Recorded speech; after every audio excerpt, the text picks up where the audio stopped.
Supposedly we're streaming.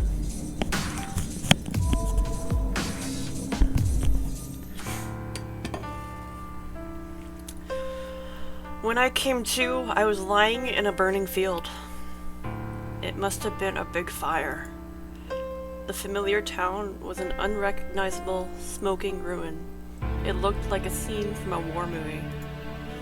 The sight didn't last long, though. As morning dawned, the fires gradually died down. The towering walls of flame shrunk to embers, and most of the buildings looked to have collapsed. It felt so strange, being the only unchanged thing in the town. I was the only one left alive. I was either fortunate, or the house I'd been inside was built on the luckiest ground of all time. Either way, I was the only one alive. Since I'd survived, I felt I needed to keep on living. I walked aimlessly, thinking it would be dangerous to remain where I was. It wasn't that I wanted to avoid becoming what had happened to everyone around me, those scorched, blackened masses. Hey, Amber. Hi, Amber. It wasn't a feeling of disgust. Some other emotion was driving me on.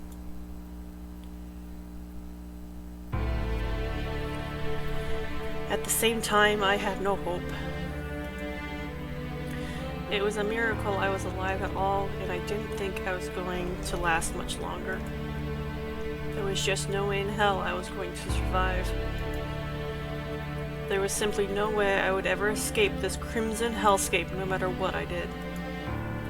That was how desperate, how hellish this place was, even through the eyes of a young boy. What a grail does to you. Yeah. And then I collapsed. Either there was no air around me or I simply couldn't breathe anymore. I just collapsed, and all I could do was to look up at the slowly clouding sky. The scorched black masses around me lay motionless. The dark clouds covered the sky, promising rain. Good. The rain will put out the fires. I took one final deep breath and looked up at the rain clouds. I couldn't breathe, but I still felt pain. I said that out loud on behalf of all those people who couldn't say those words themselves.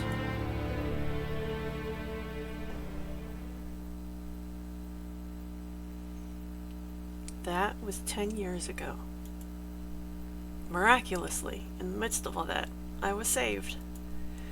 My physical body survived, but everything else was scorched, reduced to ash. When a young child loses their parents or their home, there's really nothing left of them. And so everything other than my body perished. Put as simply as possible, in exchange for my body living, my heart died. That's rich coming from like one of the most selfless characters in this fucking series. I know, this is really weird knowing it's Shiro. I'm dreaming. Huh? I squinted, seeing a bright white light. It was blinding. Light stabbed at my eyes when I awoke. I doubt I really knew what the sensation of blinding light was in the first place. What? As my eyes adjusted, I woke, alarmed. I was lying in a bed I didn't recognize, in a room that I didn't recognize. I was honestly stunned, but the cleanliness of the white room made me feel at ease. Where am I? I looked blankly at my surroundings. The room was spacious, and beds lined it in neat rows. All the beds were full, and it looked like each bed's occupant was injured. The room didn't feel depressing at all. Everyone injured survived. I let my eyes wander. I looked out the window. The clear blue sky was so incredibly beautiful.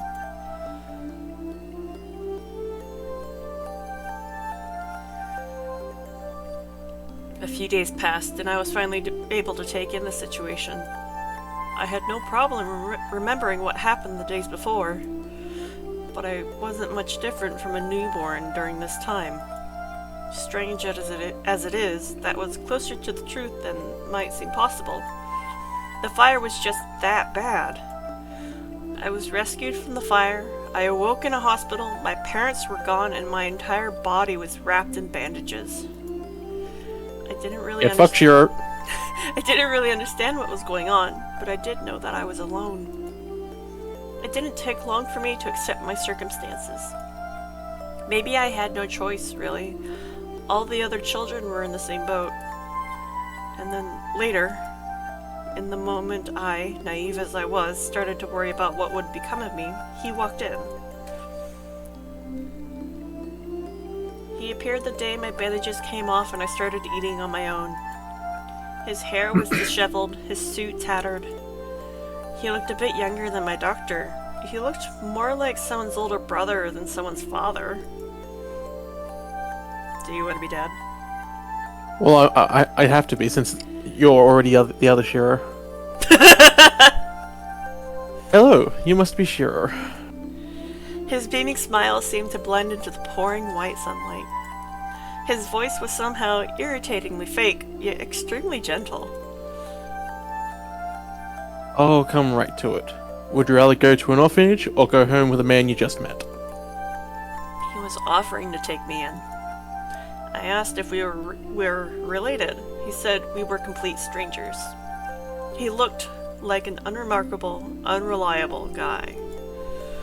But then again, he was no more or less familiar than the orphanage.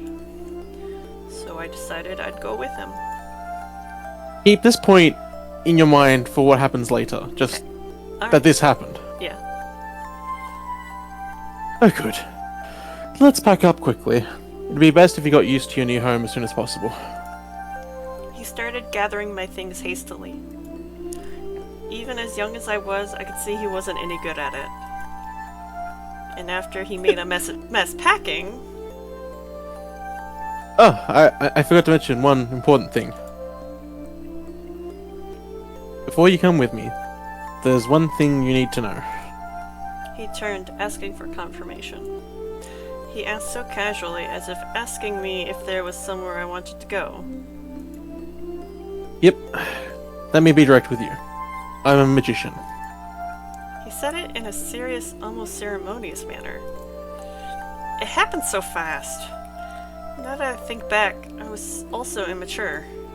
I just accepted his words as fact. I took it neither as a joke or genuine statement. Really? That's so cool, Pops! I guess I said something like that, eyes wide in astonishment. Okay. And I was his child. Actually, I don't really remember how that conversation went. But every now and then, my old man would bring it up. He would recount that scene over and over, acting all embarrassed. That scene might have been the happiest day of my old man, a man named Kiritsugu Emiya's life. You could say that it was one thing for him to tell a recently orphaned kid he was a magician. But I was no better, the way I so eagerly bought into it. And that was how my old man adopted me, and how I took the last name Emiya. Shiro Emiya. When I said that name aloud, I felt really proud of having the same last name as Kiritsugu. Ugh. What are you doing? What are you doing over there? Is it really a proud thing to have the same last name as Kiritsugu, given what he's done? Technically, well, he doesn't know what Kiritsugu has done. Yeah, but we do. Yes, but he doesn't. That's why I'm making noises and not just calling Shiro out for being an idiot, Yeah, like true. I will be later. I'm dreaming. It's from my childhood. It's probably about 8 years ago, since it's about the time when I talked my old man into making me his apprentice. Kiritsugu had started going away on a regular basis once I was old enough to stay home by myself. He'd always give some childish, unbelievable explanation like, I'm going to go on an adventure around the world. then he'd actually do it. From then on, that's how it always was. It wasn't unusual for him to be gone for a month, and at times he didn't come home for half a year. The Emiya mansion is an expensive Japanese samurai-style house, and Kuritsugu and I were the only ones living there. It felt too big and empty for a child like me, and at times I felt lost. But I liked my life there. Whenever Kuritsugu came home from his trips, he would brag and tell stories like an excited child. And another child, one who shared his last name, always looked forward to those stories. And we just forget about his other child who doesn't exist, apparently. God, I hate fate. I may have been alone in the mansion, but Kiritsugu's stories always helped lessen that. He was always pursuing a dream like a boy. I was weary of his whims, yet at the same time he always looked radiant to me. Maybe that's why I hope to be like him one day. Well, as childish as I might have been, I realized I needed to get my act together since I had an old man with his head constantly in the clouds. This is a very different dynamic than what they usually show you. Yeah, it's almost like the anime can only show half of the dynamic because you don't get to hear his voice in his head. I hear a sound. The heavy rusted hinges on the door creak as it's being pushed open. Light pours in through the crack in the door. My mind tries to shake off the slumber. Senpai, are you awake? I hear footsteps drawing near, and I feel the winter air flowing in.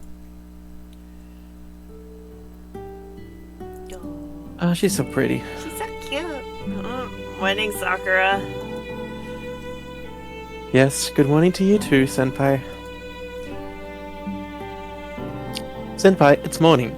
It's still early, but Miss Fujimura will be mad if she finds you sleeping here. Oh, yeah. Thanks for waking me up, as always. It is no problem at all. You're always up early in the morning. I don't often get to wake you up like this. You will fucking you're out. I'm not sure why, but Sakura looks more cheerful than usual. I don't know about that. I think you wake me up more often than you think. Then again, Fujini is brutal when she's the one waking me up, so I prefer you do it. Yep, I've learned my lesson. I'll try not to sleep in here next time. My answer is still half asleep. My head's still not right, so even I don't know what I'm saying. Oh, I get that. I do that all the time. Well, okay. Personally, I prefer you not to try too hard. Sakura is giggling. Crap. I must still be so sleepy. I've said something weird. Give me a minute to wake up. The cold winter air helps at times like this. The chill snaps my lethargic mind awake. And in front of me stands my junior at school, Sakura Mato. I'm in my house's storehouse, and it's about 6 o'clock in the morning. Senpai? Yeah, I'm awake now. Sorry, Sakura. I did it again. I need to help you with breakfast. Don't worry about that. You were up late again last night, weren't you?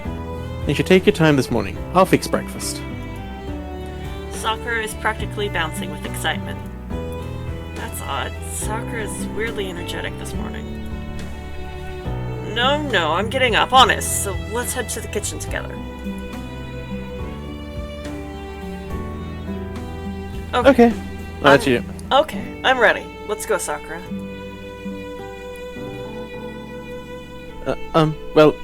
Senpai. What, is something wrong? No, not exactly, but, I believe you should change before you head back inside the house. Oh. I finally look at myself. I fell asleep working last night, so I'm still wearing my coveralls. The coveralls I wear while I'm working are usually dirty. Who knows what Fujini would say or do if I went into the house as is. Ugh, okay, guess I'm not quite awake yet. I must be more out of it than usual. You might be right, which is why you should leave breakfast to me and should take it easy, senpai. Besides, Miss Fujimura would be really angry if she saw the mess here. Yeah, then I'll get changed, so you go on ahead. Okay, I'll be waiting, senpai. Sakura quickly walks out.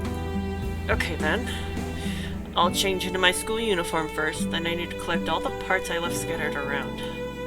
The storehouse is in the corner of the backyard, and all sorts of junk is crammed in here. Though I've always liked to tinker with gadgets, so the place is a treasure trove to me. The old man forbade me to go into the storehouse, but I ignored his warnings and stuck inside almost every day. Now it's sort of a base for me. I guess you could call this place my real room. The massive Emiya house never felt homey to me, but I've always felt at ease in here, surrounded by all this junk. Besides, it's wasteful. It may be junk, but a lot of it still works. The majority of the things in the storehouse are everyday things, mostly unusable. I'm not sure whether I brought it all in because I liked it in here, or whether I liked this place because it was full of junk. Either way, I snuck into the storehouse almost daily, and I made sort of a hobby of fixing broken things. I'm not the type who gets attached to things, but it just didn't feel right to neglect things that are still usable, or maybe it would be better to say the idea of doing that just bothered me. Which is why I stayed up all night trying to fix a broken stove. I guess I'll be done tomorrow. Falling asleep midday is proof I'm not concentrating. I try to shake off my self-disgust at that. I gather the parts for the stove and put them back on the shelf of things waiting to get fixed.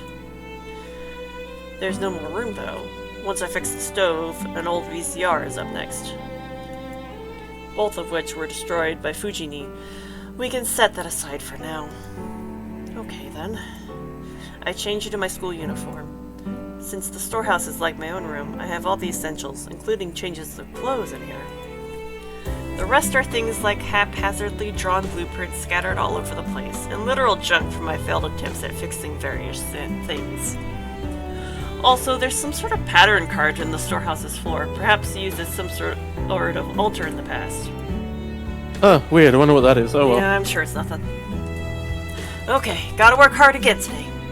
I clap my hands in prayer at the storehouse and turn towards the mansion.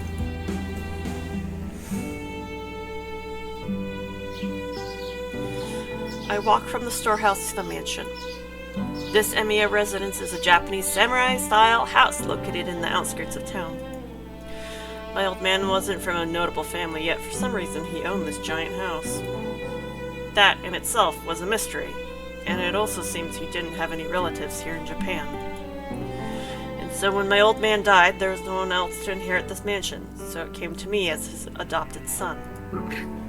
Though, to be honest, I don't have any administrative abilities.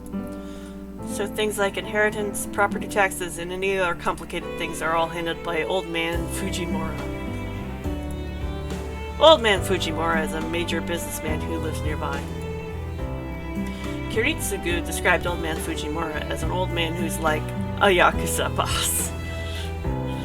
Obviously, that was his own biased view. In fact, Old Man Fujimura is not like a Yakuza boss. He is a Yakuza boss. That may be a problem in itself, but I try not to dwell on it.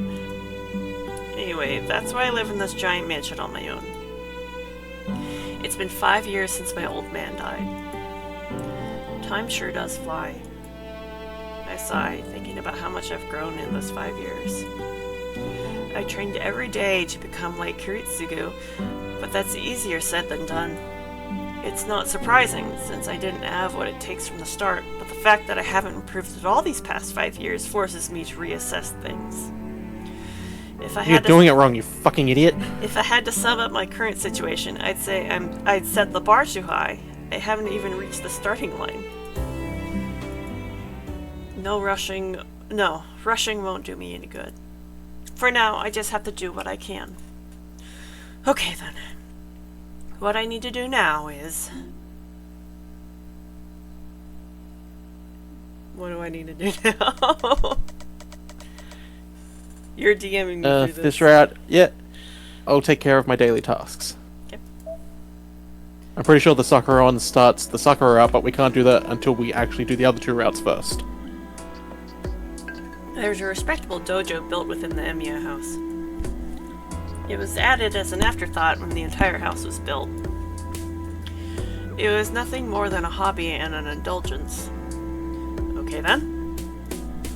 I'll do some light exercise before breakfast. I'm not really studying martial arts, but my old man once told me. If you want to be like me, you'll need to harden your body. Bachigawa. Since then, I've made a point of working out every day.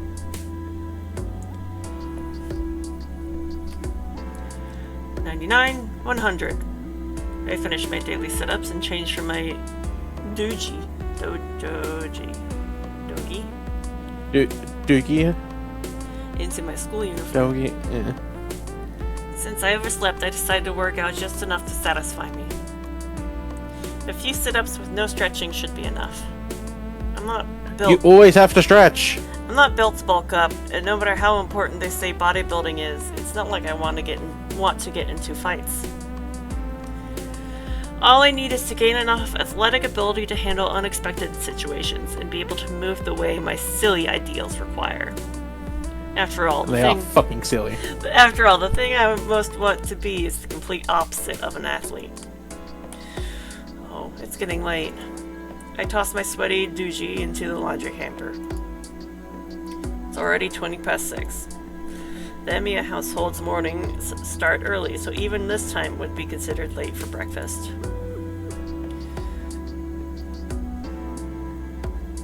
Breakfast is already prepared. The appetizing scent of the breakfast Sakura cooked wafts toward me from the dining table. You must have had a good workout. Breakfast is ready. Oh, thanks. Sorry I made you work more because I overslept. It's no trouble. And you did not oversleep. You're not in any school club, so it's still early. Clubs have nothing to do with it. If they do, you coming by in the mornings must be a lot of trouble since you do have morning practice. Well, I want to do this, so please don't worry about me. Yeah, you keep telling me that, which is why I wake up early, club or no. If you're coming by, it'd be rude to still be asleep. To me, waking up early is waking up before Sakura gets here, and oversleeping means I make Sakura prepare breakfast on her own, like today. You really are a stickler about this kind of thing. Even Mitsuzuru-senpai says you're honest to a fault and annoying, even though you're so crude. Mitsuzuri is the captain of the Kyoto Club Sakura is in. She and I seem to cross paths often. Is she still griping about me to you? Yes, she's working hard every day to bring you to your knees with her archery skills before you graduate. Oh my. Is that so? She must be better than me by now. You know how memories get glorified. I don't mind the reverence, but I guess that depends on who sees me that way too. Mitsuzuri-senpai is really competitive. I'm sure she sees you as competition. Sakura scoops rice into a bowl as she talks. It's almost 6:30. The Kyoto Club's morning practice starts at 7. Attendance is not mandatory, but she doesn't have much time left. Fujini should be here soon. Well, it's her fault for not being here on time. Sakura, let's go ahead and start eating. You're right. Here you go, senpai. Sakura hands me the rice bowl with a smile. Ah. Oops. I should be used to this every morning, but her delicate fingers catch my attention. Oh my. I can't explain it, but it's awkward. I'm not sure if it's our age, but Sakura's been looking more provocative lately. Her casual movements are so pretty, she often takes my breath away. Maybe it's because I never saw Sakura that way before, but now I'm noticing how feminine she's becoming. Senpai? Is something the matter? No, it's nothing. Don't worry about it.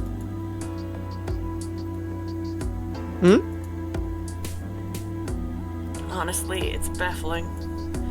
Why the hell am I getting nervous around my friend's younger sister? Sakura's just a really good and considerate younger friend of mine, and she's someone I need to look after. She's the younger sister of a friend of mine. We used to be friendly, though. Initially, we weren't very close since she's a grade below me. It was only a year and a half ago that our relationship became more what it is now. Sakura started to come and cook meals for me when I got hurt, and things kind of stayed like that. I think this arrangement was supposed to last until I got better, but I guess something or other happened, and somehow she ended up helping out with household chores. Either way, Sakura is a good cook, and her cleaning and laundry skills are perfect. Having her come early in the morning is a big help, but it's been disconcerting recently. Sakura isn't the problem, it's me.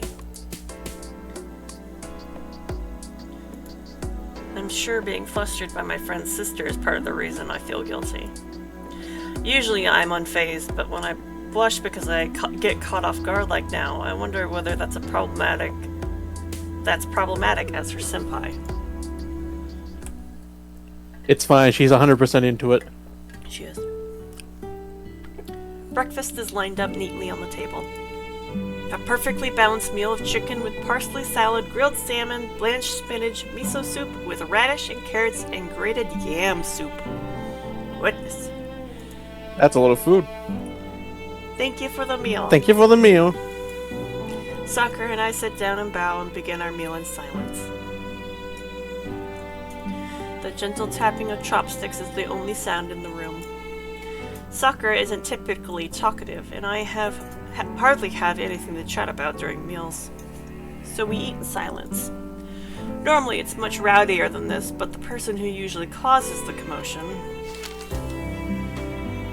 must have watched Trouble's arrived. Must have watched a spy movie or something last night, because she's eyeing the two of us through a newspaper she propped up in front of her food. Miss Fujimura, it may not be wise to read while you eat. Sakura remarks diffidently, but Fujini ignores her. Fujini's acting weird, but her being weird at breakfast isn't really all that weird for her.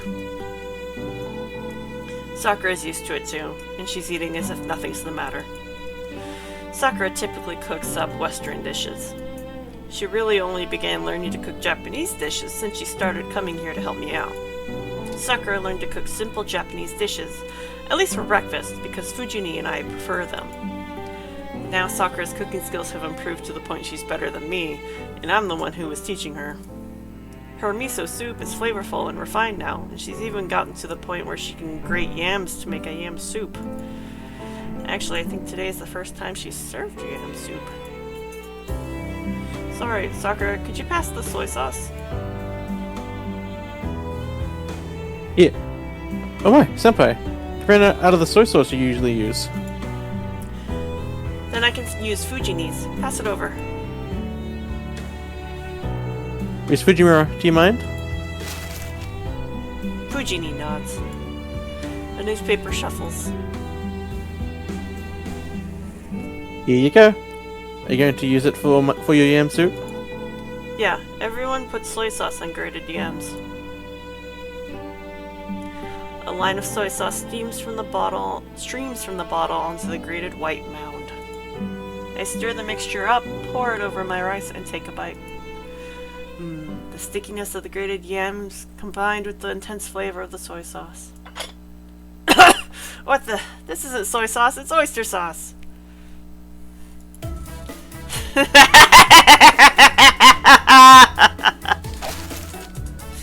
Fujini tosses her newspaper onto the table with an enthusiastic flick of her wrists. What'd you think of my little stunt switching the oyster sauce and soy sauce labels first thing in the morning? The not so mysterious spy punches the air in victory. Chaos. Who pulls a stunt like that first thing in the morning? You're going to turn 25 this year, but you're still the same childish Fujini I've always known.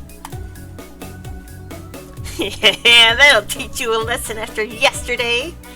You and everyone else who ganged up on me deserve divine justice.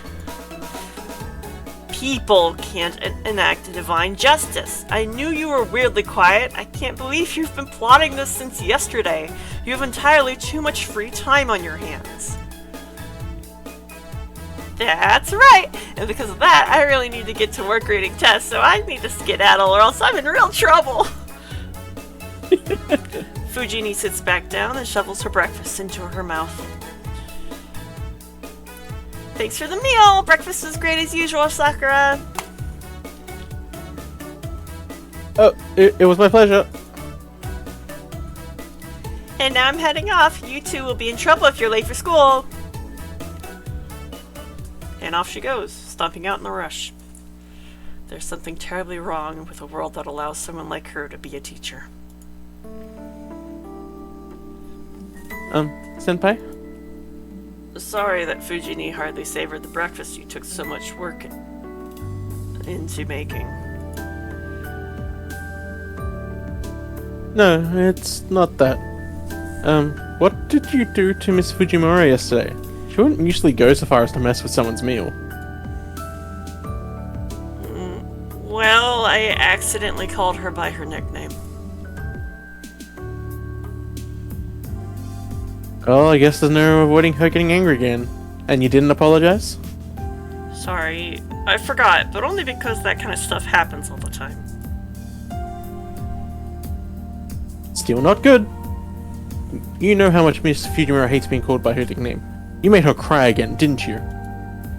Not only did I make her cry, she also ran away like a scared rabbit.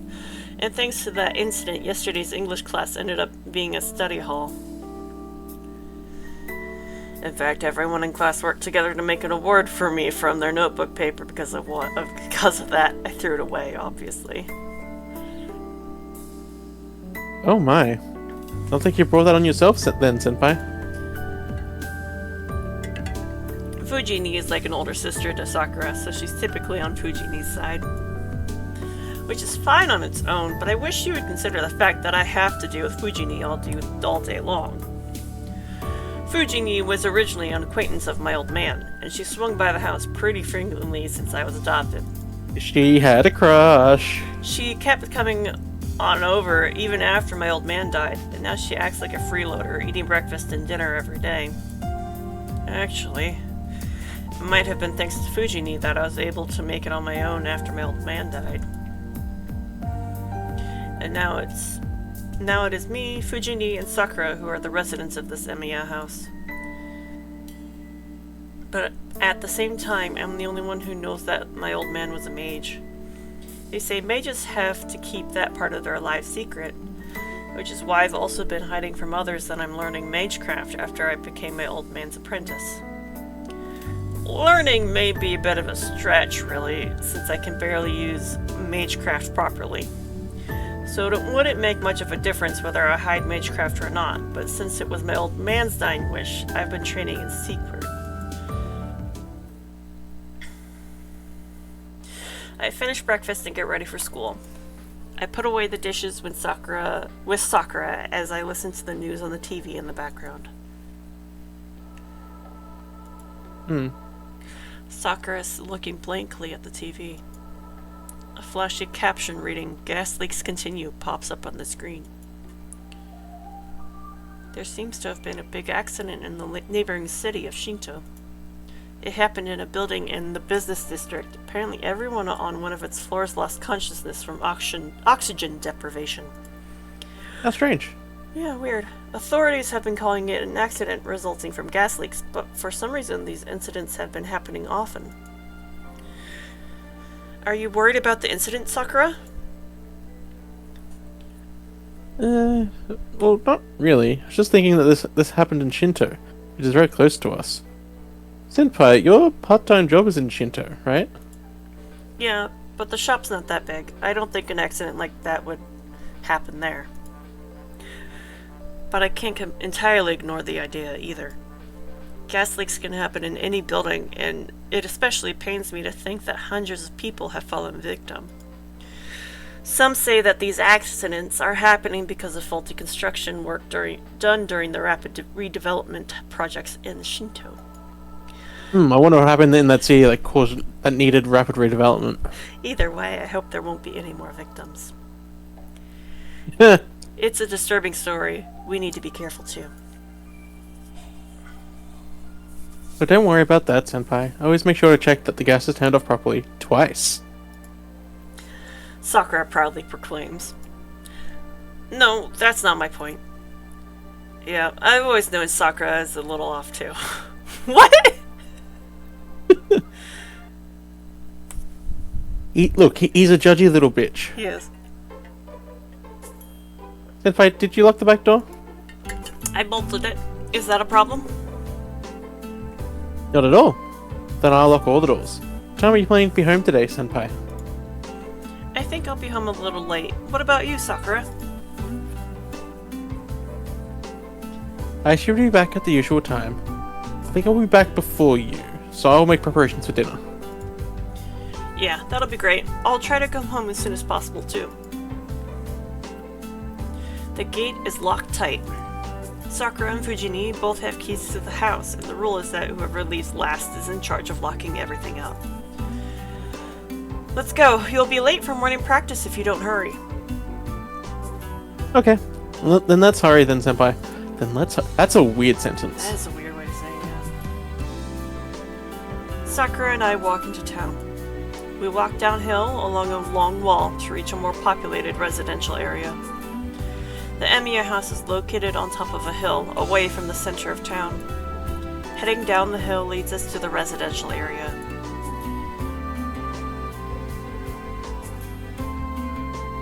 Going further down, we reach the intersection at the center of town. Several roads lead out from the center of town. There's a large bridge that connects to the neighboring town. A hill that leads to Ryodo Temple. That won't be relevant. A residential area located opposite my house. A shopping district that both Sakura and I often go to. And finally, there's the path that leads to our school. None of these places are relevant. It's fine. No, not at all. We head straight to school without taking any detours. It's barely 7 o'clock, so there's hardly anyone around. Students making their way to their morning club activities are the only ones to be found along our route.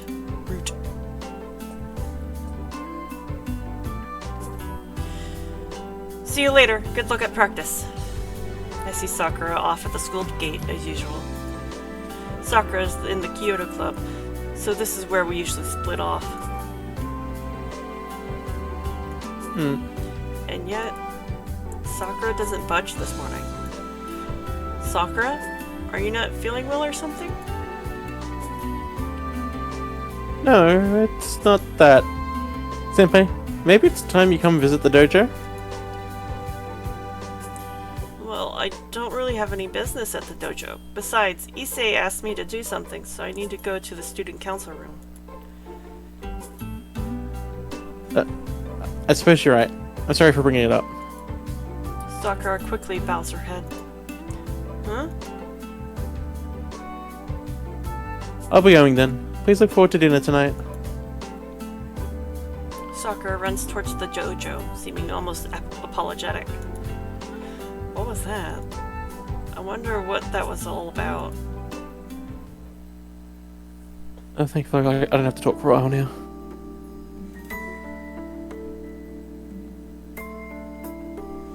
Issei, are you in?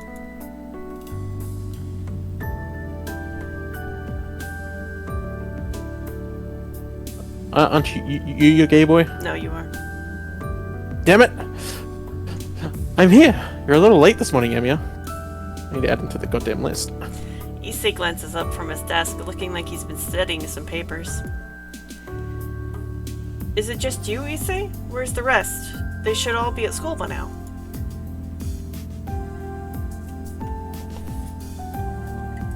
Well, unfortunately, the rest of the members are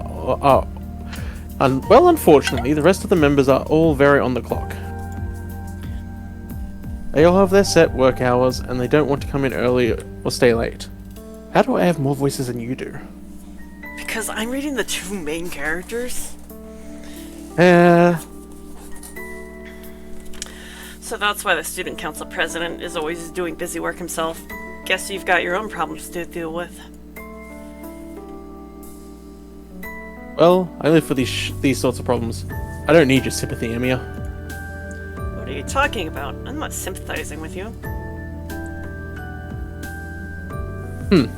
Well, that's too bad. I'm going to pretend I didn't hear that. After all, the fact of the matter is that you still care. Issei, who is gathering his papers into a single sheaf and tapping the edge against the table to square them neatly, is the big boss of the student council.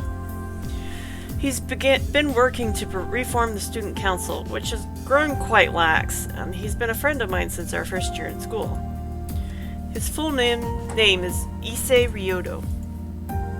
Despite his old-fashioned sounding name, he has elegant facial features and he's popular with the girls. He doesn't know why. He's also the student council president, so you'd think he would have the leg up over everyone else, but that's not exactly the case.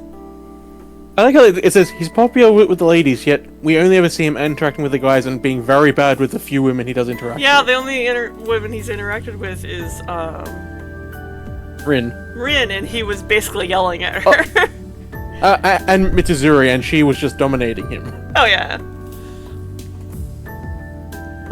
Nothing beats a scalding hot cup of tea in the morning. It's saying stuff like that as he sips tea that prevents him from quite sticking the landing.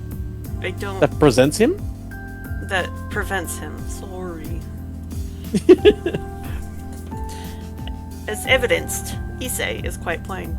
No, he's adorable, he's my little gay boy. He's prone to be misunderstood, yet he neither dabbles in relationships nor he does what typical students do for fun. He's the heir to the Ryodo Temple, which sits atop a mountain. He himself understands that he will inherit the temple, and there's a strong possibility that he'll shave his head without so much as a complaint as soon as he graduates from school. So, what do you want me to do today? Well, I'd like you to sit down and relax, but really I don't have time. I'll explain as we go, so grab your tools and follow me. You're a tool, I'll grab you. No, you won't. Let me get right to the point. Our school's spending habits are quite extreme. I know. So, athletic clubs are favored, and there's not much money to go around in other places. Exactly. As a result, the culture clubs get the short end of the stick. I've been trying my best to establish a better budget for the arts, but the money trail has been pretty muddy, which is making my life harder, so the arts are suffering. The lack of heaters during the winter is especially concerning. I have no solution for that. I see. Hey, hand me the flathead screwdriver, the biggest one.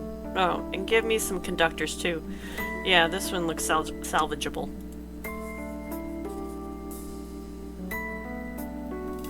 Conductors? These?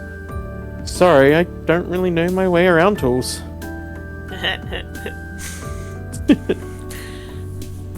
You can get mad if I'm wrong. It's fine, you got it right. So what about the lack of heaters? Is there anything else that's broken? Yes, the heating system in the second audiovisual room and the art club room might be on its last legs. Forms requesting to purchase new ones are piling up by the minute. And you're saying that there's no room in the budget. Well, this one's just corroded. Good thing the inside's still intact. Oh? Is that one salvageable, Emiya? Yeah, I can fix it. It's a good thing old machines are easy to figure out. The wires just burnt out, so as long as those get replaced, this should last until the end of the year. Is that so? Way to go, Emiya. I'm glad you're so reliable and helpful. You say some weird stuff, Issei. Oh hey, I'm almost done, so go ahead and step out. Got it. I won't get in your way. I'm not gonna do magic or anything. Issei quietly steps out of the classroom. He might be thinking that I'm going to start on some sensitive work. Well, I guess you can call it sensitive work. I put my hand to the old electric stove. No matter how long someone's been fixing things, they can't usually figure out what's wrong by sight. So the fact that I can means that what I'm doing is not ordinary. I close my eyes. That's not how that works. I close my eyes and look inside the stove by touch. And then suddenly, a single image pops into my head. There are 2 places where the wire is about to break. The electrical pipe should last a bit longer. The power cord should be fine with just insulation tape. Good, I should be able to fix it with just the tools I brought along. If electrical pipes were broken, it wouldn't be fixable by an amateur. Had that been the case, a certain strengthening would have to be done, which no amateur could manage, but I should be able to fix this one by sight. This is the magecraft Kiritsugu taught me. Okay, let's begin. I take off the cover to begin my repairs. I already know where it's broken, so the rest of the work is easy. This is one thing that I'm good at. That's right, I, Shiro Emiya, have absolutely no talent in magecraft. But, for some reason, I have a knack for visualizing the structure of things or blueprints. Like I did just now. My old man once... And pipes! And pipes! My old man once saw me imagine and create a blueprint. He looked surprised and then muttered, "What a useless talent." My special talent appears to be pointless. According to my old man, the fact that I can visualize objects' structure isn't really helpful. A mage normally wouldn't need to survey an object's entire structure like I do. He claims the mage's struggle is to instantly seek out an object's center or its core and transform it as quickly as possible. That's why reading blueprints is a waste of time, and even that only helps seek out areas for magical energy to pass through. It's almost like Shiro's a different kind of mage, like a magical blacksmith or something. Mm-hmm. And so fixing Weird. broken stuff is one of the only things I'm good at. After all, I don't have to open the entire thing up to find the problem. If I can find the problem quickly, I can fix most things as long as I have the know-how to repair it.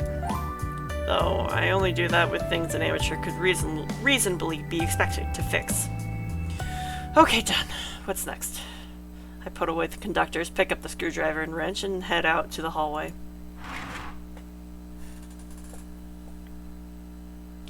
Issei, repairs are done. Oh, hey. A female student is standing next to Issei in the hallway. I'm a little surprised. The girl talking to Issei is Rin Tosaka, a second year from Class A. She lives in a giant Western-style mansion up on a big hill, and she's an extraordinary honor student. She's pretty, That's smart... extraordinary. Extraordinary. It's extraordinary. Extraordinary. She's pretty, smart, athletic, no flaws at all. Those two terms mean different things, you dork. She's intelligent and polite, and she never brags about her looks. She's truly the ideal girl to guys, apparently. Which is why the male students treat her like an idol. But Tosaka is just too good, and she's become unattainable.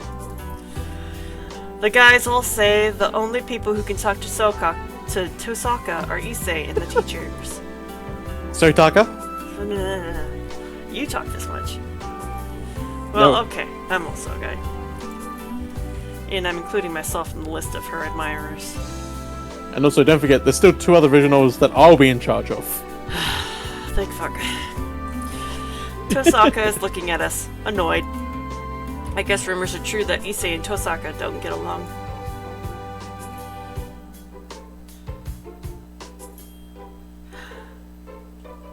Oh, sorry.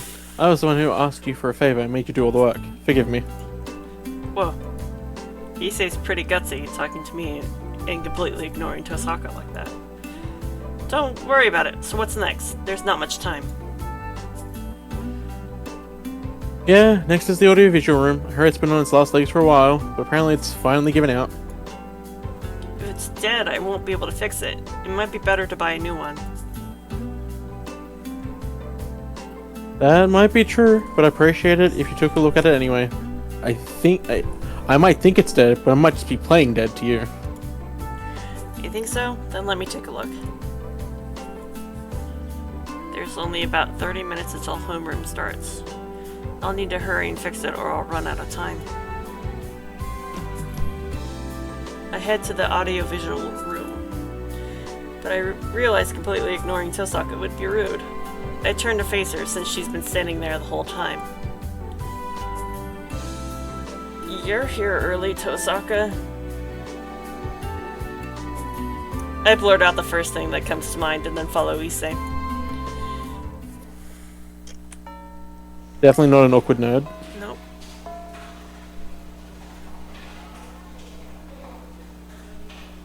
You made it just in time. Sorry for the trouble, Emiya. I'm a bad friend for asking a favor from you and making you late for class. Don't sweat it. It won't be a problem if I'm late, where it might be an issue if you were late. That's true, but I'm glad we made it. Issei exhales a sigh of relief and heads to his desk. It's exactly 8 o'clock.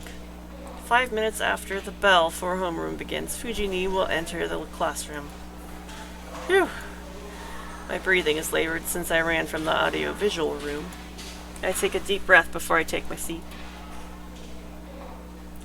What's with all the commotion so early in the morning, Amiya? Didn't realize you became Ryoto's whipping boy after you quit our club. Not that I care, but since you have no principles of your own, don't do anything to ruin our rep.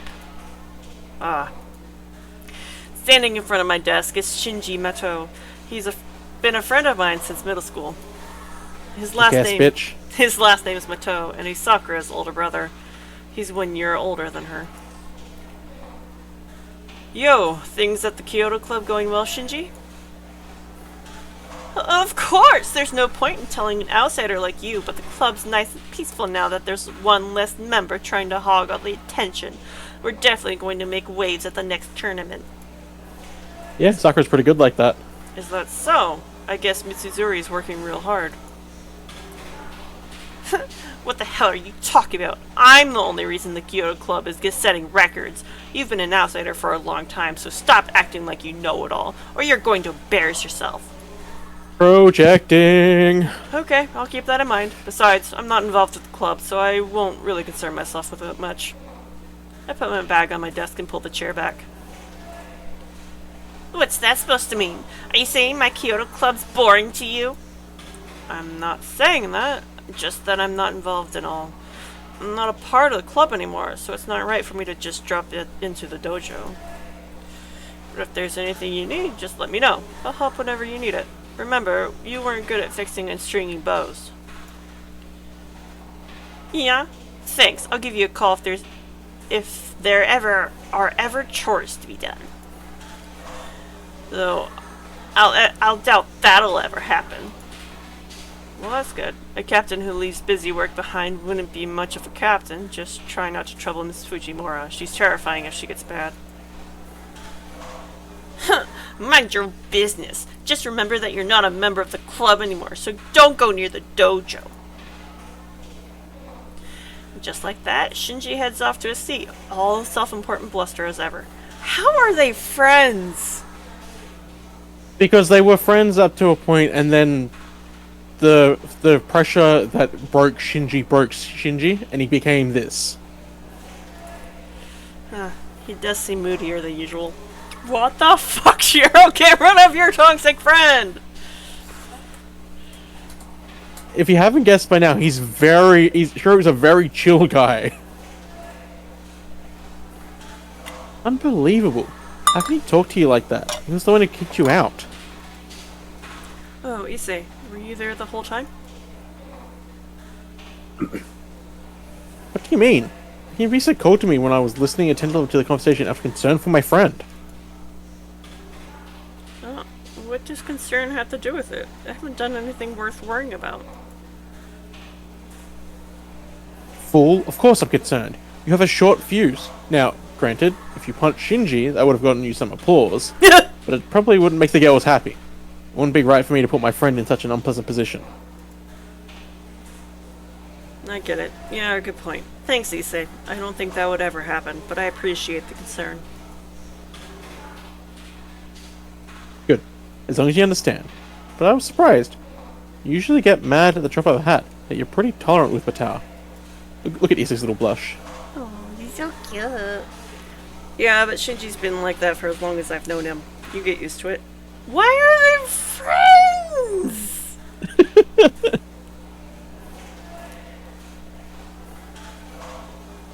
Yes, that's how it is. It is. Now, come on. Go back to your desk if you're satisfied. It's almost time for Miss Fujimura to dash in. More like floated. What does that mean? I don't know. The bell to start homeroom begins. Normally, the homeroom teacher comes into the classroom 5 minutes before homeroom starts. But our teacher isn't what you call typical. You know ring is not begin, right? Homeroom for Class 2C typically starts 1 minute after the starting bell, in other words. I'm late! I'm late, I'm late, I'm late, I'm late! Homeroom starts when the sounds of Fujini's shouts and hurried students' footsteps. Okay, I made it! Good morning, Gonk. Fujini tumbles and I hear some kind of unnatural sound. Contrary to the hectic sounds of a few seconds earlier, the classroom is now dead silent. The mood shifts sharply. It's no wonder Fujini is called a human roller coaster. But honestly, the way she felt didn't seem like a laughing matter. Fujini hit her head against the podium, and she's still lying on the floor. Seeing her lying there, face down and unmoving, has everyone imagining the worst. That was the end of Fujimura. No! Hey, someone up front, wake her up. No, I don't want to. She'll probably, like, bite me or something if I get too close. She's not a mimic. Miss Fujimura wouldn't do that. Well, why don't you wake her up then? Pass. I hate stuff like this. I don't like it either. And you were going to make a girl do it? We should step up and take control. The students in the front row start to get rowdy. Those of us sitting in the middle rows can't see what's going on. So we all stand up to get a look. Hey, she's not moving! Did she faint? Someone brings up the obvious. But the problem is, how would we get Fujini to the infirmary? We're all like comrades in arms after our time dealing with Fujini. Probably nobody's thrilled by the idea of taking a teacher to the infirmary. Miss Fujimura, are you okay? A brave girl approaches. Fujini isn't moving. The class grows more concerned. That didn't look good. Her head literally slammed the corner of the podium. If that didn't hurt her, she really is invincible. Maybe we can recruit her for the baseball team? That's more like a threat. The moment the Tiger becomes the head of the baseball team, we're all bound for the big Koshin tournament. Miss Fujimura! Miss Fujimura! It's no use. She's not responding. Hey, you're right next to her. Wake her up.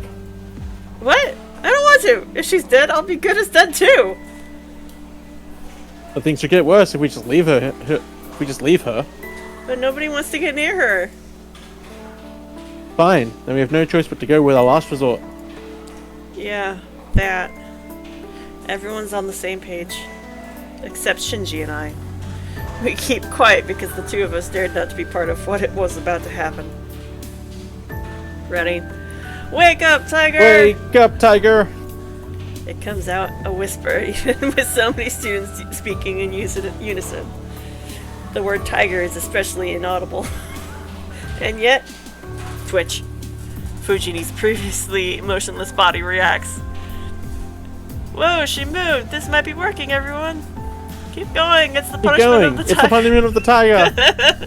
Everyone must be on edge since midterm tests are approaching. It's a terrible idea on their part, but some students start to wave their arms and chant Fujini's nickname. Wake up, Tiger! It's morning! You need to tiger up! Don't give in, Tiger! Stand up, Tiger! Come on, wake up! Time to wake the sleeping tiger! Tiger! Tiger! Ah! Don't call me Tiger!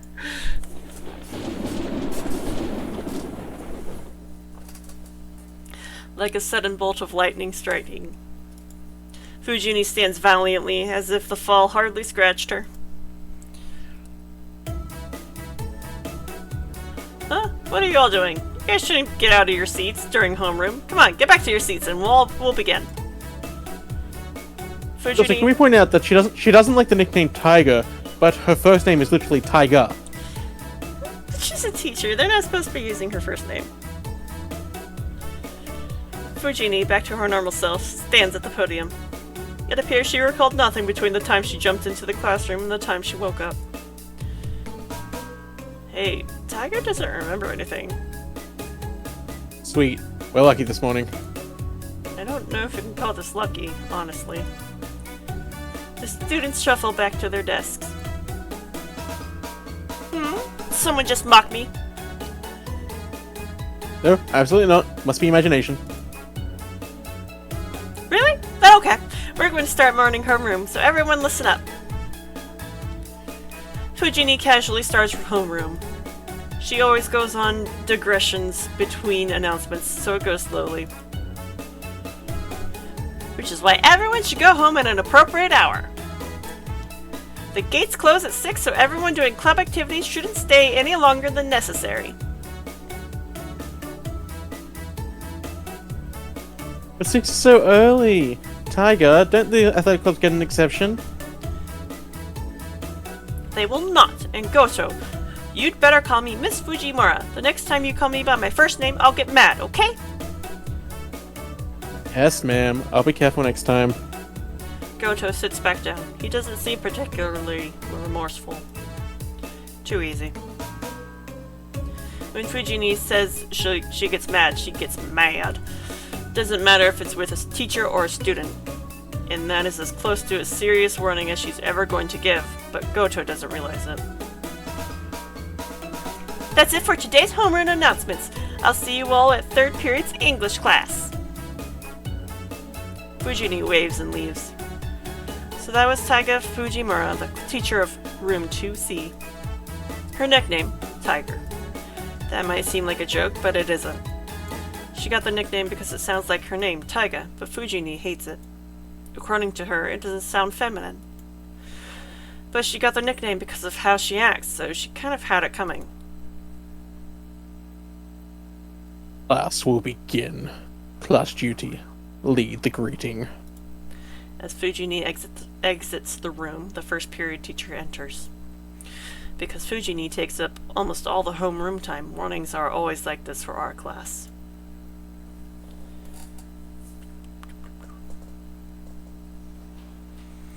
And so another day of classes ends.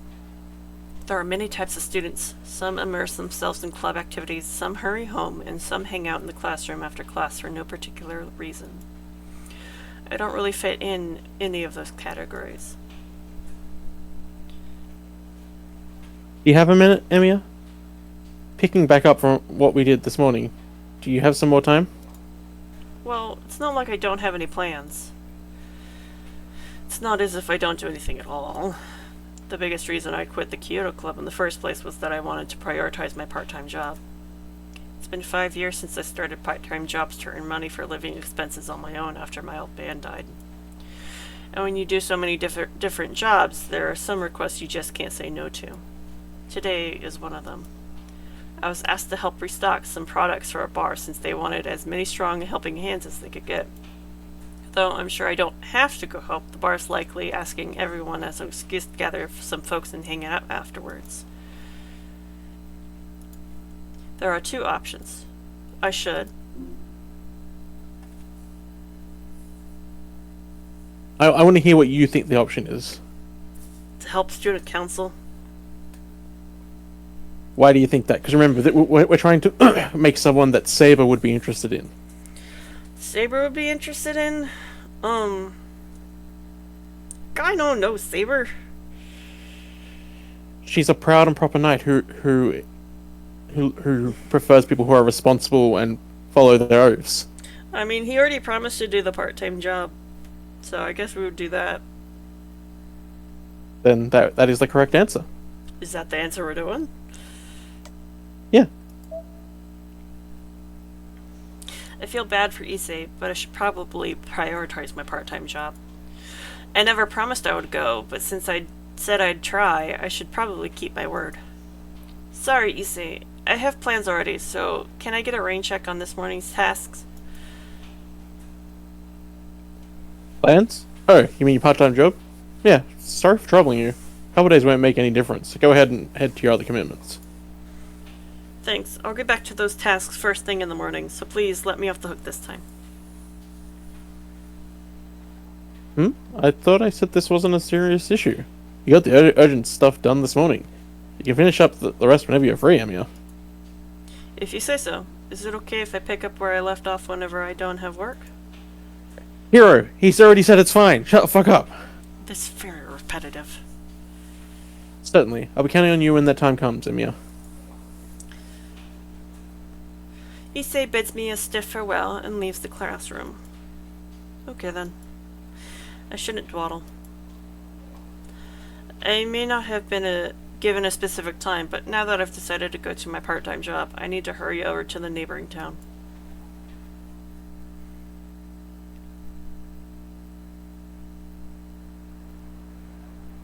Jeez, I thought I was going to help out just a little, but they gave me 30,000 yen. It's like an unexpected windfall or stroke of good luck. Copenhagen, where I work today, is like a bar and a supermarket that sells liquor all in one.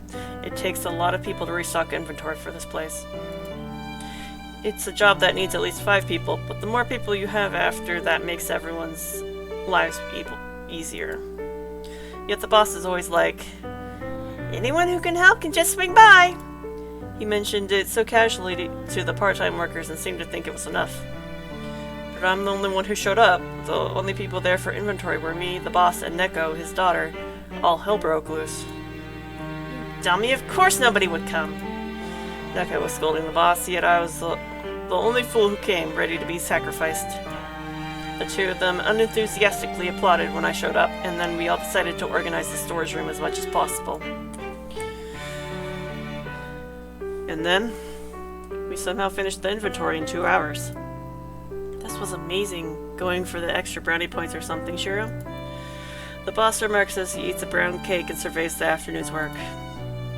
Not exactly. I'm just used to manual labor, and I've been working here long enough that I know where most things go in the storage room. I haven't been working here since I was young for nothing, you know. Oh yeah? How long has it been already, Shiro? 5 years? Something like that. You were one of the only places that hired me soon after my man died. Old man died. That's so? No wonder I feel old. The boss stuffs his mouth with rum cake. Oh my god, rum cake is so good! Next to him, Neko is nursing a bottle of warm sake. The owner has a sweet tooth, while the daughter is the drinker of the family. They sure balance each other out well. Hey, yeah. You remember in Garden of Sinners, the drug dealer? Yes. The one that looked like Neko Ember? Neko is her fate equivalent. Oh, Ember, it's you!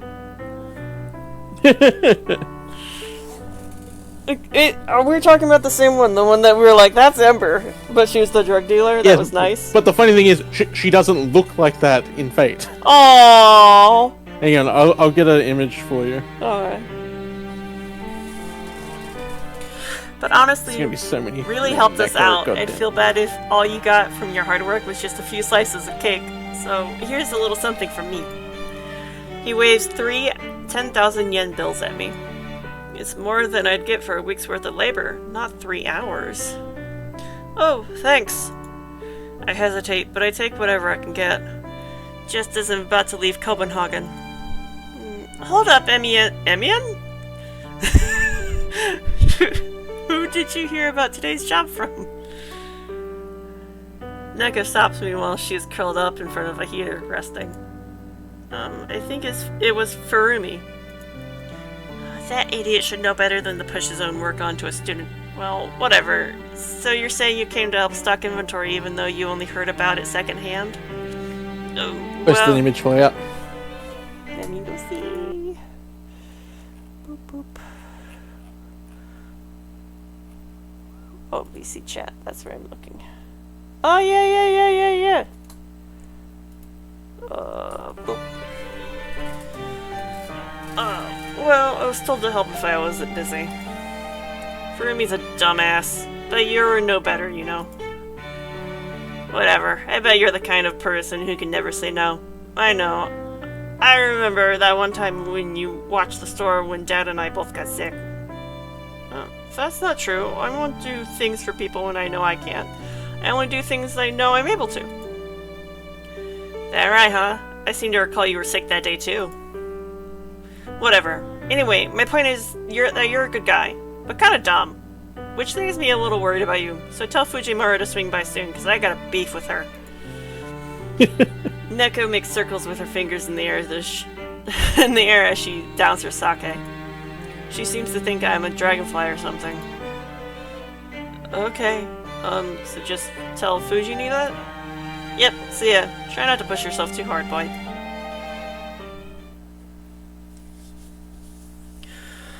Whew, I've already crossed the bridge.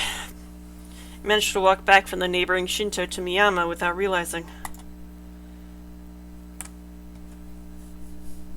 I walk through the still darkened town. It's about 7:30. There should still be people out and about at this hour, but there are no signs of anyone around. Oh right, there was a crime committed in Miyama the other day. A burglar murdered someone, I think.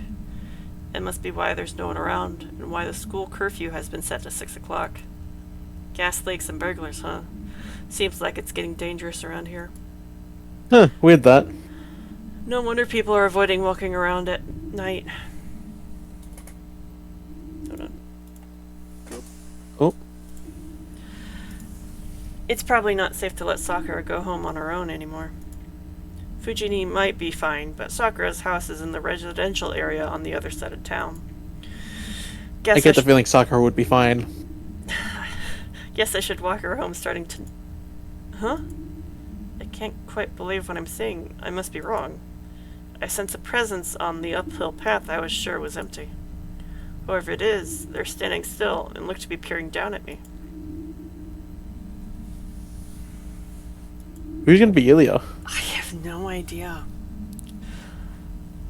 I unconsciously hold my breath. A girl with silvery hair smiles and walks down the path without making a sound. And as she passes by... You better summon one soon, or you'll die, big brother. What she says makes no sense.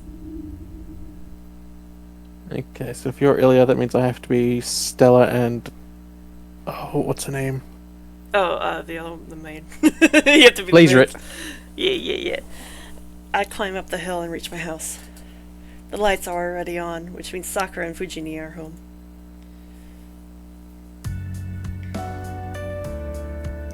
The moment I step into the living room, I smell the delicious aroma of dinner.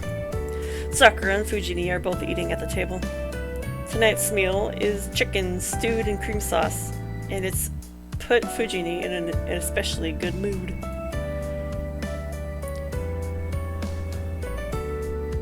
Welcome home, Senpai. Please excuse us for eating ahead of you. Thanks, and sorry for being late. I should have come home earlier. That's fine. You still made it in time. Please wait while I prepare your plate. Okay, thanks. I'll go wash up, so keep an eye on Fujini to make sure she doesn't eat my portion. He would. She would. Yes, I'll do that.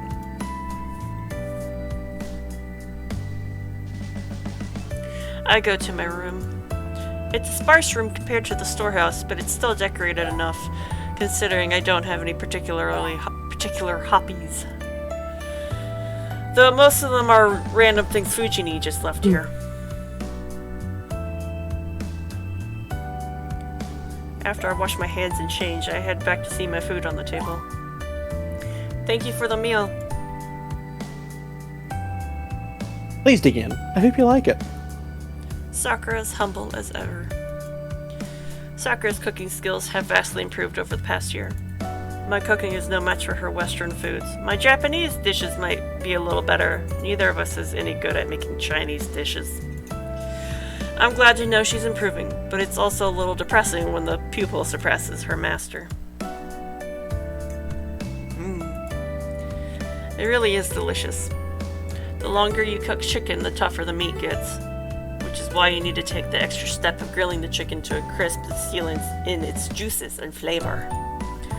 This requires exceptional skill, and it's something the clumsy Fujini would never be able to manage. What do you think, Senpai? I think today's dish turned out quite well. No complaints here. The cream sauce is perfect. My cooking can't hold against your Western dishes. Yep, ever since Sakura started cooking, all her meat dishes have gotten better. Fujini, who's been concentrating on her meal until now, pipes up. And you're in trouble, Shiro! A student shouldn't stay out so late at night. She looked to be in good spirits thanks to Sakura's meal, but the moment she sees my face, her mood turns sour. I bet you were helping someone again. That's fine, but you should really be coming home early for now. Don't you remember my homeroom announcement about how it's not been safe lately? I was speaking directly to you, Shiro.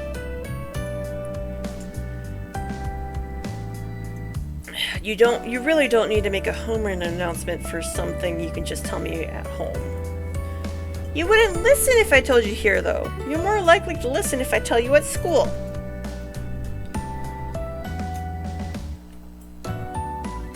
That seems like an abuse of authority, or at least mixing business with private matters. Nope, this is just what I have to do to make things sink in for Shiro. He always gets the short end of the stick because he's busy helping everyone. That idiot should come straight home once in a while and relax a bit.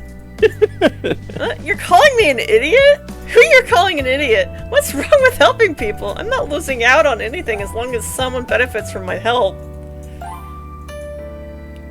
You're starting to sound like Kiritsugu, and that mindset has your big sister worried, Shiro. Seeing Fujini eating so heartily makes me wonder what exactly she's worried about. Miss Fujimura? Just from that conversation, are you saying Senpai has always been like this? Yep, always. He's the type who would lend a helping hand whenever there's someone in need. It's not that he meddles in things, but he's always been a bit precocious. Fujini grins menacingly. Fujini, I'm going to get mad if you say anything you shouldn't. And you shouldn't ask such silly questions, Sakura. I glare at the two. Fujini clicks her tongue in disapproval. Don't you glare at my girl? But... Miss Fujimura, please continue. Sakura presses on like an attentive student. Then let me explain. You see, Shiro can't help himself when he sees someone in need. It's like helping the weak and subduing the strong. When he was younger, he wrote an essay that said he wanted to be a hero of justice. Quit bringing up the past, Fujini. I can't really jump in, His though. dark past is exposed. Because it's true. Besides, becoming a hero of justice is still my goal, like an idiot, stupid idiot. Don't worry, it'll take 2 routes to break him of that.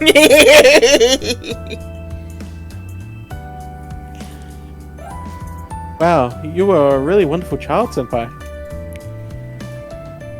Yep, it was astonishing. He would swoop in to rescue a little girl from getting bullied by a boy twice her age, and he tried his hardest at doing housework because Kiritsugu was such a slob at home.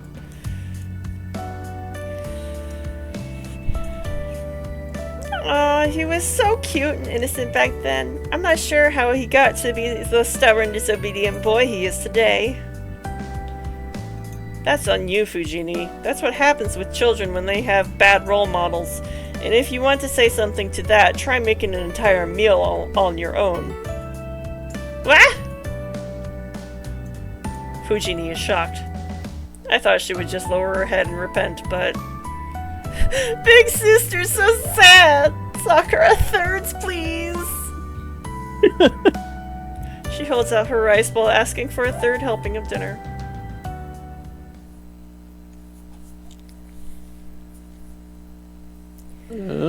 I think I've frozen. Okay.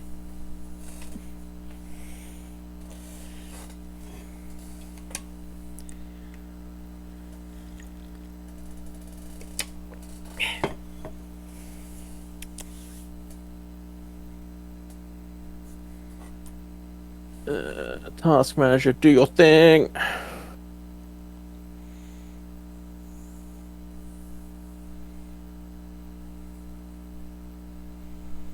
Sure, it hasn't even died yet.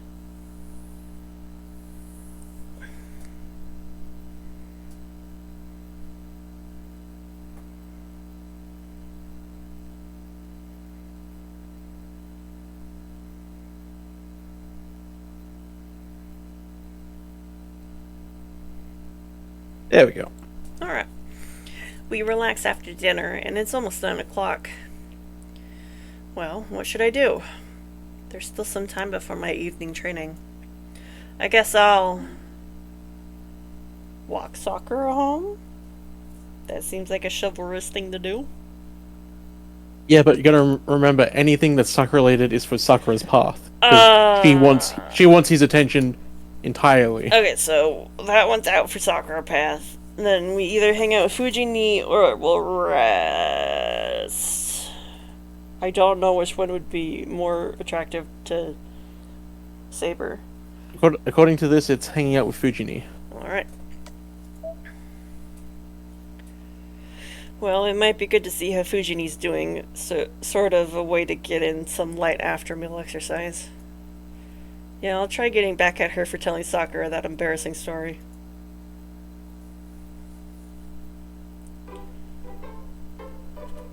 Oh, I thought you were taking a bath. Fujini is silently peeling tangerines, eating them for dessert. 2 tangerine peels shaped like floating flowers are lying on top of the table. I feel like she's being cursed or something.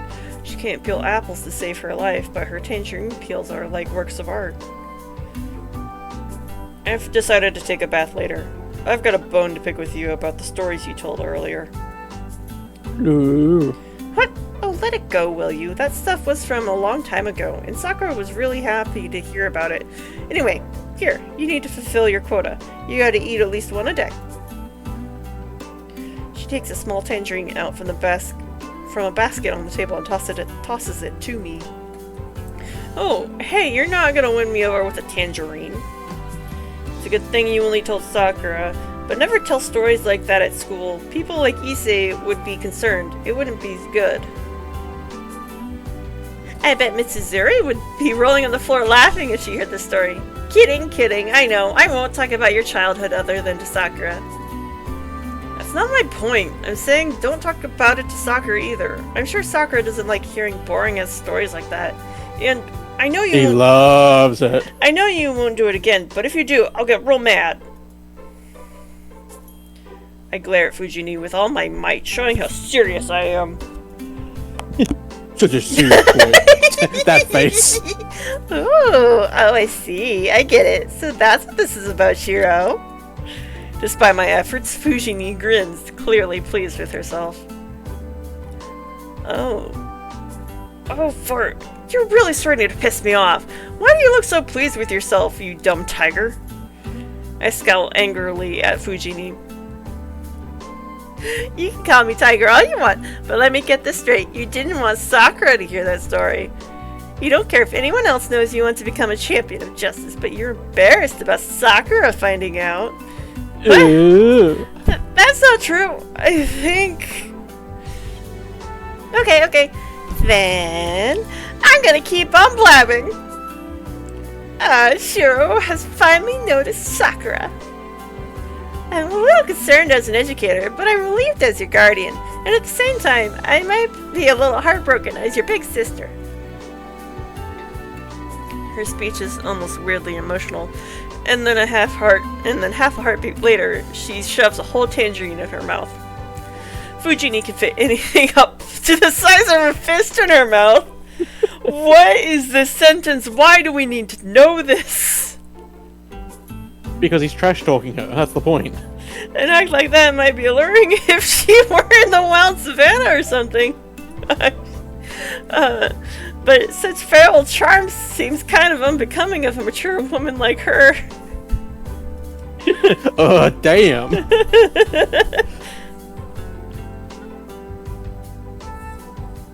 I'm pretty sure this is you. Oh, weren't you taking a bath? In comes Sakura. She heads right to the living room, having finished up with the dishes. I put it off because there was something I had to talk to Fujini about. Want a tangerine, Sakura? I reach over for the stack of tangerines in a basket. It's unexpected, but the three of us relaxing together after dinner is kind of nice. Oh, Miss Fujimura offered me some already. She saved some just for me, and they were delicious. Sakura doesn't like to eat fresh fruit. She can only eat them if they're cooked or frozen like ice cream. Oh hey, isn't it getting late, Sakura? Yes, I finished cleaning up, so I'll be heading home now. Oop. Look at you pressing all the wrong buttons. Got it. I guess it's time for me to go too. Let's go together, Sakura. I'll walk you home since it's been dangerous outside lately. Fujini halts her mass consumption of tangerines and gets to her feet, somehow managing to look bold. The way she gets up gives the impression of a responsible elder. Are you sure? Of course! I'm responsible for both you and Shiro, so I need to make sure you get home safe. You don't mind, right, Shiro? Don't forget to lock up once the two of us leave. Got it. As long as you're with Sakura, I won't worry, even if you're attacked by perverts. Or bears. Or bear perverts. I don't think there are any bear perverts. Except until we get to Fate Go. I don't know about bears. Not sure I can do much against the bear. So Sakura and I will run right back here if that happens. Then the two of us will beat the bear up together and we'll have a bear stew for dinner for the next day. Okay. Fujini smiles fearlessly. Would you rather meet a bear or a pervert? Yeah. Fujini typically... a pervert, because you'll survive a pervert. You can survive a bear. Actually, no, even the Japanese bears, they're still big enough.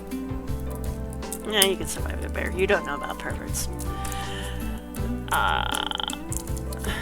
Fujini typically marches to a different beat. A beat so loud and discordant it wreaks havoc on everything around her. But as a teacher, she's also so courageous it's almost admirable.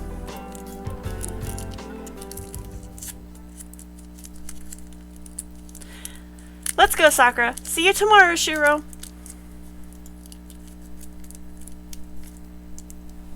Have a good night, Senpai. Yep. The two leave the mansion. I see them off from the front door, and then I lock the door behind them as instructed by Fujini.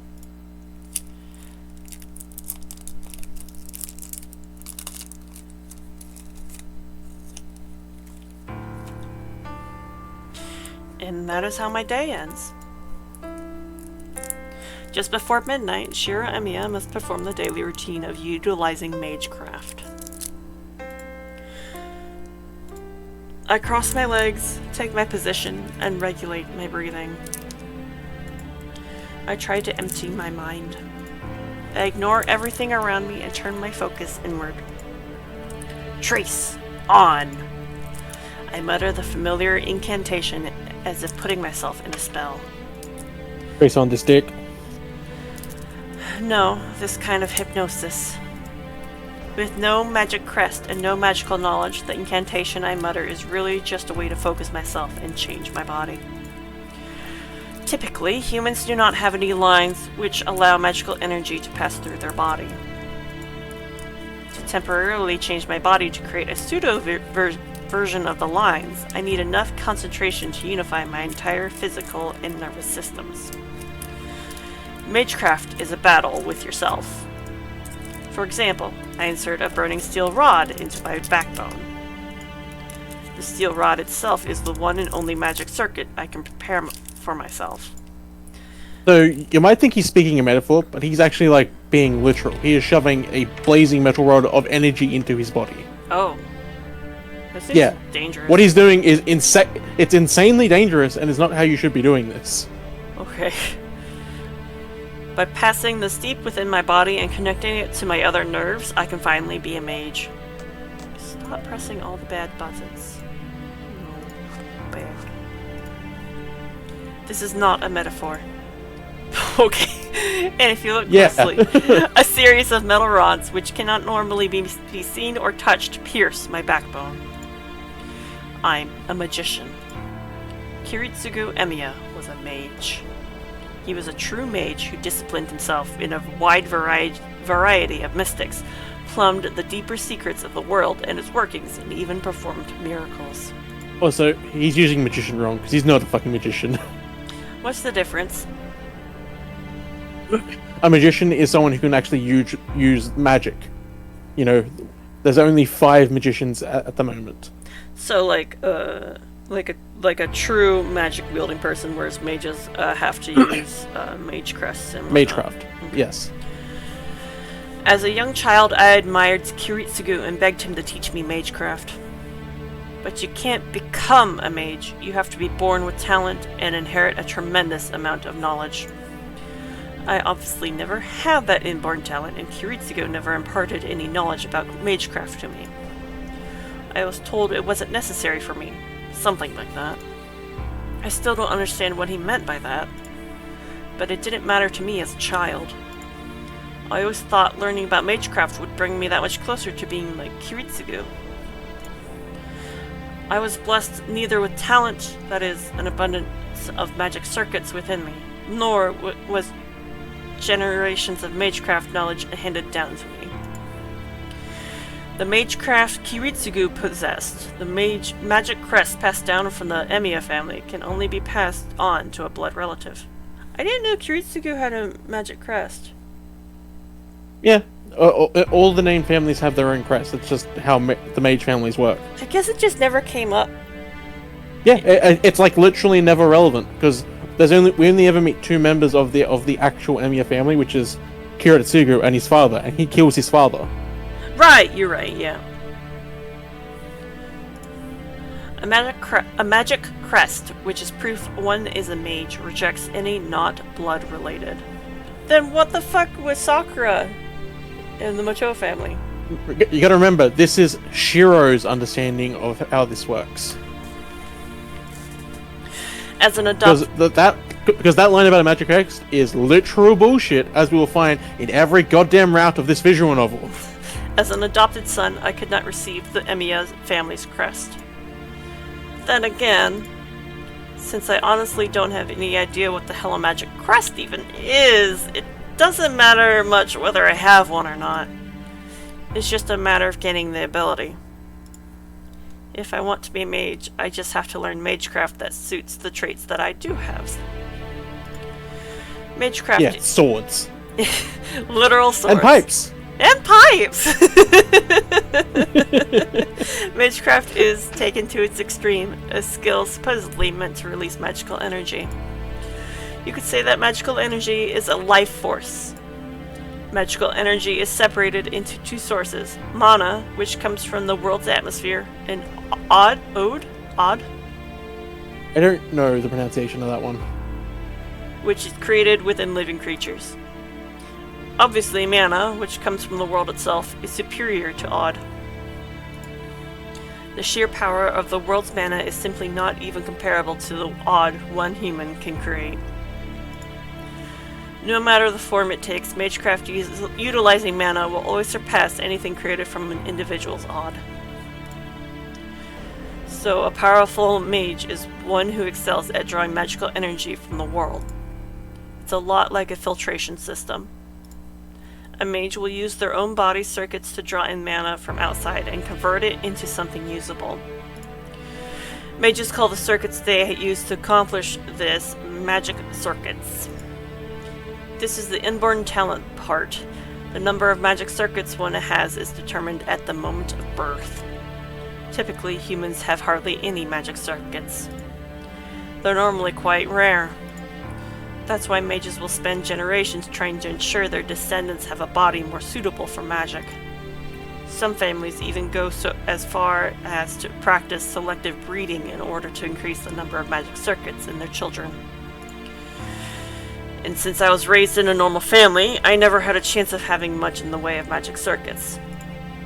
That left me only one option.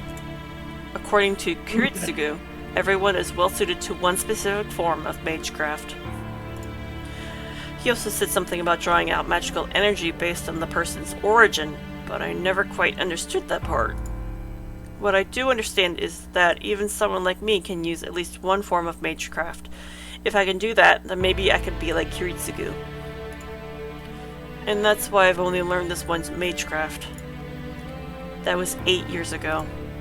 After a lot of thought, Kiritsugu took me on as his disciple, though he never seemed happy about it.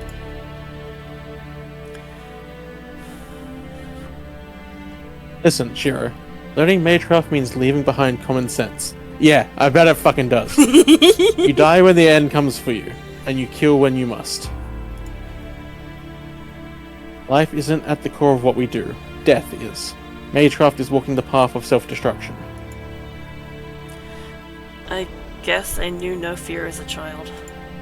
Kiritsugu smiled bitterly, placing a hand on top of my head as I nodded enthusiastically.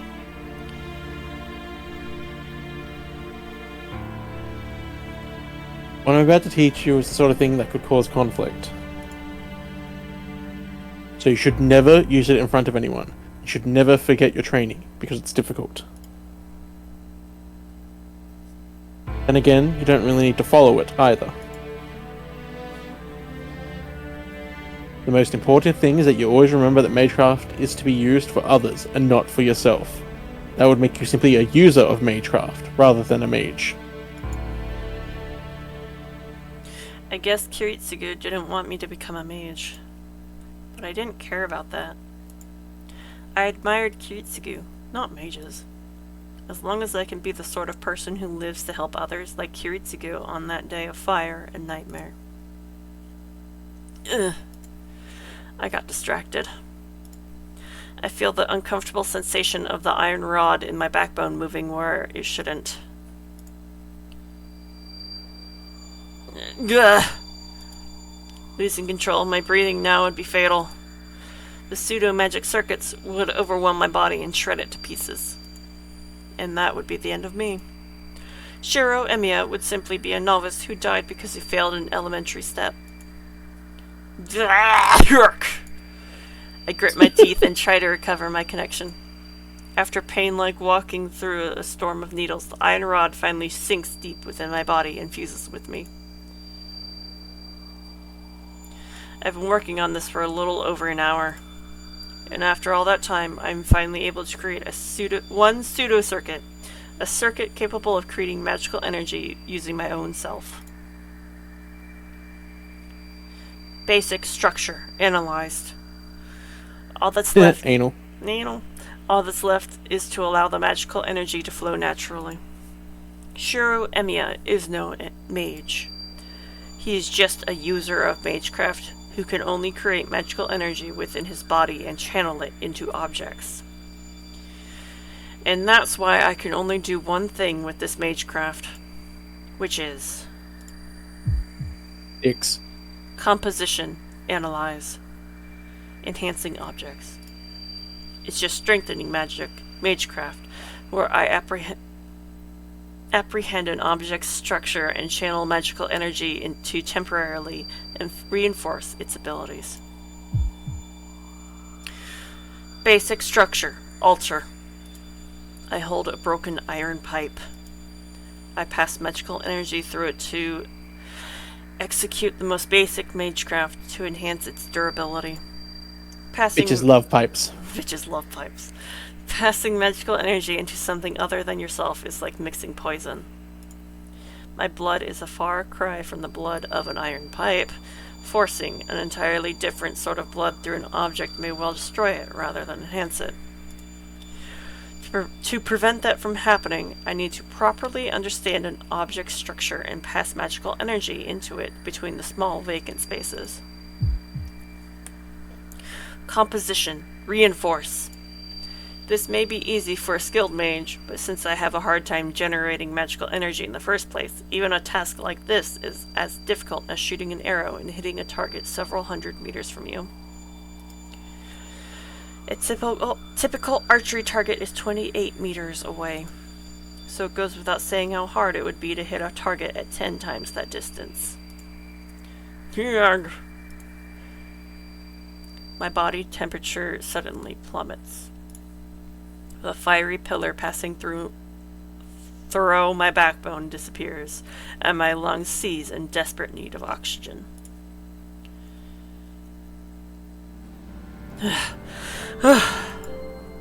My back arches in an effort to keep me from passing out.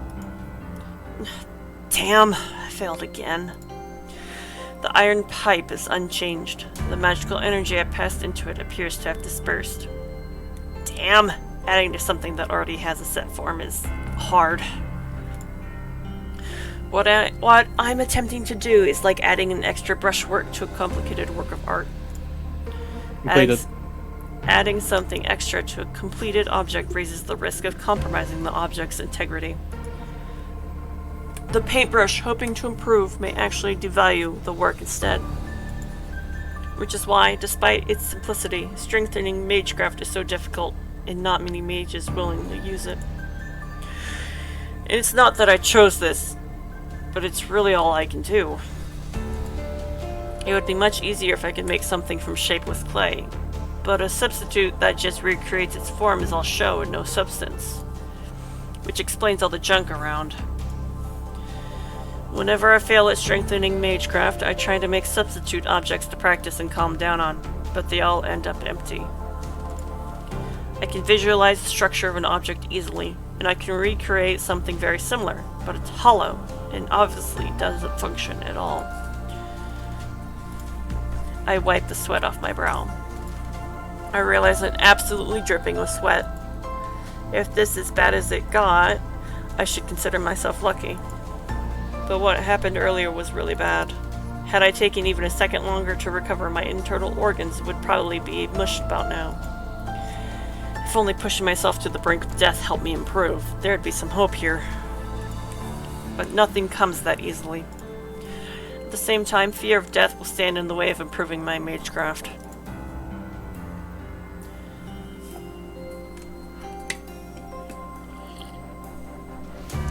Learning magecraft means courting death at every turn. Even rudimentary, everyday magecraft can spin wildly out of control from a single mistake, ending the caster's life. The very first thing a mage must do is resolve to accept death. Kiritsugu always looked sad whenever he brought that up. Maybe it was his way of saying that he didn't want me getting into any of this.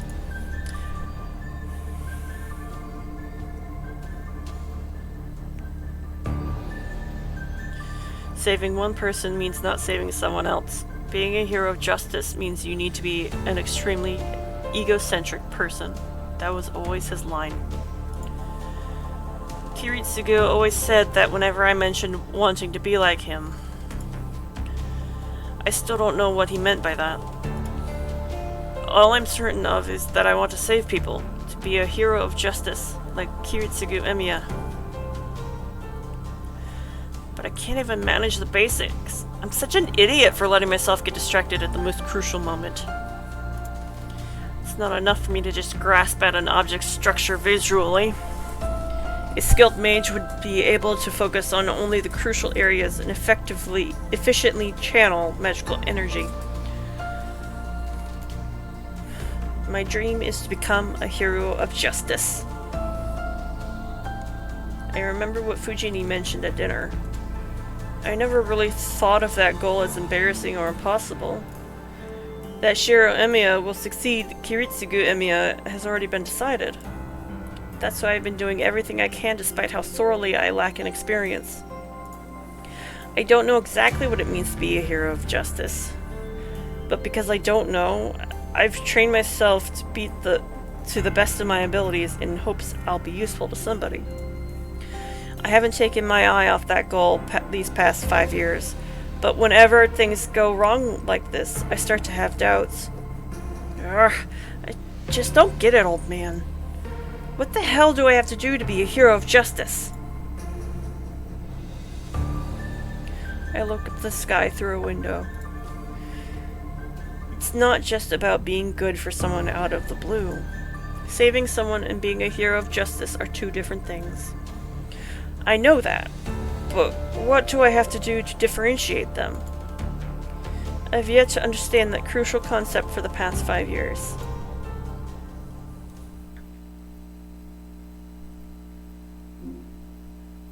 Sure.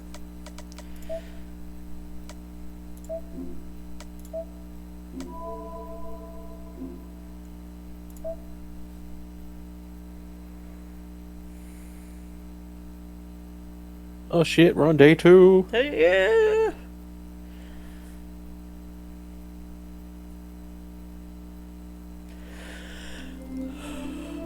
I wake to darkness. I guess I'm not much for dreaming. Unless something big happens, I've always had the same dream anyway. I always envision a sword. I have no idea why, but that's the only thing that pops into my head. There's no rhyme or reason to it. Perhaps this is what defines me as, well, me, as Shiro Emiya. I don't have any dreams of my own. The only things in my mind while I sleep are what others taught me long ago. For example, on how to become a mage.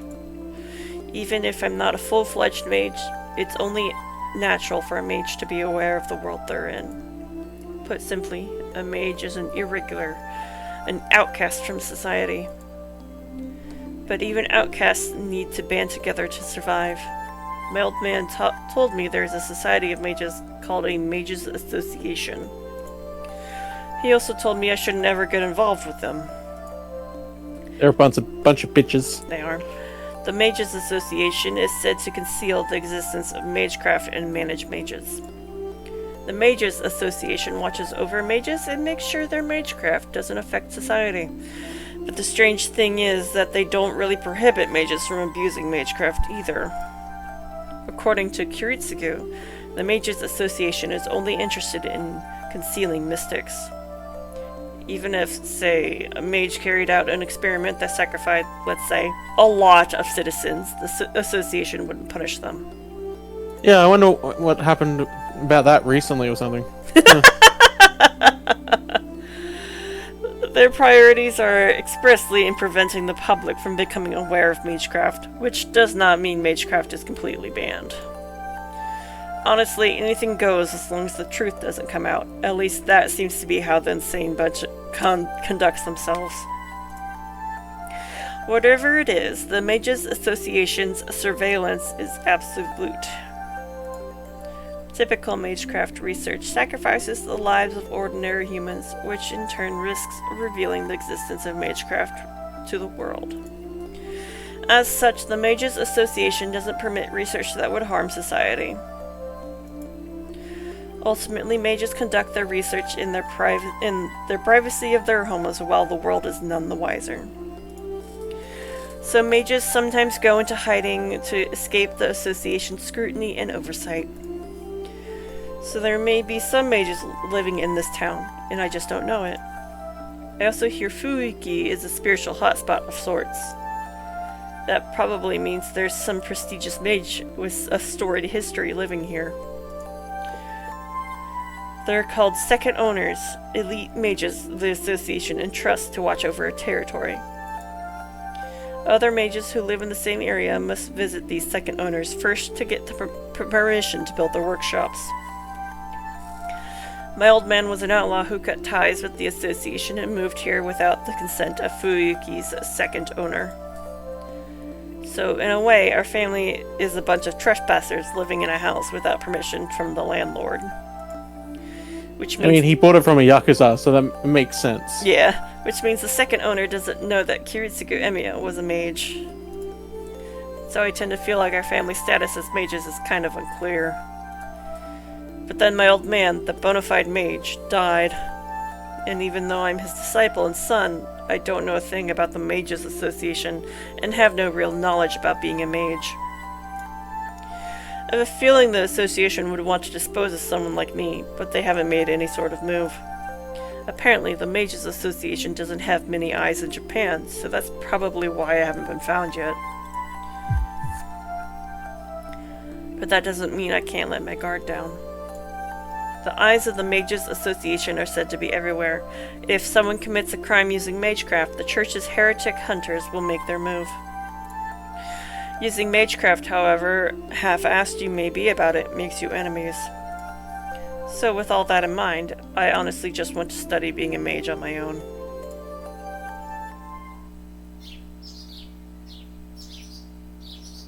Huh? I wake up as the sunlight starts to pour in through the window. Looks like the sun's just now coming up. It's still dark out. It's cold. Waking up in the morning is getting tough. I get up, try not to let the morning cold discourage me, and quickly fold up my futon. It's 5:30. I've always been an early riser, no matter how late I go to bed. I might mess up once in a while, like yesterday, but that's rare. Okay, breakfast. I let Sakura do all the work yesterday, so it would look kind of bad if I didn't return the favor this morning. I should hurry up and finish making breakfast before Sakura comes.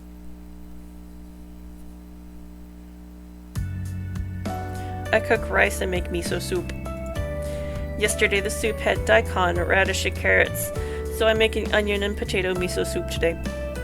I make the egg omelet and use the leftover konnyaku to simmer it with bonito flakes. I make incisions to set the soury fish, which will be the main dish, and sprinkle it with a little salt. All I have to do is broil it, but that can wait until the last minute. Okay, that'll do it. It's almost 6. I finish earlier than expected, so I have some time on my hands. So what should I do with this extra time? Guess I'll work up a quick sweat if I have so much time. Morning exercise is my daily routine, so I might as well do some light workouts.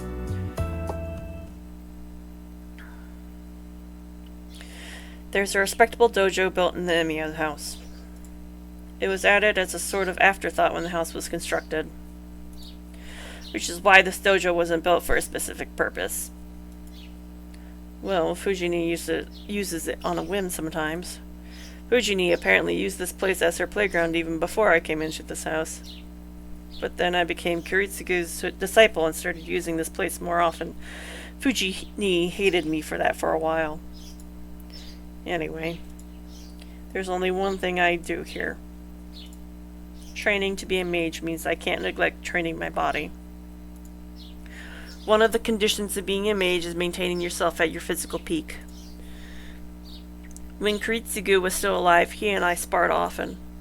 Well, more that he just kicked my ass every time, so I never really learned how to win myself.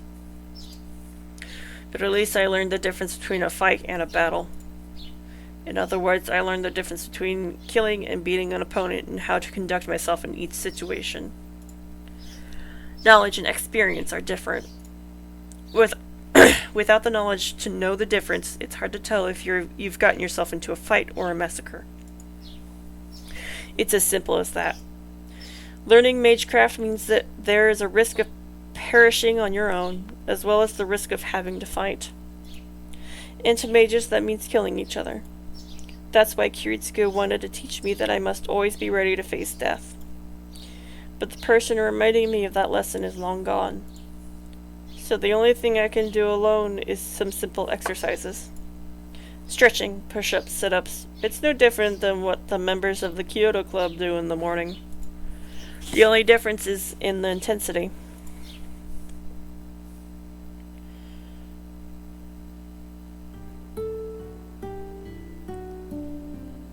Good morning, Senpai. You finished preparing breakfast already? Yeah, it's all done.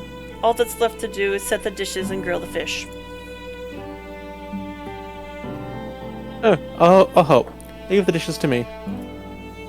Sakura is clearly eager in her reply. And coming in behind the ever-dependable Sakura,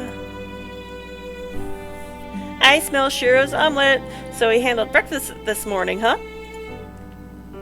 Fujini casually heads to the table.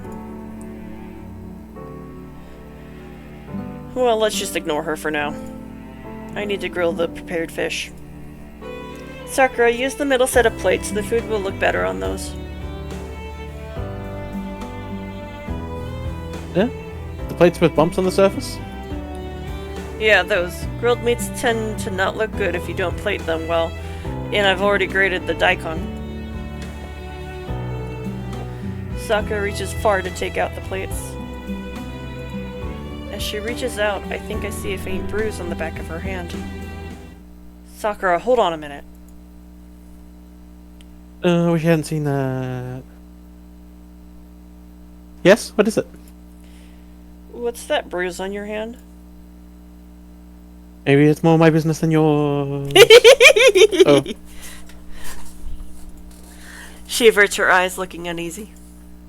Her reaction makes how she got the bruise clear. Is it Shinji again? I can't believe he beats his own sister. That's not it, senpai. Well, I got this when I fell. You know how clumsy I am. That's why I'm always falling and getting myself hurt. How stupid do you think I am? Nobody gets bruises like that just from falling. Seems like Shinji needs some sense smacked into him. No, senpai, my brother really has nothing to do with this. I just hurt myself, so there's no need for you to be angry for me.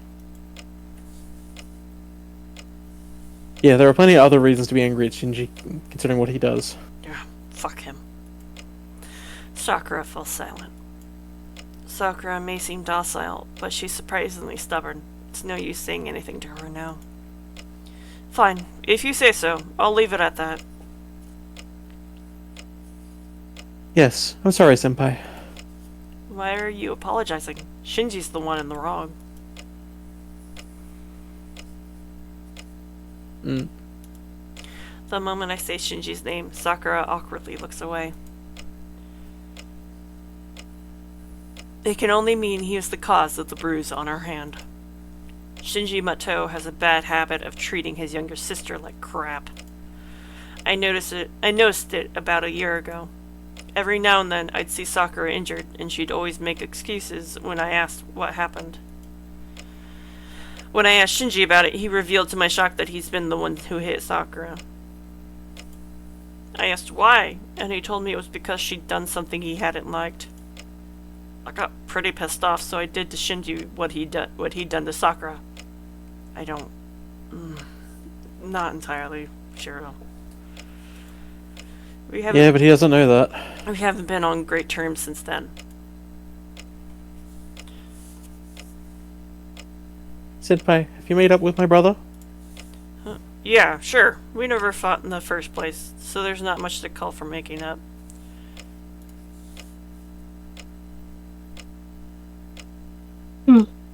Well, that may be how you see it, but my brother doesn't see it the same way. He thinks you're still fighting, so you should be careful. What Sakura says strikes me as odd. Be careful? Of Shinji? Yes, he's angry with you. And I hear he was the very reason why he quit the club. Shinji had nothing to do with me quitting. Well, he might have been a factor, but it's nothing that you should worry about. And Shinji's right, this is a little unsightly. I point to my left shoulder. There's a little scar there.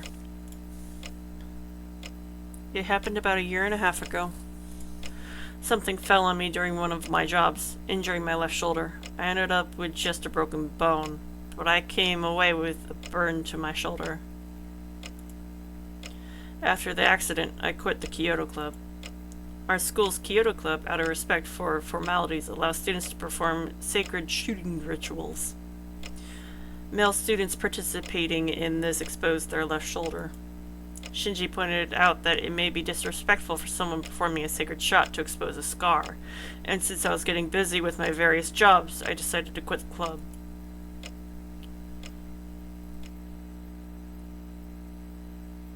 Senpai, I may ask this often, but are you never going to shoot again? Miss Fujimura even said your injury shouldn't affect your performance. Fujini would say that even if I'd broken every bone in my body. Senpai, I'm being serious. I know I should give her a serious answer, but unfortunately I can't give Sakura the answer she's looking for. I don't have time to do club activities. I like Kyoto, but it's not something I should prioritize, so I think I'll give it a rest for a while. How long is a while? However long I feel like. Or maybe until it's time for you to graduate. I'm looking forward to having you look after me then, Sakura. I pat Sakura's shoulder. Oh, okay. I'll be waiting when that time comes. She nods so violently it looks like she might drop the plates.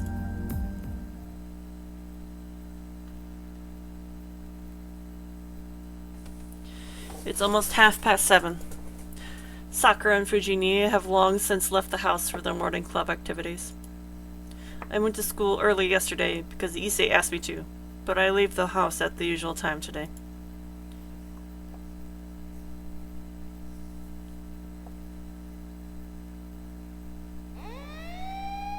I noticed something strange as I walked down the hill towards the intersection. Several police cars are parked in front of a house. Something must have happened since a crowd has gathered. There are easily 20 people watching. I'm curious, but the mass of people prevents me from finding out what's happening. I don't have much time, so I should hurry to school.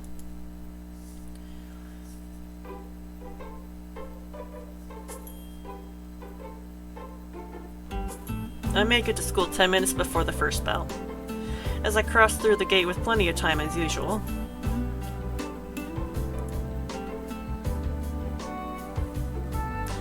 I run into a familiar student. Hey, morning, Emiya. You haven't even changed yet, Mitsuzuri? Homeroon's about to start. You really don't have time to say hi to me. You're absolutely right. Matter of fact, as always, Emiya. I don't know what's so funny, but she laughs heartily, not caring about her surroundings. This is Ayako Mitsuzuri.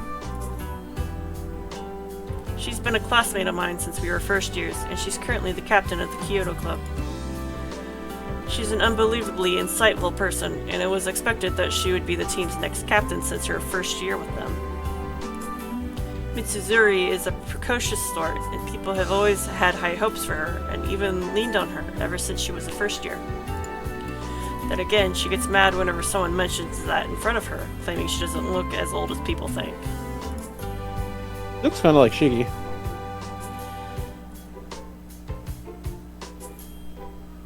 Huh? Were you just thinking something bad about me? I wouldn't dare. Just making an observation.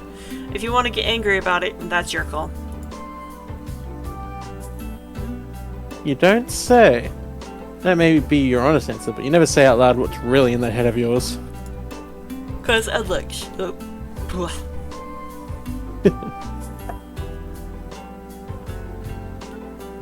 It's still you. Oh, because unlike Shinji, you never let your true self show. Shinji? What's he got to do with this? No matter how much either of you protest, you and Shinji are friends. Ew. You're his only male friend. And I remind you that I'm the captain of the Kyoto Club. Isn't it only natural for me to associate our club's troublemaker with our former troublemaker? I guess? The Kyoto Club's got nothing to do with it, but he and I go back a long way. I see you just got ticked off. You always get frosty whenever the Kyoto Club gets mentioned. You showed some guts quitting and leaving Shinji behind, you know. Did you not consider how the other people you left behind might feel? Like Sakura and me? What? Did Shinji do something bad again? We never have a day he doesn't do something. And he might have gone a bit too far yesterday. He made a first-year guy quit. Mitsuzuri sighs gravely. Seeing her look so serious is rare to begin with, but the rest of her story is particularly alarming. What the heck? Why'd he quit? Shinji took his anger out on him. He gathered all the family members and made the first year, who barely learned how to handle a bow, shoot his bow until he hit the target. Shinji mocked him the whole time. What? How could you let something like that happen? I would never let that happen. But a captain's got a lot to do, you know. You know very well that I don't live in the dojo. Well, yeah, but what the hell was Shinji thinking? He may be harsher than the others, but he's not the type to make someone into a spectacle. Listen to you. You're something, Emiya. What do you mean by that? Were you just thinking something bad about me? I wouldn't dare. Just making an observation. If you want to get angry about it, that's your call. Wait, you using my own words against me. Fine. So what got into Shinji? Why did he do that? I heard Tosaka shut him down pretty brutally. Tosaka? You mean that Tosaka? Do you know any other Tosakas in this school? The second-year honor student. Oh. That's still me. The second-year honor student in Class A, Miss Perfect Rin Tosaka.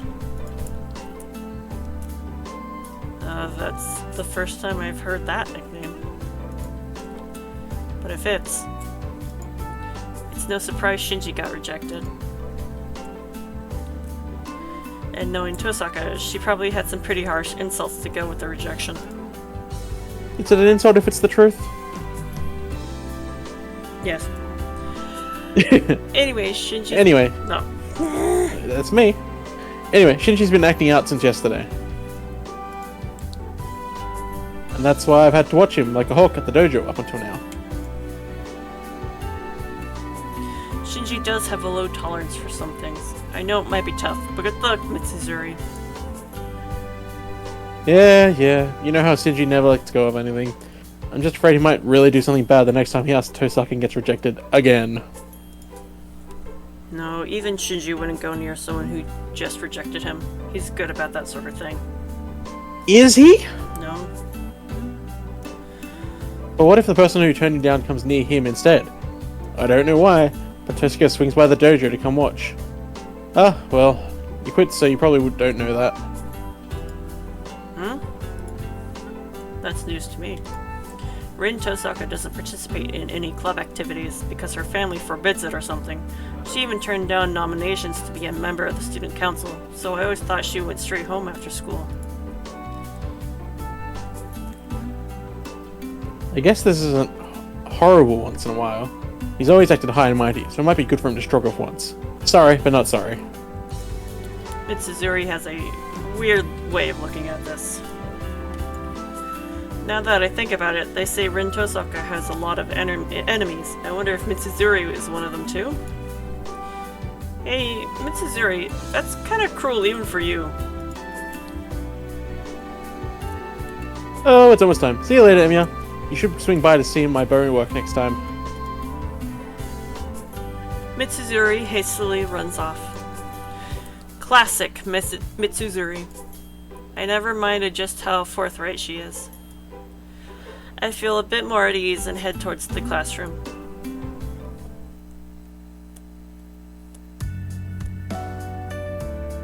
It's lunchtime. Our school has quite the cafeteria, and most of the students eat lunch there.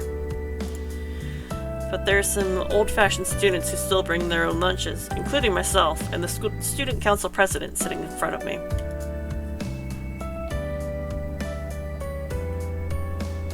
Emiya, can I have some of your fried chicken? Lunch is kind of lacking in protein. Fine, but why is your lunch always so plain, Issei? I know you live in a temple, but there's no rule that prohibits you from consuming alcohol or meat, right? Absolutely not. That idea is anachronistic. this is just how my father does things. According to him, a young priest should not indulge themselves in luxuries, and if I want to complain, I should do something about it. So I'm actually considering joining the circus one of these days. Oh. That sounds like your old man.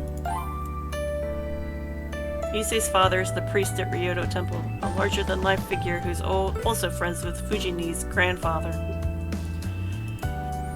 He's definitely not corrupt in any way. Anyway, anyone who gets along with old man Fujimura can't possibly be normal.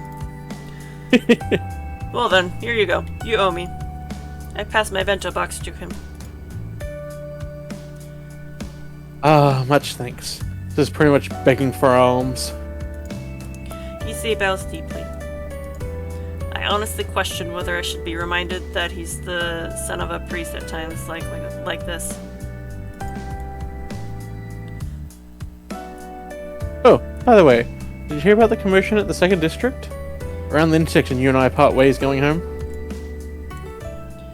The intersection? Could it be the same intersection where I saw the police cars this morning? Apparently, there was a murder there. I don't know the details, but only one child out of a family of 4 survived. Both parents and the older sister were stabbed to death, but by some kind of long weapon instead of typical knives. Oh, like a spear or something. Weird. Sucks to be Fergus. Sucks to be you. A long weapon? Does he mean a sword or something? If it's a murder, then that weapon killed the parents and the older sister. I can't help but imagine it. Someone sneaks in the house late at night, and reasonable violence, a horrible nightmare the victim neither imagined nor wished for, like a traffic accident. The parents are slaughtered. The older sister falls victim without knowing what is happening. A lone child, hidden in the shadows, is covered in their family's blood. Issei, did they catch the murderer? Doesn't look like it. Accident stemming from faulty construction in Shinto. And now a murder with something like a sword here. It's no wonder the school curfew is... What's wrong, Emiya? Did you choke on your lunch? Nothing. Why do you ask? Well, you have a stern look on your face, which surprised me. Sorry, I shouldn't bring this up while we're eating. Issei apologizes and tries to lighten the mood. I actually don't mind topics like this, and didn't realize I was looking so severe. And then there's a gentle knock on the student council room's door.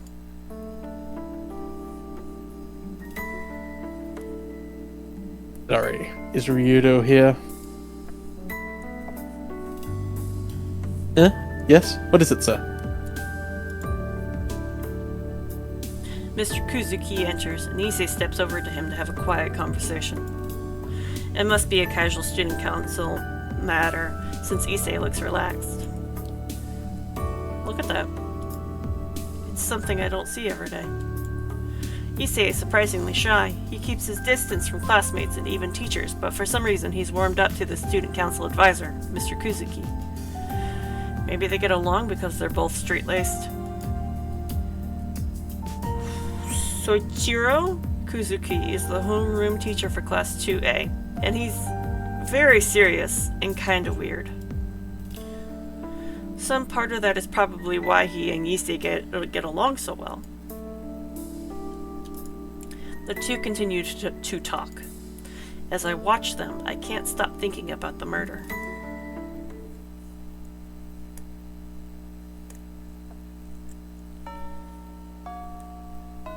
Classes end, and it's time to go home. I can't wander around because I have work today. I shouldn't do anything at school. I should head straight to the neighboring town, but...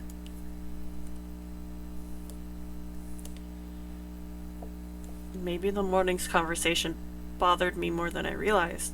The next thing I know, I'm at the Kyoto Club. What the hell am I thinking? Mitsuzuri said Rin Tosaka frequently visits. Well, that... I hadn't thought of that, but I think it's a problem if Shinji got violent against Tosaka. Shinji's unstoppable when he gets mad. Shinji lashing out at Tosaka because she rejected him would be bad. Well, I don't know exactly how, but it'd just be bad. Oh, Tosaka's not even here. Tosaka's nowhere to be found around the dojo. Mitsuzuri worried for nothing. Who's not here? Huh.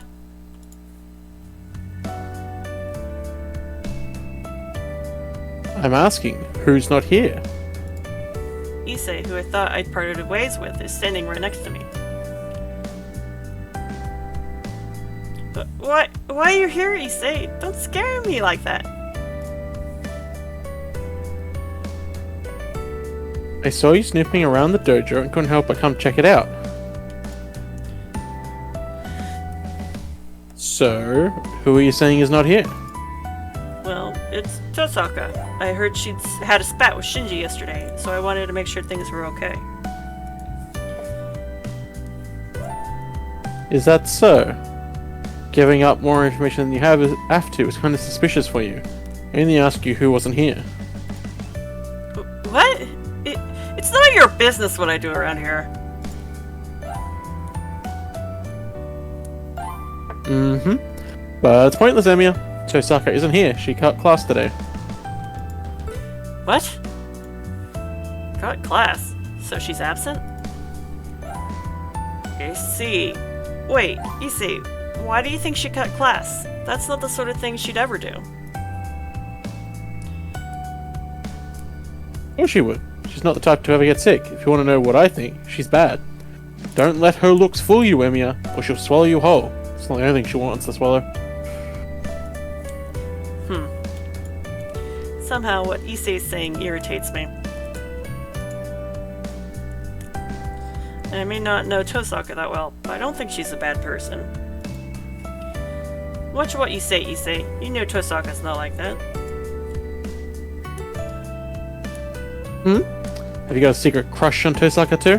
My apologies if so. Forget what I said. Ugh! A secret crush? Like hell! Don't make assumptions! I'm just worried Shinji's going to stir up some trouble. So you came here to sweep in and stop Shinji from attacking Tosaka.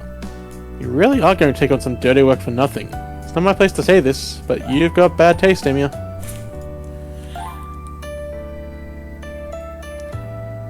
I'm unscathed so far because nothing happened, but Issei, what was that crap you were saying? What? That having the hots for Tosaka is in bad taste? Yeah, that. Tosaka's popular. I haven't heard any bad rumors about her.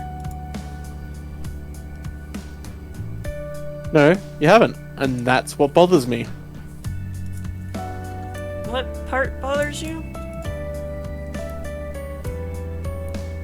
Everything about her. That woman's a vixen, a minx, a monster. Anyway, I instinctively dislike her. My advice to you is to not fall for her. You're the one who always warns everyone not to talk about people behind their back. Oh, come on. This hardly counts as gossip. I am even talking loud enough for others to hear. No wonder I sense people watching us. Well, that's a relief. I'm really glad Tosaka's absent today. Issei, please, can we talk a little quieter? I don't know if this is a case of sour grapes, because Issei and Tosaka aren't the sort of people to get along. I think it's just a case of get away from my best friend, get away from my future love interest sort of clashing of personalities. I really think Issei's just gay and doesn't understand why everyone's attracted to her. And so he's just kind of mad. No, I think he is a little biased towards Shiro, but he just hasn't actually realized that's what this feeling is. Yeah. Poor little gay boy. Yeah. If you say so. Understood. But I'll have you know, my words were hardly slander. I just wanted to let you know that I'm wary of Rin Tosaka. Everything I said is just my own personal opinion. See, that's how you slander someone safely. Yet you used words like vixen and minx. I got it. I had it. I already beat you to it.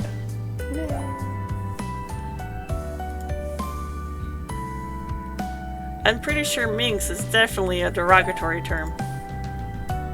Depends on how you use it. Yeah. Don't worry about it, it's a compliment. There are good vixens and monsters too, you know. Yeah, we're gonna see them. I simply use those terms to describe her in a good way. Ha! Issei laughs. I'll see you later. I'm going back to the student council room, but you're going to your job, right? Really shouldn't waste your time hanging around here then. Issei leaves calm and composed, perhaps because he felt satisfied having said everything he wanted to say. I've known him for 2 years now, but honestly I still don't get that guy.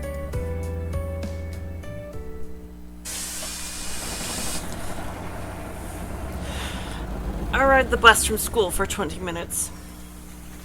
I arrive at Shinto, the neighboring town across the bridge. Oh, it's not even 5 yet. I still have some time. There aren't many part-time jobs in the residential area of Miyama, but there are plenty in Shinto since it's a developing area. Our school allows students to hold part-time jobs, so I take on simple jobs. I prefer my jobs to be physical, and the tougher and shorter they are, the better. I get paid all while training my body, so it's like killing 2 birds with 1 stone.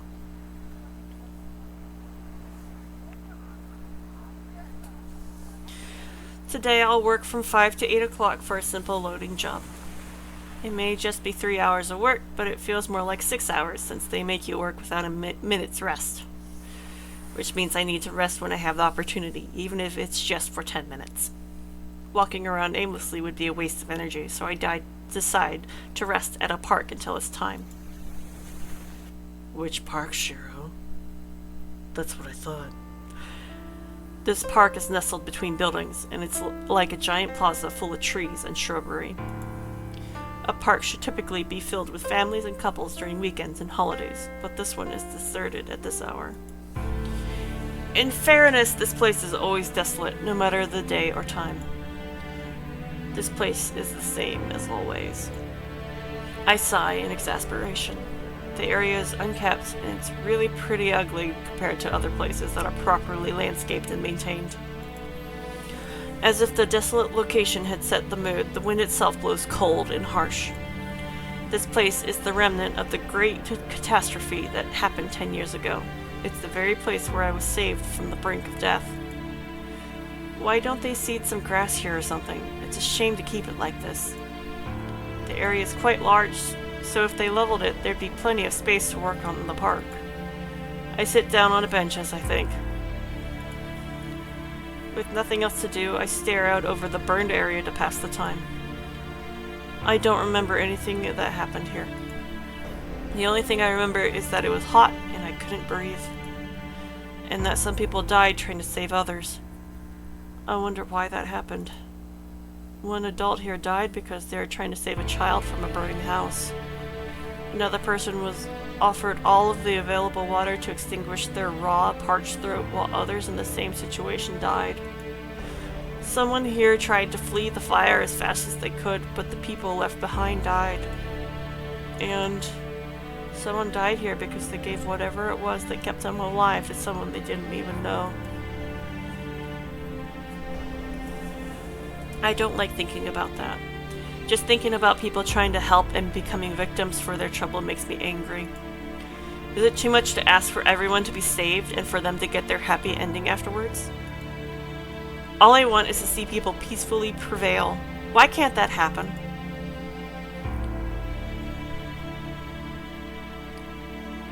That's a tough one. What you're essentially saying is that you want to save everyone. That was Kiritsugu's response to the question when a very young me asked it. As a child, I obviously refused to accept that idea. But you saved me, Kiritsugu. I knew you were a magician, and you could do anything. I knew you were a champion of justice who wouldn't let anyone suffer, and you did it without asking for any reward. That's why I've always believed you managed to save everyone back then. In response to me shouting this at him, Kiritsugu looked more troubled than I'd ever seen him, and said something I remember to this day. Hero, saving one person means you don't save someone else. Listen, being saved by a champion of justice only means you're one of the few they manage to reach. It might be obvious, but that's what a champion of justice is. Yeah, I get that. And now that it's been pointed out, it seems so obvious. Imagine if there was a burglar and some hostages, and the burglar intends to kill the hostages. Under normal circumstances, a majority of the hostages would probably die. But if by some miracle all the hostages were saved, there's someone who didn't get saved. The burglar, of course, since saving the hostages was done at the cost of his life. The people the champion of justice saves are only those whom the champion of justice deems to save. That's why saving everyone is impossible. Even God can't do it. Especially if it's a natural disaster. No person is able to save everyone and everything. The fire 10 years ago was like that. As someone who was miraculously saved from the incident, it wasn't my place to say anything at this point. But I still don't like it. I don't want anything like that. I don't like the idea that there's a limitation to who can be saved.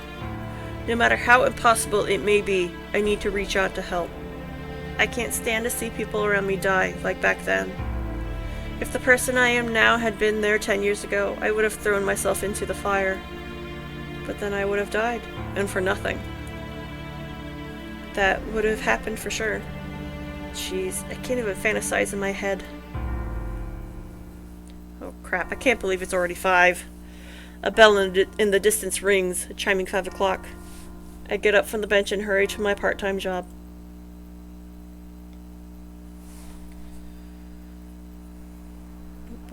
By the time I'm done working, the sun has long since set. It's a little before 8 o'clock. I finish about 10 minutes earlier because I kind of overworked myself. Maybe it's because I stopped by that park before work. That might have motivated me to push myself harder. At the train station, the night is just getting started. There are a bunch of people milling about and an endless stream of cars on the road. Guess there's no need for me to get something for Fujini. I walk along the path as I gaze up at a lighted building. It's the biggest building in Shinto, so I can't see all the way to the top. As I gaze at the building, enjoying the nighttime scenery. Huh? I think I see something bizarre. What is that? I stop and try to look at the very top. I squint, trying to bring whatever I see into focus, but it's like staring at grains of rice.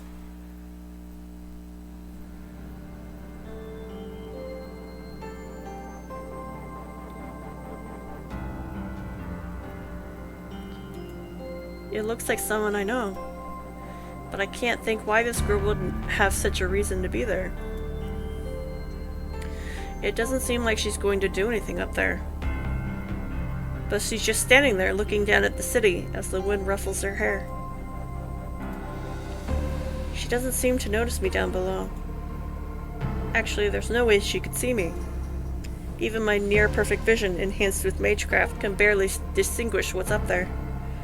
I may be able to tell she's up there because she's isolated, but there's no way she would be able to pick me out of a crowd on the ground. She's just looking down at the town. It seems like she's looking for something. I can almost feel her sharp gaze, even at this distance. I forget how long it's been, but I continue to look up at the girl standing in the void. She stands at the top of a high tower. She's like a magician, looking down at the surface world with the bright moon shining bright behind her. Oh. And then she disappears, apparently done with whatever brought her up there. The rooftop stands empty, and the scenery returns back to nothing more than the beautiful night sky. Was that Tosaka up there? I can't be sure, but I'm probably right about who it was, at least. There aren't many girls I know who stand out like her, and besides, I'm not so out of it I'd fail to notice a girl I secretly admire. It's just, Tosaka sure has a weird way of spending her time.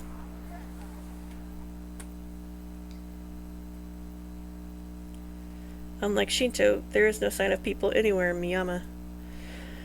There's nobody around after 8 at night, and the town is silent and still. The house I saw this morning stands across the intersection. There are no signs of life, and a no trespassing sign hangs over the front door. In just a single day, the house has fallen quiet, almost like an abandoned building. A girl and her parents were killed by a burglar. I wonder what life awaits now for the single child who survived. I bite my lip, frustrated by my powerlessness. I promised I'd just be like Kiritsugu, but I couldn't do anything, even when something like this happened so close to home. I want to help people, but I don't even know what I can do.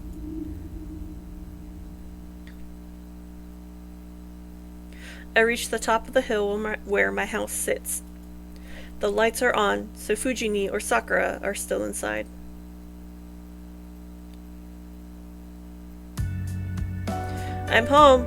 Oh, it's just you, Fujini. Oh, welcome back, Shiro! Fujini turns toward me, munching on a rice cracker. The TV is turned to a lively variety show. You're home late again. Didn't I tell you to come home earlier since it gets dark so fast in winter? I am home early. I worked until 8, so get off my back about that. So where's Sakura? I see dinner's already prepared. Sakura went home early. She said she had something to do today, so she just came and made dinner. Fujini cheerfully replies. As far as she's concerned, anyone who makes her food is a good person. I see. That's probably a good thing for now. It's been dangerous lately, so maybe I'll take over making dinner until the new school term starts. Objection! You come home so late. If you make dinner when you get back, I won't get to eat until after 10! Couldn't you just eat at home? What are you talking about? This is my home. Fujini tilts her head, puzzled. Honestly, I'm not sure if a response like that should make me happy or sad. Fine. I know it's pointless asking you to make dinner. By the way, what's that you got there? You didn't bring over more junk, did you? Fujini has a tendency to leave a bunch of junk here. She'll bring... Yeah, Fujini's a very simple lady. I love her. She's my sister. She'll bring stuff like bowls from restaurants that are too big to be functional, an unnecessarily heavy earthen teapot, or a weird guitar that plays itself. She must think this place is convenient storage or something. Show it to me. I'm going to toss it if it's trash. This thing? It's just a poster. Fujini hands me the poster. It's probably a poster of some no-name singer. Let's see. I knew it. It's a poster of a young man wearing a military uniform, smiling with his thumbs up, all in front of a cheap-looking blue sky background. The caption on the poster in bloody font. Love's lovely Ranger Land. Come to the self-defense meetup. Hey, this is a recruitment poster for a youth group. What the fuck? I don't want it, so you can have it. I don't want this either. I quickly roll the poster back up and try to whack Fujini on the head with it. Heh, you missed. However, Fujini counters mercilessly with another poster she's been holding. Conk. Her poster sword bops me light. Yeah! Stars. I see stars. Lightly. You thought you were going to hit me? You'll need to up your game if you ever hope to do that. that's not the issue here. How the hell does a paper poster make a sound like that? Did she manage some sort of technique only a true poster master can execute? Eh? Oh, sorry, my poster's a collector's edition, made of fancy playsteel. Is your head okay, Shiro? Fujini, you're going to end up killing someone one of these days. Just Shiro. If that time ever comes, it'll all be good because you'll sweep in and marry me. Yeah, not a chance. I'm not marrying a natural-born killer. What? I don't think I'm that violent. You would be unaware of your actions. Pray that I survive. He's also the least violent of the girls he does end up with. Yep. I'll have to be very careful from now on if I'm going to have any hope of avoiding being murdered. Keep talking big, but now I'm hungry, Shiro. I've been waiting for so long, so let's hurry and eat already. Fujini gets up. What's up with Fujini? She must be really hungry if she's offering to help, even if it's just setting the table. Fine, then you take out the plates and bowls. You can at least scoop the rice into bowls, right? Of course I can. Hey, do you think it'll be okay if I use a bigger rice bowl? That shouldn't be a problem. Sakura's not here today, so we'll definitely have leftovers. Good. Then you and I will have matching bowls today. Fujini scoops mounds of rice into 2 large bowls. Whatever. I was going to go for a second helping anyway. And if I meddle in what Fujini does now, we may really not have any dinner.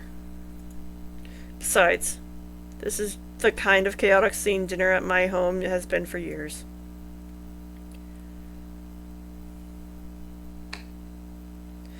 Another day ends. We finish our rowdy dinner, and after I see off Fujini, I take a bath. After that, I head to the shed for my daily training. I complete it as usual, and then go to sleep.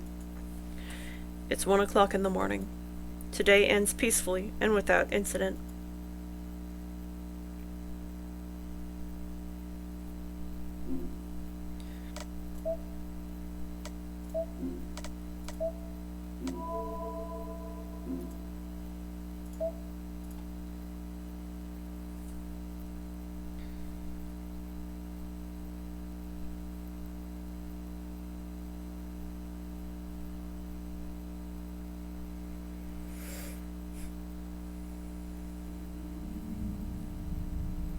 I'm in a fire.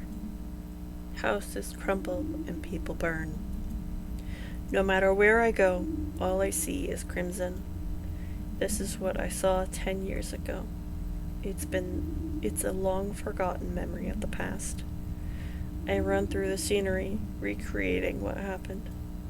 I know it's a nightmare, but there's no way to escape. I run and run. I keep running. Every time the scene ends with me as a child running out of energy and getting rescued.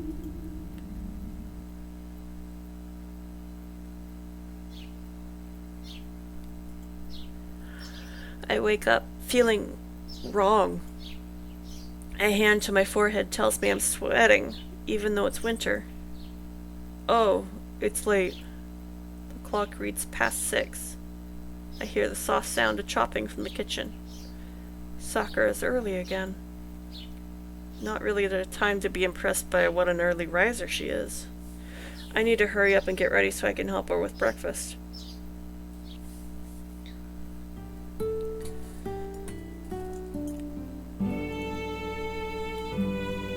Shiro, what are you going to do today? It's Saturday, so do you have work in the afternoon? No, not today. I might help Issei out. Why do you ask? Oh, no reason. I was hoping I could swing by the dojo if you had nothing to do, because I'm kind of in a bind this month. A bind? Why? My bank account's hurting, you see. It'd be a huge help if someone made me lunch for a while. Yeah, not happening. It's your mess. You can afford to miss a meal or two. I wasn't expecting anything from you, Shiro. The only person I can count on is Sakura. Right, Sakura? Yes, if you don't mind having what I have, I can make you something. Ah, good, good. Then let's eat lunch together today. Breakfast goes smoothly. Today's menu includes the typical sides, and the main dish is braised lotus root, konnyaku, and chicken. Sakura probably didn't need to make such an elaborate dish for breakfast, but I'm guessing she made extra to pack for lunch. Sakura is a member of the Kyoto Club, and Fujini is the club's faculty advisor. Nobody would think it was weird for the two of them to have the same lunch. Oh, by the way, Shiro, you woke up late today. Did something happen? Fujini looks my way as she sips her miso soup. As much as she's just kind of out there most of the time, she's pretty sharp about this kind of thing. Had a dream about the past and woke up feeling crappy. That's it. Oh, so the usual. Nothing to worry about then. It's not an interesting topic for Fujini, so she shifts the conversation in another direction. That doesn't bother me one bit. 10 years ago, I used to have nightmares a lot, back when I couldn't shake the memory of that fire. But as time went on, those nightmares grew less and less frequent, and I've gotten to the point where the dreams don't bother me anymore. I've been told my nightmares were pretty bad back then, though Fujini was already with us by then, and she's been sensitive about changes in me since. Shiro, are you hungry at all? Your dream this morning hasn't affected you, has it? Nope, I'm fine, so quit using my dream as an excuse to try stealing my food. Ah, I'm happy to see you turned out to be such a strong boy, but I wish you'd wound up a little more gentle. Right back at you, since I'm basically your younger brother. I kinda wish you'd ended up more delicate and sweet yourself. We both huff and turn our heads away from each other. Seeing that as a sign that I'm fine, Fujini smiles in relief. Humph. Honestly, I appreciate her consideration. But I know she'll get an ego about it if I say it directly, so I pretend to grunt and protest instead. Sakura looks puzzled by our interaction.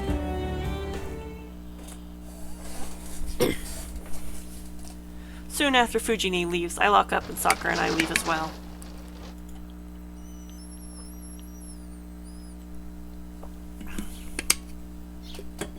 Senpai, I won't be able to come help from tonight until Monday.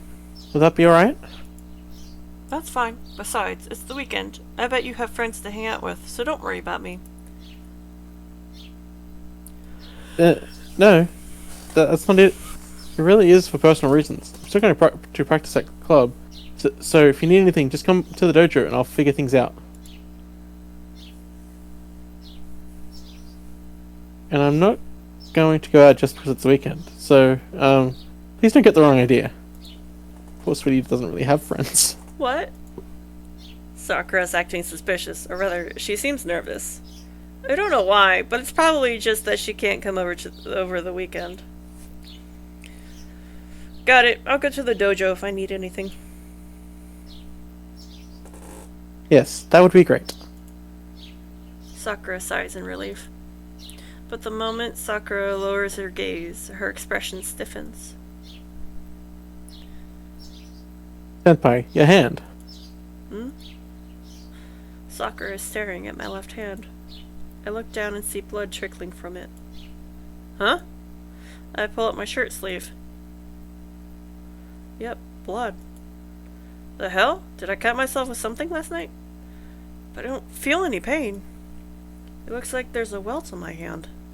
The bruise stretches all the way from my shoulder to the back of my hand. It looks like a snake that's trying to reach my palm from the very top of my shoulder. Huh, weird. That's weird. The thing that Sakura... It should only be on the hand, right? Yeah, I wonder what happens in a certain route that involves an entire arm. I actually don't remember. Well, it doesn't Don't worry, hurt. we'll get there eventually. I'm sure it'll go away soon. I don't think it's anything to worry about. Okay, if you're sure, I won't worry. Much. The sight of the blood probably made Sakura sick, since she's keeping her head down.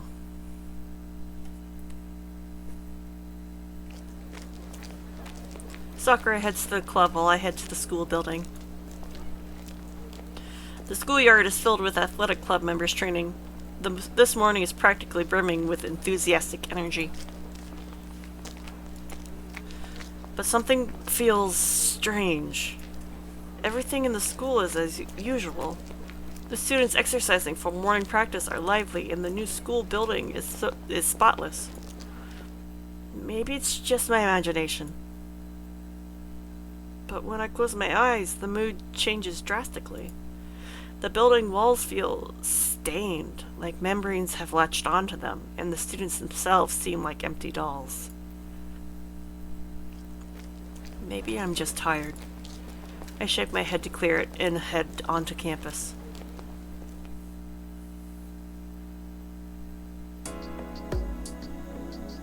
School ends early on Saturdays.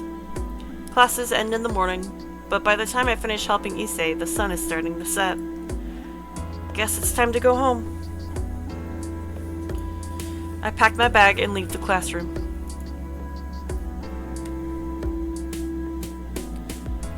But then... Hey, you're still here, Emiya. I run into Shinji. There are a few girls behind him making a small commotion. I can't believe you're still hanging around when you've got nothing to do.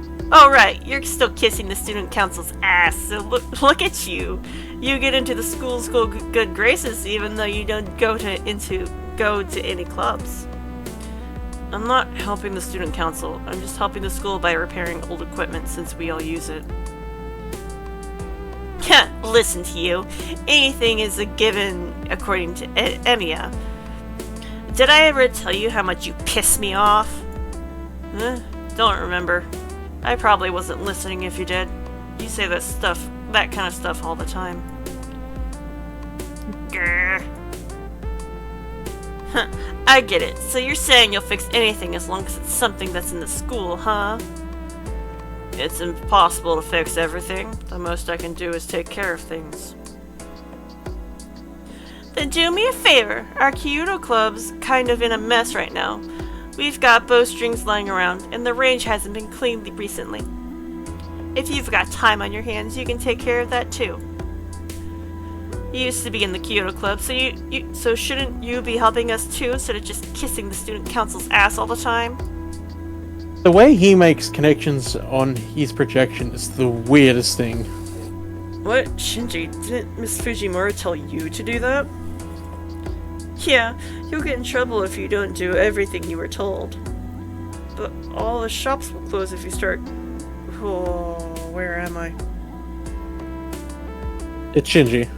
But all the shops will close if you start cleaning up now. If that guy's offering, just let him do it. Oh no, those are the two girls. Okay, can you be a girl, please? That's kind of mean. Plus, an outsider can't possibly clean everything up. That might not be right. Shinji just said he's a former club member. Maybe we can let him do it. The girls behind Shinji are awfully chatty.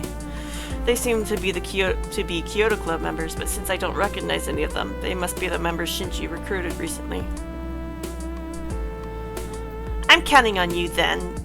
The key's in the usual place, so just go in whenever. You don't mind, right, Emiya? No, I don't mind. I've got some time on my hands, so it's no problem.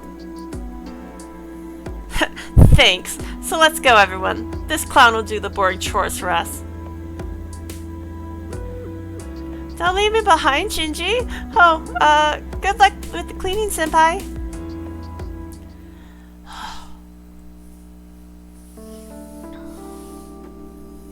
I cleaned the Kyoto dojo without any problem since I'm familiar with it. It's a big room, so it took a while, but it was kind of fun cleaning the place I used to spend so much time in until a year and a half ago. Midway through, I considered trying to shoot a bit, but decided not to. It would be rude to the owner of the bow. If I want to shoot, all I have to do is bring my own bow and visit. I look at the time, and it's way past curfew. It's a little after 7. The school gates must be closed by now, so there's no need for me to rush out. Now that I look closely, I don't remember the dojo being so dirty before. There's dirt and grime all over the place, like behind the bow rest in the club room. Well, I guess another hour or two wouldn't make much of a difference at this point. I've already started, so I might as well clean every nook and cranny.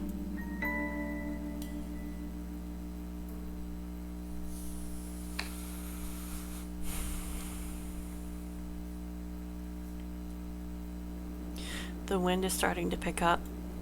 It's so cold my cheeks start to sting. Fuyuki typically isn't cold at night during winter, but tonight's certainly an exception. My breath fogs the air with every exhale. No wonder it's darker than usual. The moon's hidden tonight. I look up and there's no light in the sky. The strong winds send the clouds speeding across the sky.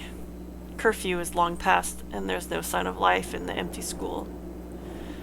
Not so much as a sound can be heard on campus, and it seems to be covered with colder air than any place in town. Huh?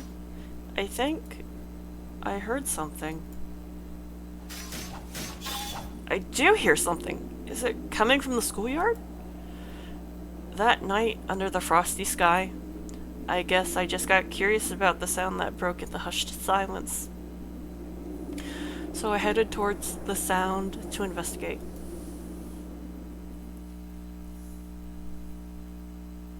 I go to the schoolyard. Is that people? It looks that way, at least from a distance. It's just so damn dark.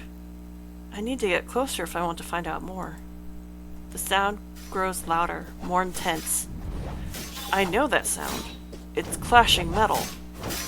It sounds like a fight. This is so stupid. What the hell am I thinking? I'm being stupid, obviously. Who would ever fight in a school courtyard with weapons like that? And then it was probably a gut instinct that sensed the danger, or maybe keeping out of sight as I approached was just a stroke of luck. Whatever the reason, I hid behind a tree big enough to conceal me and took a closer look at the source of the sound. You want that? I want that! Who complimented me? There, my mind froze. What? I can't comprehend what I'm seeing. A man in red and a man in blue. The two of them are clad in armor so ancient it's several steps beyond old-fashioned. It's a ridiculous sight, but their rapid, deadly movement makes clear that their fight is no joke.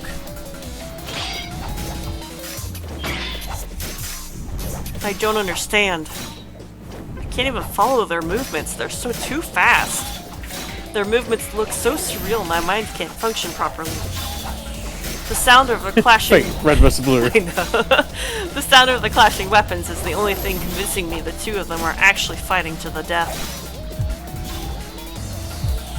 But there's one thing I'm sure about. They're not human.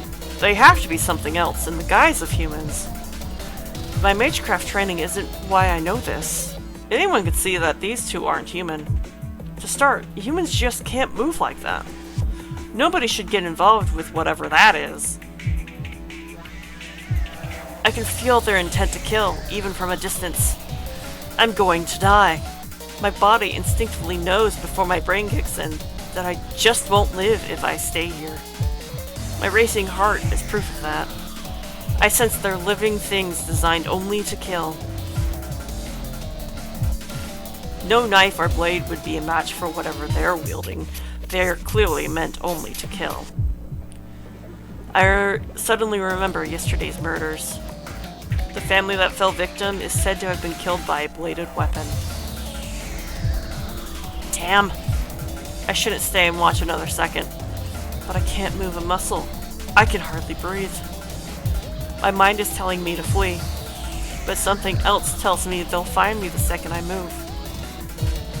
More than any internal conflict, though, I'm just paralyzed. I'm more than 40 meters away from them, but I still imagine getting stabbed in the back with that spear. I can't breathe. No, you'll get stabbed in the front. Yep, right in the heart. Because you're a bitch. The sounds stop. The two figures separate and stand facing each other. Just as I'm starting to feel a sense of relief that the fight's over, another stronger sense of malice creeps over me. What? My heart feels like it's shriveled up in my chest. The numbness in my body turns to convulsions, and I clench my teeth in an effort to compose myself. Unbelievable! Who the hell is that guy? A nauseatingly high amount of magical energy flows into the man in blue. Kiritsugu once demonstrated to me how to draw in magical energy from one's surroundings. It was a kind of magecraft so beautiful that it impressed even an apprentice mage like me. But this is different. The same way even the simple act of drinking water can look revolting if done excessively. The man in blue appears to be binge eating. The sight is so extreme that anyone with magical energy would find it repulsive. He's going to die.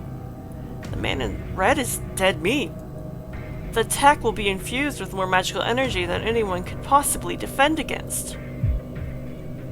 He's going to die. That inhuman something in the guise of a man is going to die.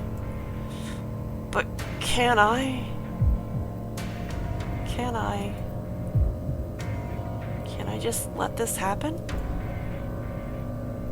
That question shakes me out of my paralysis.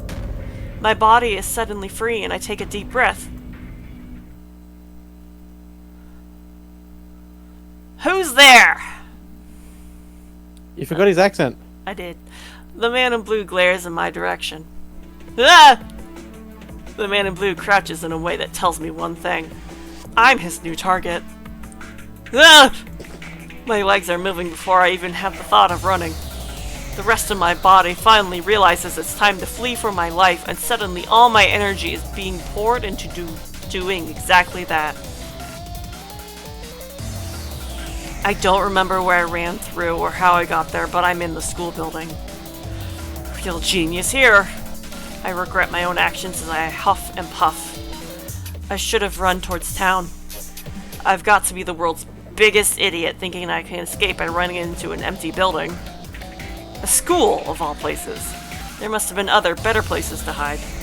And what the hell convinced me I'd die if I didn't run to begin with? My chest burns from all the running. I turn around, but I don't sense anything pursuing me. The only sound is my own footsteps. I can finally stop. My feet just barely move another step. I gulp down lungfuls of air, trying to slow my heart down, and I breathe a sigh of relief. I survived. What the hell was all that? I try to recall what I just saw as I catch my breath. One thing's for sure, I definitely wasn't meant to see that. Things that looked human fighting in the schoolyard at night. That's all I can really remember. But I've seen something else out of the corner of my eye. I think there was also someone else. I can't remember what they looked like though. Honestly, I couldn't afford to look at anything other than the two fighters locked in combat. But finally, guess our little game of hide and seek ends here, huh? The voice comes from right in front of me. Hey, you ran pretty far. I can't breathe. My mind goes blank. I can't think. But I know that I'm going to die.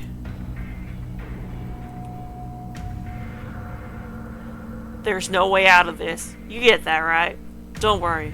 It's always like this when you're about to die. Nothing to be ashamed of. And with that, he raises his spear. Sorry, kid. You're just unlucky today. But you saw what you saw, so you gotta die. No mercy, no compassion. His spear pierces my heart. Sucks to be Fergus. Sucks to be you. I was desperately trying to think of his little stupid poem.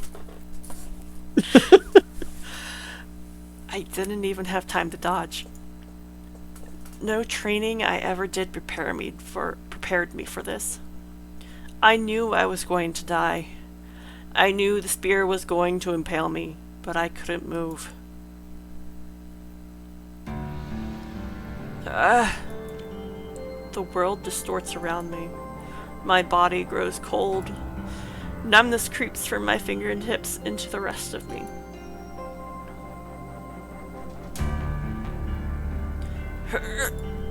I cough up blood once. I felt like there should have been more, but it was just the one cough. That spear must have been special. My blood slows and grows stagnant. My heart just stops, all from a single strike of that spear.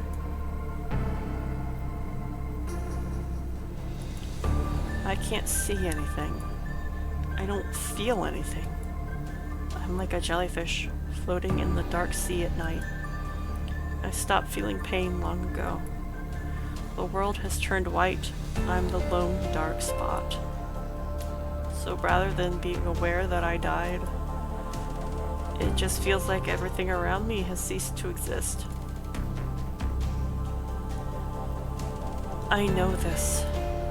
I experienced the same thing 10 years ago. This is what dying feels like. Dead men tell no tales, but the weak dying is just the order of things. My eyes can't focus. It's a dirty thing you made me do. After what I just did, calling me a hero seems like a bad joke. I can only hear his voice. I know, I'm not complaining. At least I saw the girl servant, so I'll head back. He sounds so irritated. Afterwards, I hear footsteps fading down the hallway. Archer, huh? I want to settle the score, but I'm in no position to ruin my master's plans. Damn, my master's a nasty one. The voice suddenly disappears. He must have jumped out the window.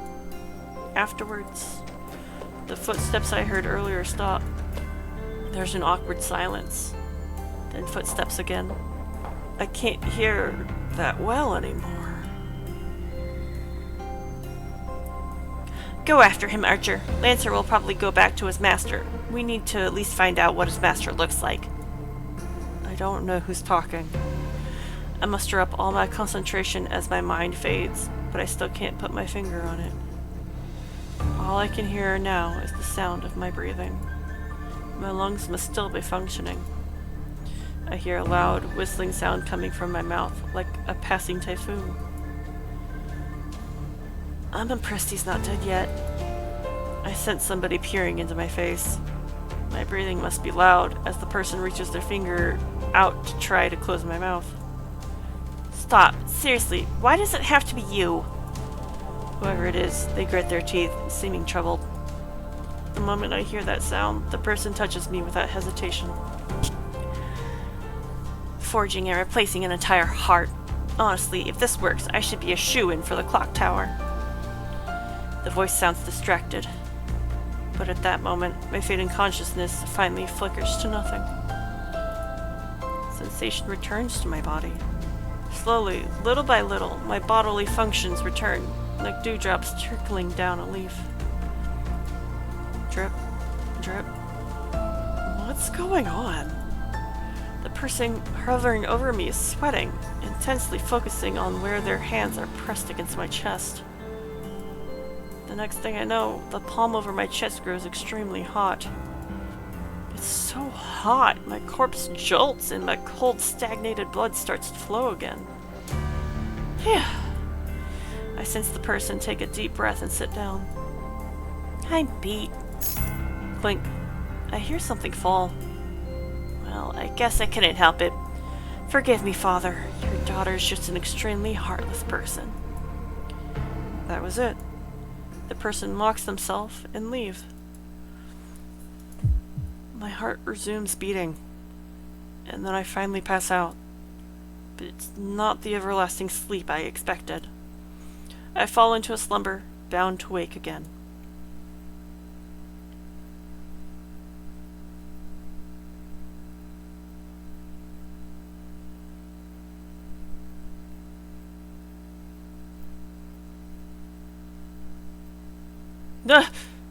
I wake suddenly. I feel sick and my entire body aches. Every time my heart beats, a sharp pain stabs my head. What happened? My intense headache prevents me from remembering anything. My body's cold and stiff, likely because I've been sleeping in the hallway for a long time. The only thing I can figure out is that the chest area of my uniform is torn and my blood stains the whole floor. My head feels hazy as I get up. The spot where I'd been lying looks like a murder scene. Damn, seriously? Was my chest stabbed? Ugh. I fight down a surge of nausea as I head to a nearby classroom. Staggering, I open a closet and pull out a rag and bucket. What the hell am I doing? I'm still confused. I encountered something unbelievable, then it murdered me. But here I am, still trying to clean up after myself. How stupid can I be? Damn. Very stupid. It's not coming out because you don't use just a rag to clean up blood, you stupid! I wipe at the floor with a rag I found.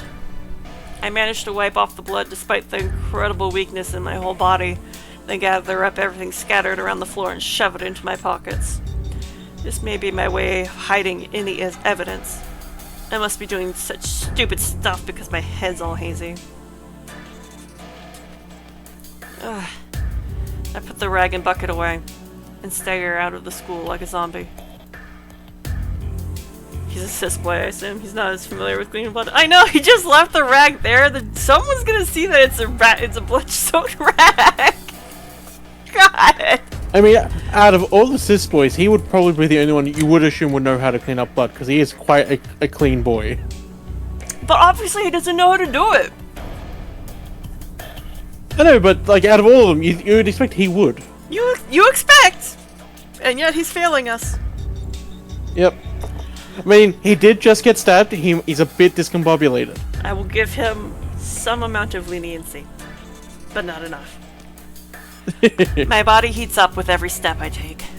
It's so cold outside, yet my body seems to be on fire.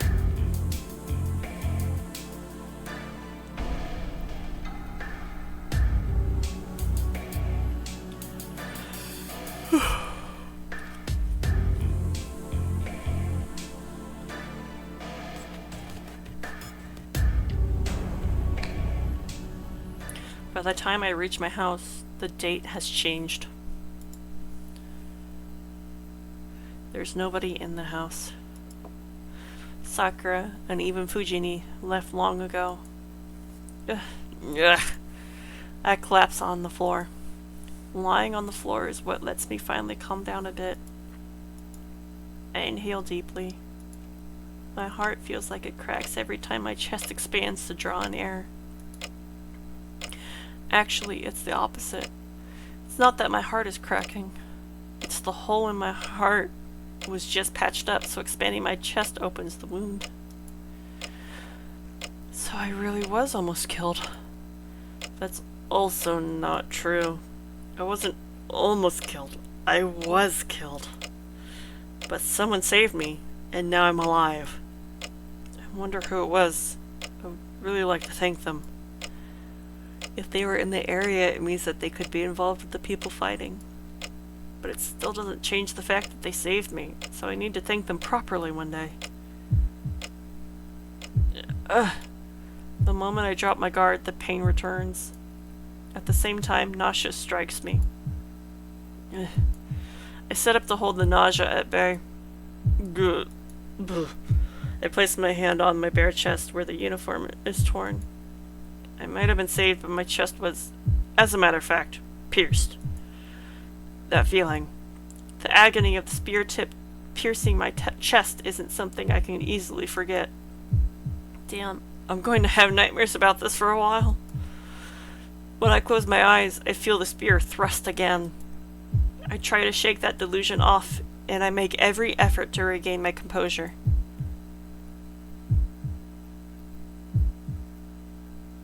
Good, I'm calming down. This must be thanks to my nightly training. My thoughts clear as I take slow, deep breaths. The fever and nausea abate a bit. So, about what happened?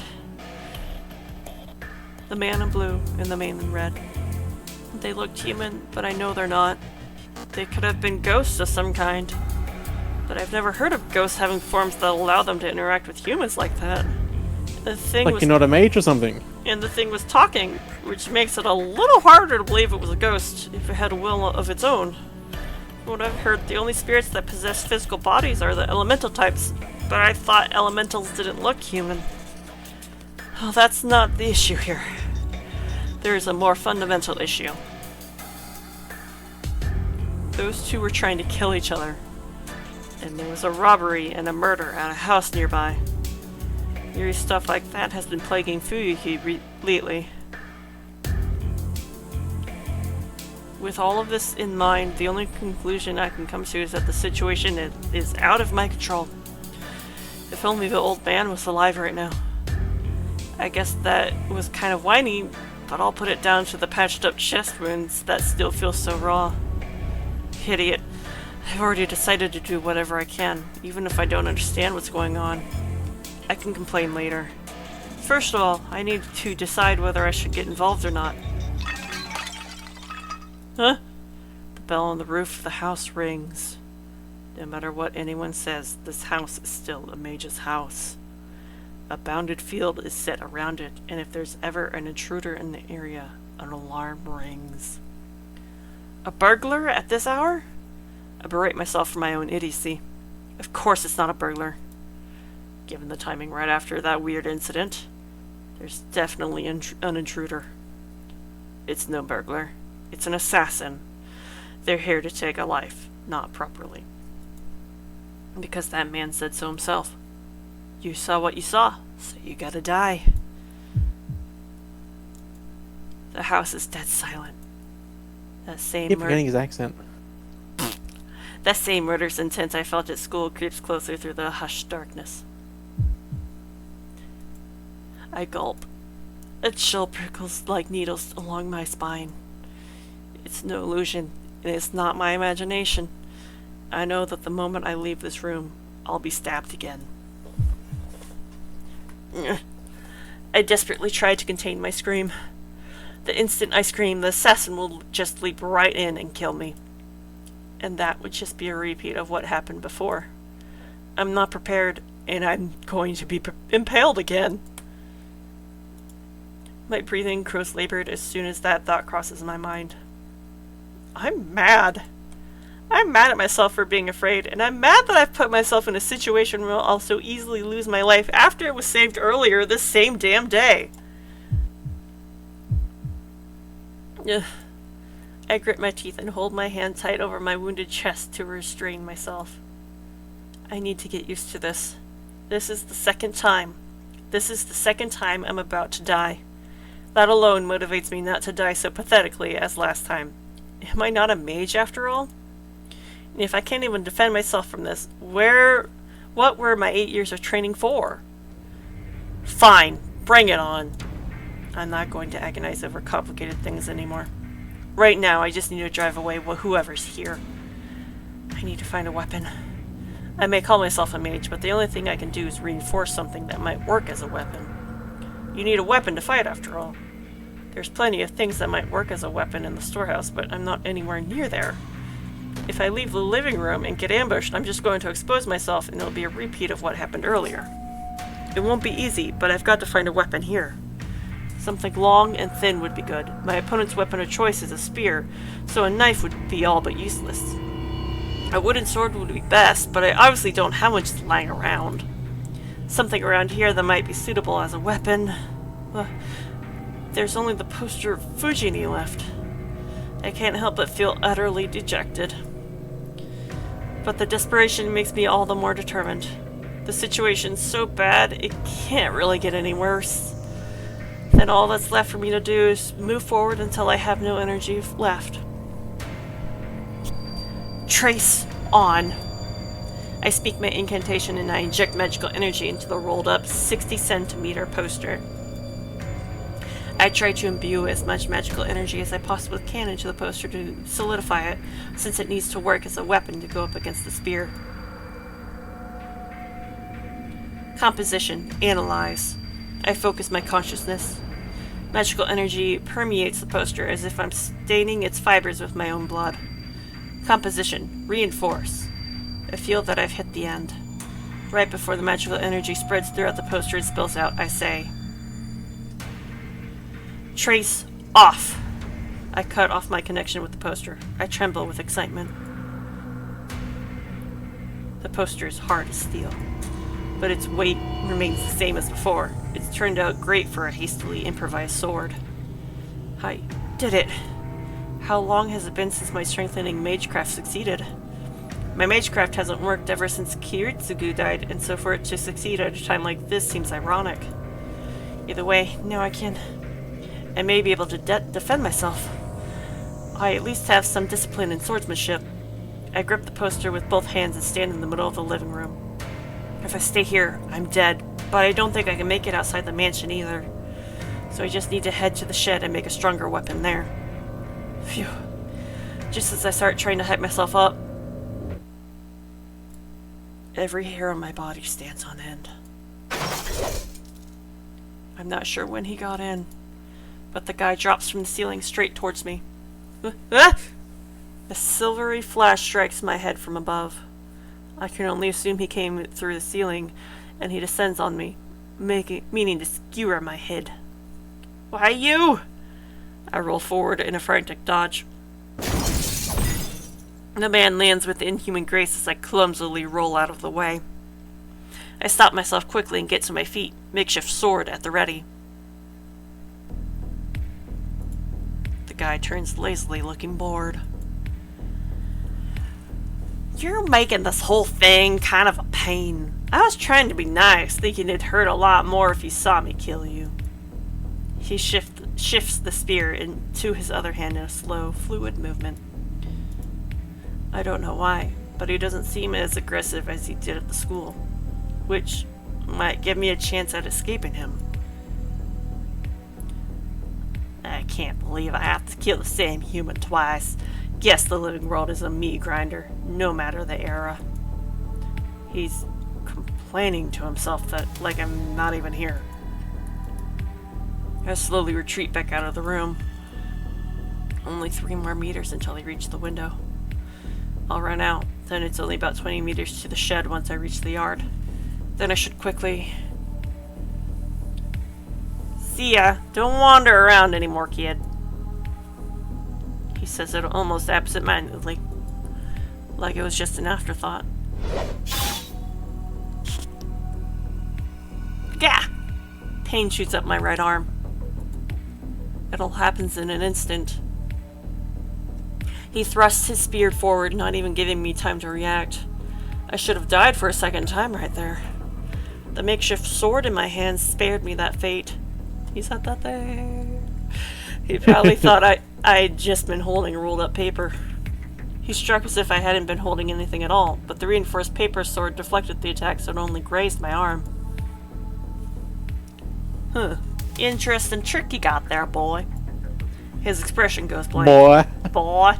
His casual attitude from earlier vanishes entirely. He watches me now like a feral animal eyeing its prey. Crap. I was clearly wrong thinking things would be okay. This thing before me is some kind of demon, unbound by logic. I keenly realized that letting my guard down even for a second was beyond ludicrous. That's right. Desperate as things are, I should have just made a break for the window right after whatever miracle let me dodge his strike from above. I thought you were just some kid, but I can sense a bit of magical energy from you. So that's how you were alive, even after I stabbed you in the heart. The end of his spear points towards me. I can't block that. There's no way I'll be able to block that swift attack. I could have at least braced myself if he had a sword, no matter how fast he might be with it. But he's holding a spear. A sword is a whole line, but a spear is only a point.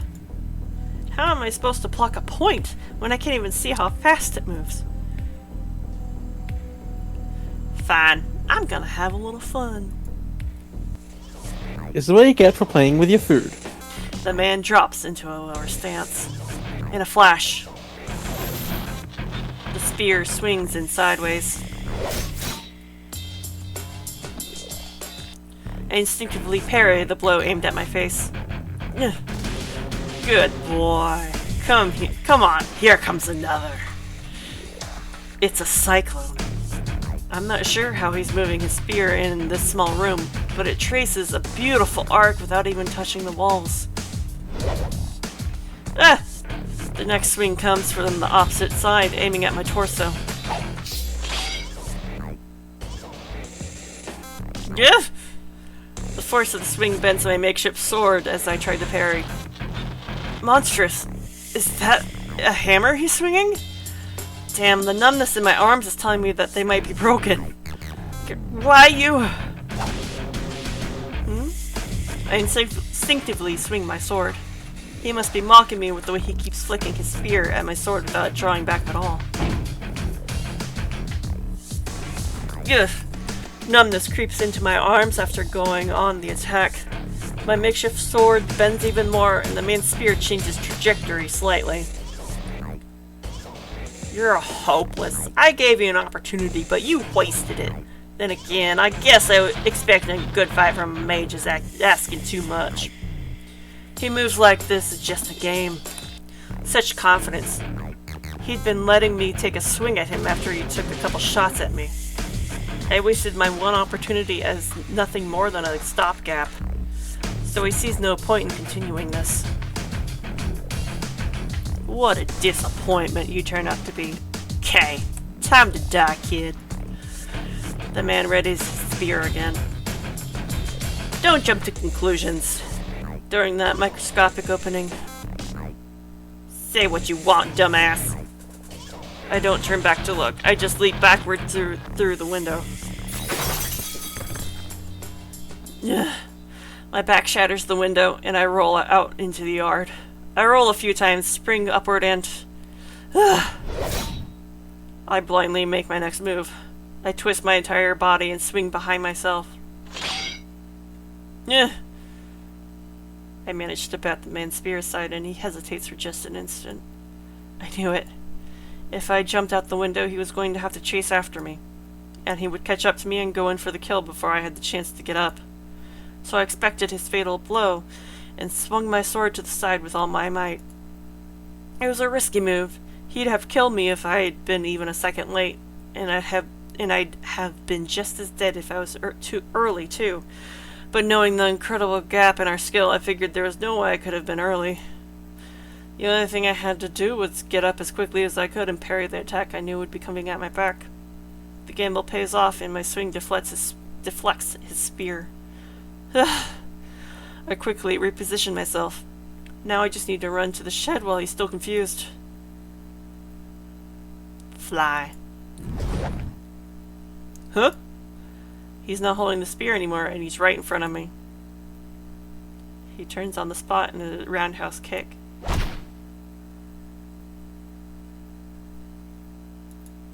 Scenery goes flying by. My chest goes numb where he kicked me. I can't breathe. The biggest surprise? I'm actually flying through the air. I never thought a guy kicking me would send me into the air like a damn ball. Ugh. I fall hard onto my back. I slam into a wall, the impact likely breaking my back, and slide down to the ground. Ugh. I can't breathe. My vision blurs. By a stroke of luck, he's thrown me into the shed I wanted to reach. I lean against the wall, trying to rouse myself.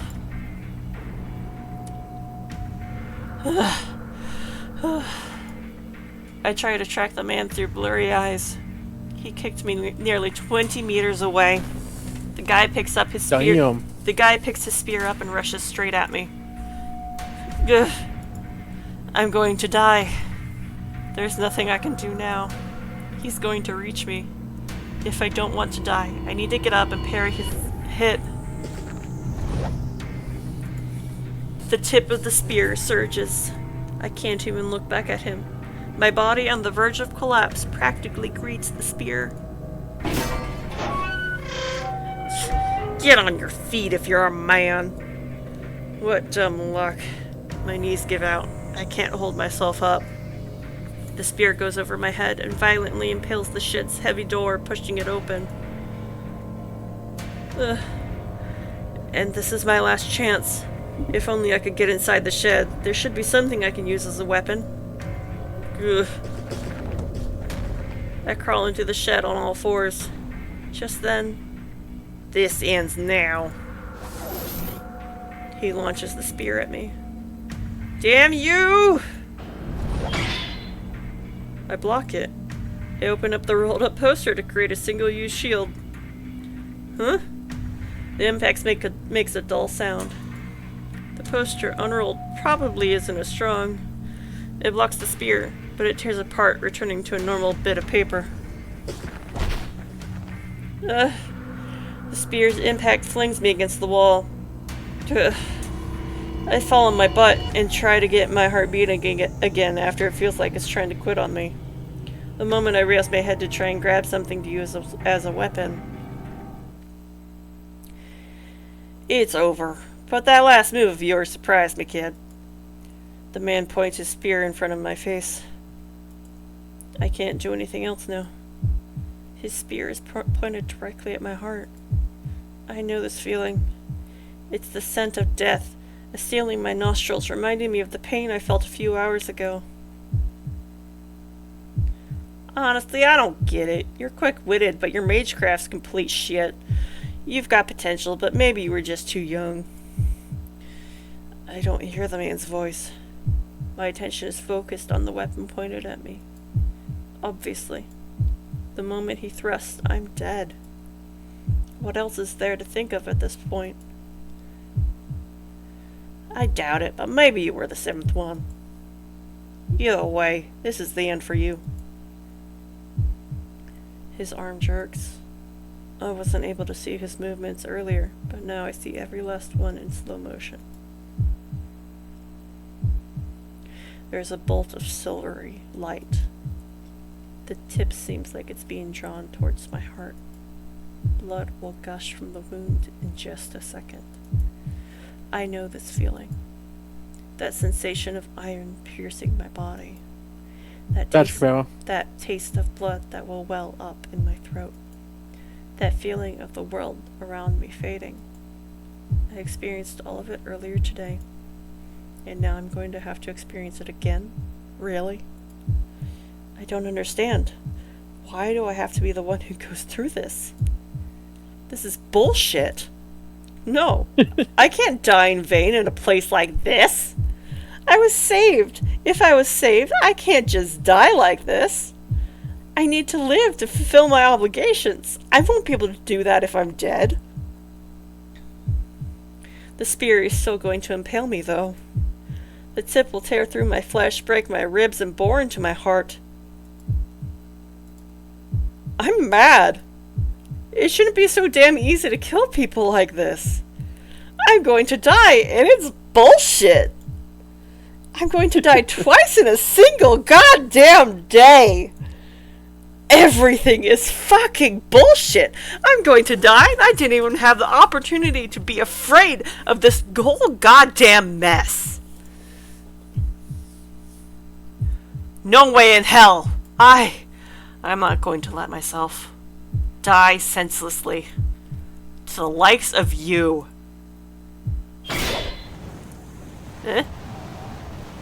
Is absolutely the right word for this moment. What? Like magic? A figure appears out of a bright light shining from behind me. I can't think. All I know is that the figure is a girl. I hear a high-pitched sound, and the moment the figure appears, it pushes aside the spear pressed to my heart and steps between me and the man without missing a beat. Are you effing kidding me? The seventh servant? I like how he says effing, even though we just had fucking, like in the last page. Well, to be fair, the effing's coming from Kuru, not Shiro. He tries to regain his composure after his spear is pushed aside as the girl brandishes something in her hand. Sparks fly. Hard metal clashes and sparks fly again. The man stomps his foot after blocking the woman's attack. Yeah. He must have realized he's at a disadvantage because he leaps out of the storehouse with bestial agility. She must intimidate him, but she quietly turns towards me.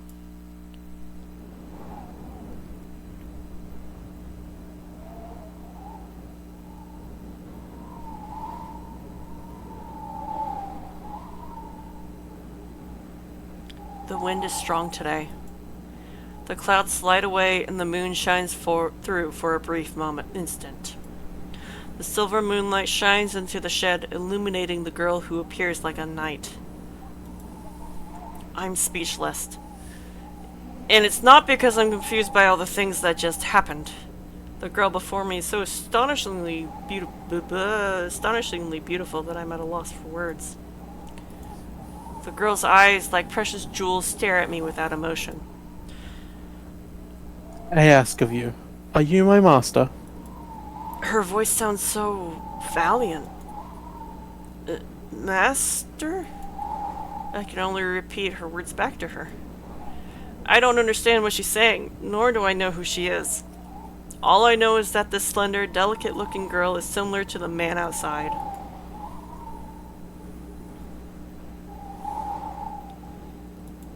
She says nothing, continuing to look at me in silence. I don't know how to describe her. She's special, so special that I forget entirely about the man outside, even though he might attack at any moment. Time seems to have stopped. Even the fear of death I'd felt moments ago vanishes, and there's only the girl standing before me. Servant, Saber. I come in response to your summons. Master, please give me your orders. It's the second time she speaks, and the moment I hear the word master and the name Saber echoes in my ears.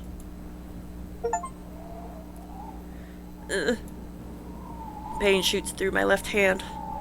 It's hot, like being branded by an iron. I unconsciously press the back of my left hand.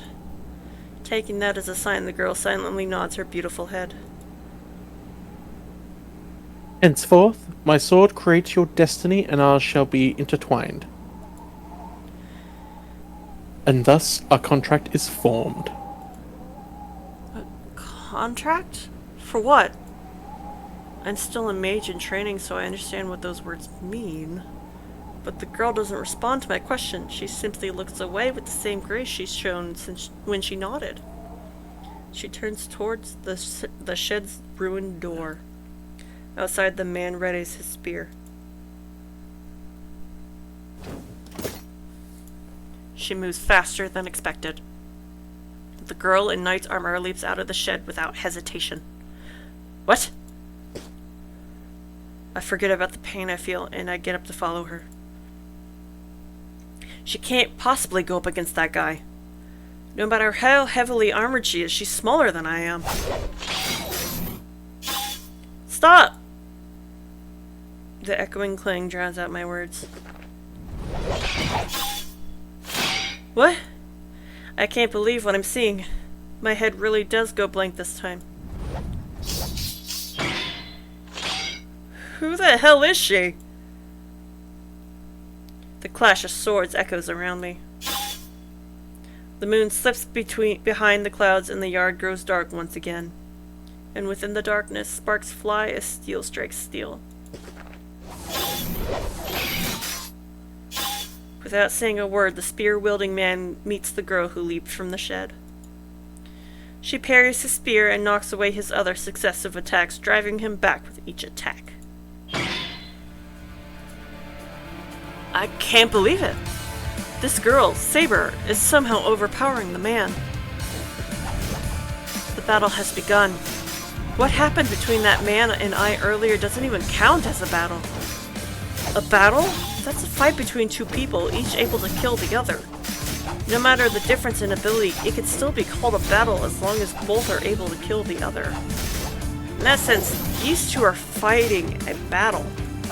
The man attacks her, swinging his spear so quickly I can't even see his strikes.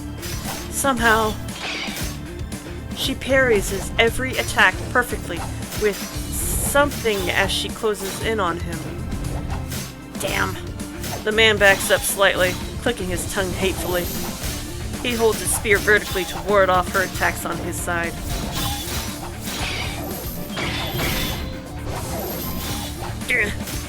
For a moment, his spear glows. His attack almost looks like it caused an explosion.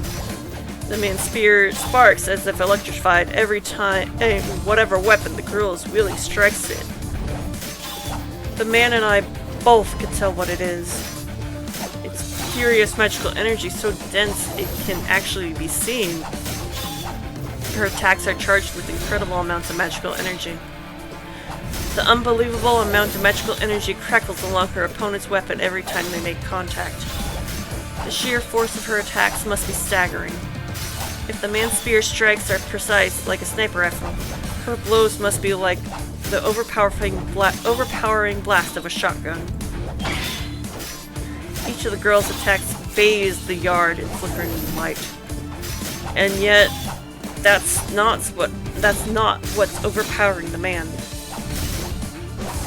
Coward! Why are you concealing your weapon? The man curses at the girl as he evades her unrelenting attacks.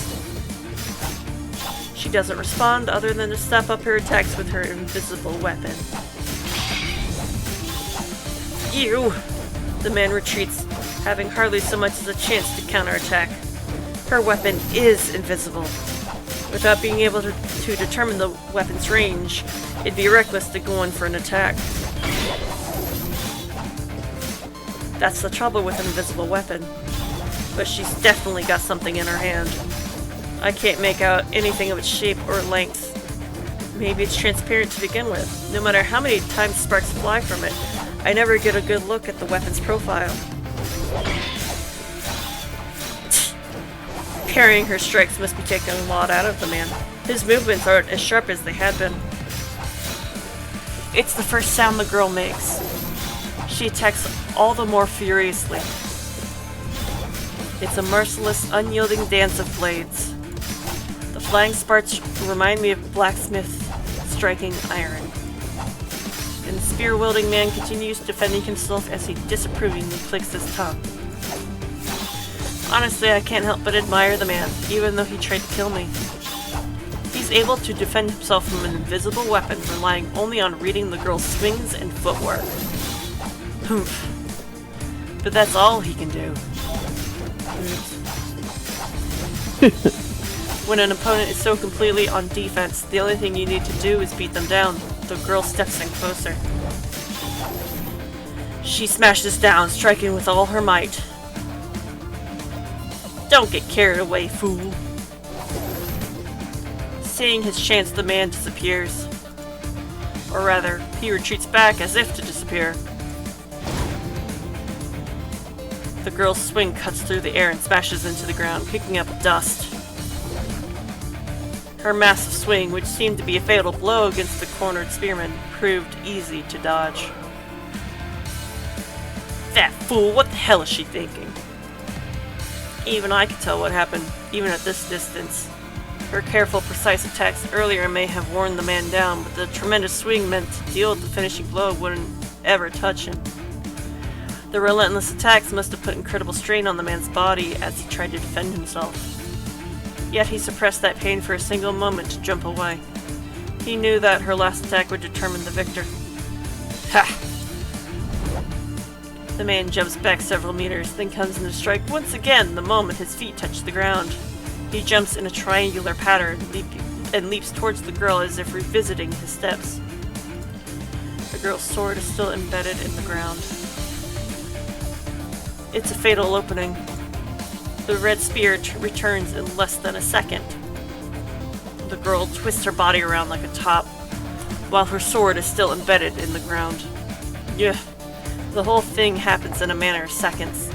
The man sees his mistake and tries to correct, as the girl uses this brief moment to use her whole body to attack. Yeah. Both the man and the girl seem unsatisfied, though. Both struck, intending to kill. Both survived, so everything leading to this moment was in vain. The two open a bit of distance between themselves. They both just quietly stare at each other. The strain of battle inflicted on them seems to be too much.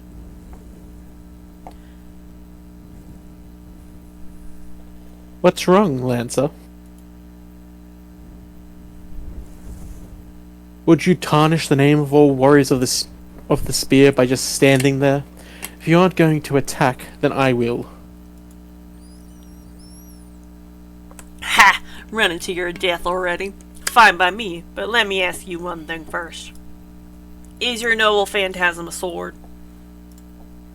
He phrases his question so bluntly. He glares as if trying to look through her. He's a blunt mutt. Who can say? It might be a battle axe, a spear, or sword. Perhaps even a bow. No, bitch, you don't get a bow till fate go. Yeah, keep talking, Saber. Somehow this conversation seems to be amusing him. The man called Lancer briefly lowers his spear. It looks as if he's saying he doesn't want to fight anymore. The girl seems puzzled by Lancer's move. But I know what his stance means. I remember the fight at school a few hours ago. It's the killer move that was supposed to have ended the battle. I'm gonna ask you one more thing, since this is the first time we've met. Wanna call it even for now?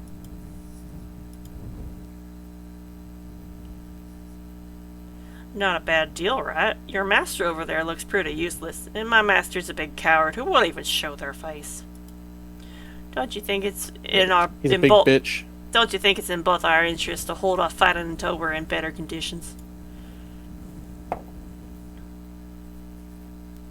I refuse. You will die here, Lancer. Is that so? Man, I just came here to check things out. I wasn't going to stick around once a servant appeared. The air wavers. Their It's time for the gay bosh. The gay bosh. Their surroundings appear to distort. Lancer lowers his stance. A chill creeps into the air.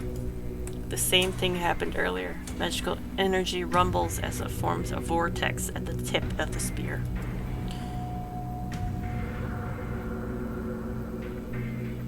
A noble phantasm. The girl readies her weapon and glares at her enemy. I don't need to speak up. She knows very well how dangerous the enemy is. She is the one confronting him. See ya. Your heart is mine. Gay! I mean, his spear is literally being very veiny at the moment. It is! The beast kicks the ground. Lancer appears in front of the girl so quickly he may as well have teleported. He takes his spear and aims at her feet. Even to me that seems like a poor choice. I can't see any way an attack would be effective with the spear pointed at the ground in front of her feet. Apparently thinking the same, the girl leaps over the spear towards Lancer, intent on striking him down. But at that moment... Gay! His words alone radiate immense magical energy. Prologue! The spear released from below angles towards the girl's heart.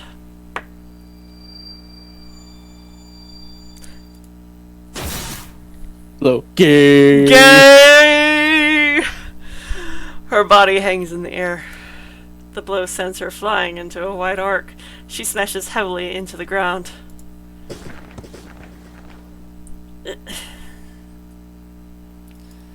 She's bleeding. She had been unscathed until now, but her heart is pierced and she's bleeding profusely. A curse? Or a reversal of fate? She said the thing! She said the thing! I'm just as bewildered. But watching from afar may have given me a better perspective on how bizarre the attack was. The spear had been aimed at her feet, I'm sure of that. But then it just changed direction, moving and stretching impossibly to pierce the girl's heart. And yet, the spear itself neither stretched nor changed direction. It seemed bizarrely as if the spear had been thrust into her chest from the beginning, almost naturally.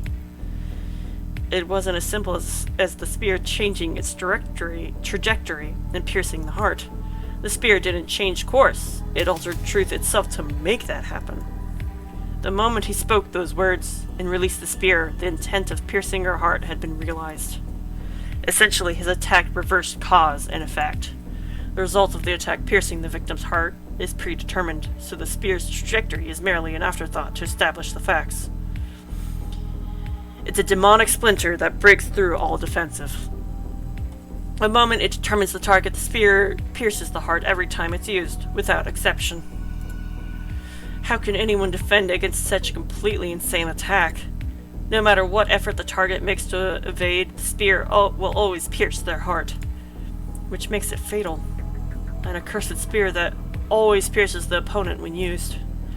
However, the girl evades by a hair's breadth. The spear did penetrate her, but it didn't hit anything vital. Her actions in evading the spear seemed even more impossible than the spear itself. The moment the spear was thrust, the girl turned and reversed direction with an incredible effort of will and strength, as if she knew what was going to happen. She was either incredibly lucky, or had just enough protection to dampen the spear's curse. Whatever it is, the girl manages to avoid the fatal blow, and so survives Lancer's ultimate attack. Magical defense, baby! The girl tries to get her labored breathing under control. Although she had been losing a lot of it, blood stopped seeping from her wound, and even the wound itself is closing up. So this is what a truly extraordinary person can do. Extraordinary. Extraordinary. I knew she wasn't... Extraordinary. I knew she wasn't normal, but she is more than outstanding. I'm reading. You can fuck off. In terms of her skills in the fight against Lancer, in terms of the incredible amount of magical energy used for every attack, her body recovering on its own, she's obviously superior to Lancer. That's only up until now. She may be healing even now, but her wounds are deep. If Lancer attacks now, she won't be able to defend herself. And yet, even though he's in an overwhelming advantage, Lancer doesn't move. He audibly grinds his teeth, and he glares at the girl. How the hell did you evade my fatal gate bulge, Saber? His voice seems to rumble up from the ground of itself. Did you say Gayborg? So, your island's child of light. Lance's expression darkens. His hostility dissipates and he clicks his tongue in annoyance. Damn, I screwed that up. If I pulled this move out, it's really got to be fatal. Sometimes being famous is a bit of a pain, you know? The oppressive mood lightens. Lancer no longer seems to have any intent of attacking the wounded girl. He turns his back as he walks to the corner of the yard. Now that my identity's been revealed, the usual servant rules say we should fight to the death. But like I said, my master is a coward. They're even telling me to retreat since my spear failed.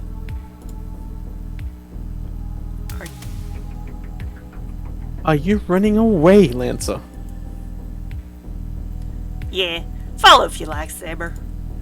Just know that if you do, I'll kill you. He lightly bounces off the ground. It's a wonder how agile he can still be, but Lancer jumps effortlessly over the fence and disappears before anyone can stop him.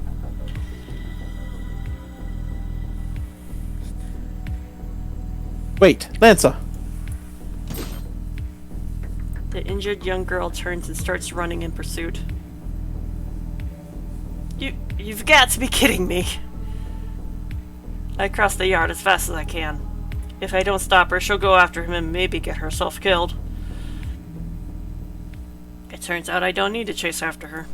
She tries to jump over the wall, but the moment she crouches to jump, she doubles over and grabs her chest. I hurry over to check on her. Well, I'd intended to just approach and call out to her, but that went right out the window the moment I got near her. She is completely unbelievable. The shining silver armor she wears looks extremely heavy. The clothing she's wearing, dated as it is a bright, vivid blue. I've never seen anything like it. No, her clothes are not what really enthralls me. Yeah, you'd rather she was out of them. She is absolutely beautiful. Her golden hair, illuminated by the moonlight, is extremely fine as spun gold. Her face is graceful with a trace of innocence, and her smooth white skin all but glows in the moonlight. I am speechless. Her beauty completely takes my breath away. How'd this happen? Seeing a girl wounded in a fight made me absolutely furious. As I stand there gawking, the girl remains silent, her hand clamped over her chest. I managed to quit staring pretty quickly. She lifts her head and lets her hand fall from her chest, her pain seeming to have eased. She looks directly at me. I don't know quite how to respond to that gaze, but then I notice something. Your wounds gone? The spear missed her heart, but it did pierce her chest, yet there's no outward sign of a wound. I've heard there's a kind of healing magecraft, but she didn't seem to use anything like that. Then that must mean she can heal herself no matter how wounded she is. My mind switches gears. I shouldn't be gawking at her. This girl is unbelievable, and I absolutely should not let my guard down around her until I know who she is and what's going on. Who the hell are you? I take half a step back as I ask the question. What do you mean? I am Saber, a servant. You are the one who called me here, so you needn't ask. Saber? Servant? Yes, so please address me as Saber. She says it so casually. There's a touch of contempt in her tone, but it remains mostly gentle, and hearing her voice makes my head go blank. What? Why the hell am I getting agitated? I see. That's a weird name. I cover my burning face with a hand and respond stupidly, but I honestly don't know what else to say. Besides, how else am I supposed to respond when I just ask her what the hell she is? And it'd be rude for me to not respond. I'm Shiro. My name is Shiro Emiya. I live here. Emiya? There's something There's a lot wrong with you. There's something wrong with me. I'm saying the dumbest things! Welcome to my life. But well, she did give me her name. It's only polite that I give mine. I know I'm confused, but it's still important to remain rational no matter who I'm dealing with. Rational, Shiro. The girl, Saber, just keeps watching me in my confusion. She moves not an inch. Forget all that. That's not what I was asking. It's that... I know very well that you are not a typical master. Eh? Yet you are still my master. As long as we have formed a contract, I will not betray you. You need not be on your guard around me. Just never use guns or assassinate people. Do we do? Crap. I hear her, but I couldn't be more lost. The only thing standing out to me is that she keeps referring to me as Master. You've got it wrong. My name's not Master. Very well, then I will call you Shiro. Yes, I like that better. For shizzle. I can see you're acclimating to the knowledge the Grail has given us. The moment she said my name, I thought my face might actually burst into flames. Isn't it a bit more normal to call someone by their last name when you first meet? Why would you choose to address me that? Ouch! A strange sensation tingles through my left hand. It's hot! The back of my hand is burning. A strange pattern appears on the back of my left hand, like a tattoo. What? Those are called command spells, Shiro. They are 3 spells which command a servant's obedience. They are our master's very life, so please, use them carefully. On you? Batch you out. Shiro, please heal me. Her tone is cold now. It seems she's not focused on me, but something elsewhere. Wait, are you asking me? Sorry, but I don't know how to use complicated magecraft like that. And you're already healed anyway. Saber frowns. I feel like I've said something that disappoints her. Then I shall face them as is. My regeneration has only repaired the superficial damage, but one more battle shouldn't affect me. One more battle? What do you mean? There are 2 enemies outside. From what I can sense, I am sure I can defeat them in a few seconds. Saber leaps over the wall effortlessly. Just like Lancer, she makes it look easy. And now I'm just alone in the yard. Enemies outside? I realize what she means as soon as I say it. Wait, are you going to keep fighting? I move without thinking. I run as fast as I can towards the gate. I reach the gate, unlock it with trembling fingers, and jump out. Saber, are you here? I strain to see in the darkness. Clouds have completely obscured the moon, leaving it pitch dark. Now of all times! But I hear something nearby. There! I run to an empty pathway. It happens all in an instant. I see a familiar man in red and Saber fighting. Saber rushes him and breaks through his guard in a single sweep. She easily cuts at the man in red. Saber raises her arm, ready to... But before she's able to take his head, incredibly powerful magecraft causes him to vanish. Saber doesn't stop. She dashes right at the person standing behind the man in red, and effortlessly negates the potent magecraft they'd unleash. What? I knew she was strong, but this is just unreal. That was a sort of intervention magecraft way... that was a sort of intervention magecraft way beyond anything I'm capable of. My old man might have been able to cast something with a bit of weight to it, but I'm not sure even a first-rate mage could just cast something so powerful at the drop of a hat like that. Even so, Saber nullifies the magecraft as if it were nothing. The enemy must be a mage, which means this match's outcome is decided. The mage's attack doesn't work on Saber, and Saber drives at them mercilessly. The mage falls backward with a thud. The enemy miraculously dodges Saber's attack, but they can't move anymore. Saber corners the enemy and levels her invisible sword at them. Saber. My mind freezes. Maybe it's a momentary glimmer of moonlight, but I see then that Saber is attacking a human. I can't tell who it is specifically, but the image of Saber killing someone, their blood staining her hands, suddenly fills my mind. Saber moves in. She's going to slit open their throat with that invisible sword. Saber, stop! I scream as loud as I can.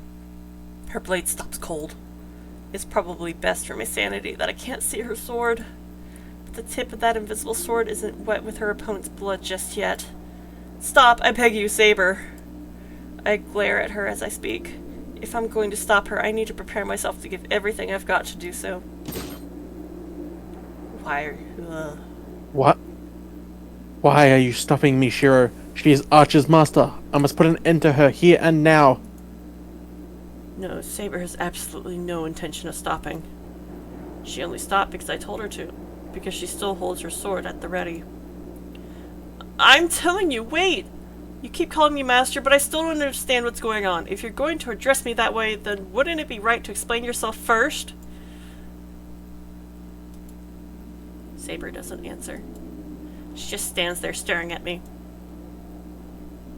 We're going about this wrong, Saber. I don't even know who you are, but I'll listen if you tell me, so please don't do this. Saber is silent.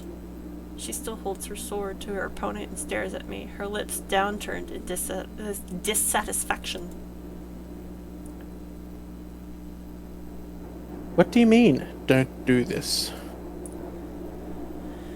Is this an expression of your idealistic belief that people should not needlessly harm another? Eh? Don't needlessly harm another?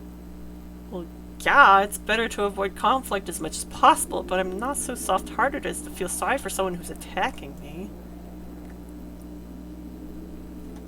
So you are saying that nobody should take the life of another, even should they be an enemy, correct? I will not obey such a command. One's enemies must be defeated. If you still wish to stop me, then use your command spell to order me. Huh? I'm talking about you! A girl shouldn't go swinging swords around, especially if she's already hurt. Oh, wait, I don't even know if that's a sword to begin with. Anyway, you shouldn't be doing this! In that moment, Saber's mouth falls open in stunned silence. I don't know how much time passes with her just standing there like that. So, I'm wondering when Saber here is going to lower her sword. The person who'd fallen to the ground speaks up out of nowhere. Saber instinctively grips her sword. Give it up. I would never lower my sword in the face of an enemy. Even though your master is telling you to? Is that so? I didn't know servants, especially sabers, defied their masters. Saber grits her teeth. But she lowers her sword, loosening her grip a bit. She must have put her sword away or something because she seemed suddenly much less hostile. Okay, so I can stand up now, right? Whoever it was that's been on the ground finally stands. They act brazen as they pat the dirt from their bottom. Wait a minute. That's... He recognizes that bottom. You're Tosaka! Yes, good evening, Emiya. Rin Tosaka replies with the biggest smile on her face. This is unbelievable. I don't know what to think anymore. The way she greets me so casually makes me question whether everything that happened was even real. Oh, well, so you were the one that cast Magecraft earlier, which makes you... a mage. Well, we're pretty much the same, so I guess there's no sense hiding it anymore. Hearing her be so blunt about it makes me seem like an idiot, like the idiot here, which I am, an idiot.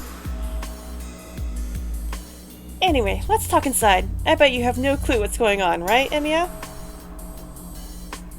As she says that, she walks towards the entrance to my house. Wait, Tosaka? What the hell are you thinking? At that moment, when Tosaka turns around, her smile has changed into something completely different. Don't be silly. I'm thinking about a lot of things, and that's why I'm offering to talk. Emiya, I know you're surprised by all the things that just happened, but sometimes you just have to accept certain things or you'll wind up dead. This, by the way, is one of those times. She glares at me, and I can see actual animosity in her eyes. I'm glad you understand. Then let's get inside. Tosaka walks through the gate. She seems really pissed. Well, I don't blame her. Just a moment ago, she had a sword pointed at her, and she was about to die. But still, maybe it's my imagination, but I think the Tosaka at school and the one I see right now are completely different people.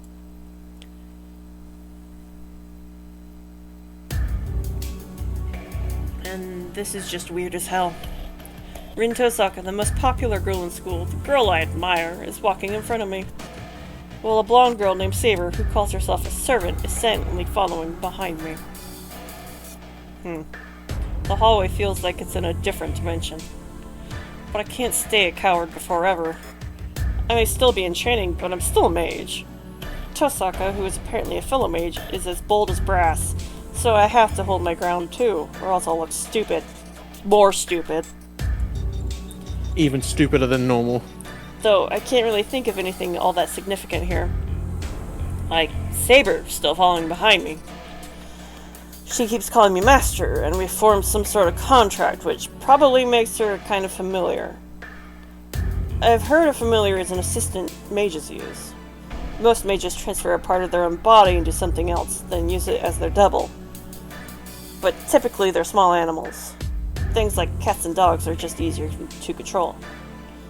Some mages do use humans, but to do that they need an incredible amount of magical energy to constantly feed into the human to control them. Doing that would require a mage to use over half their own magical energy just to sustain the familiar, though. So it's not exactly efficient. Familiars are supposed to be tools to help mages, which is why they usually use small animals who can be controlled with minimal effort and so aren't any burden. At least that's what I was taught.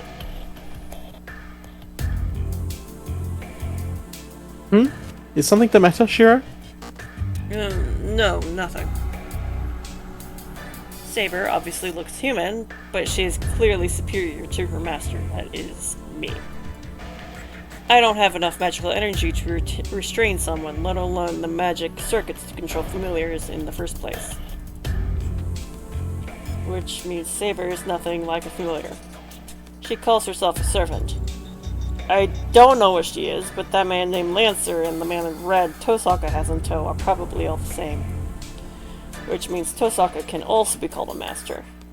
I've already seen enough of her magecraft skills. I'm less than a fledgling, but based on what I've seen, Tosaka is probably worth 3 mages. Though there's really not much sense comparing any mage to someone like me, who can only do strengthening. What's clear is that Rin Tosaka is an exceptional mage. In spiritually strong lands, there are mage-friendly lines which oversee a given area. The Emiya family came during Kiritsugu's generation, so our family is essentially outsiders. That's why I didn't know Tosaka came from the family mages, and I don't think Tosaka knew I came from one either. There are several mages in this town I don't know about. If that Lancer guy is another mage's familiar too, that means I've gotten myself in the middle of some sort of fight between mages. Wow, this place is roomier than expected, and the Japanese style of this room is unique. Oh, Emiya, is this the sitting room? I should really just stop thinking for now. Now's the time to pay attention to what Tosaka has to say. I turn on the lights. It's already past 1 in the morning. Whoa, it's so cold in here. Hey, the windows are all broken. That's not my fault. That Lancer guy attacked me. I didn't really have time to worry about the windows. I see, so you're fighting that guy all by yourself until you summon Saber? I'd say it was more of a punching bag than an opponent, really. Huh, so you don't try to act all tough, I see. So you really are exactly as I thought. I don't know what's so amusing to her, but Tosaka walks over to the broken window. Tosaka picks up a broken piece of glass. She stares at it for a second. Minuten vor Schweischen.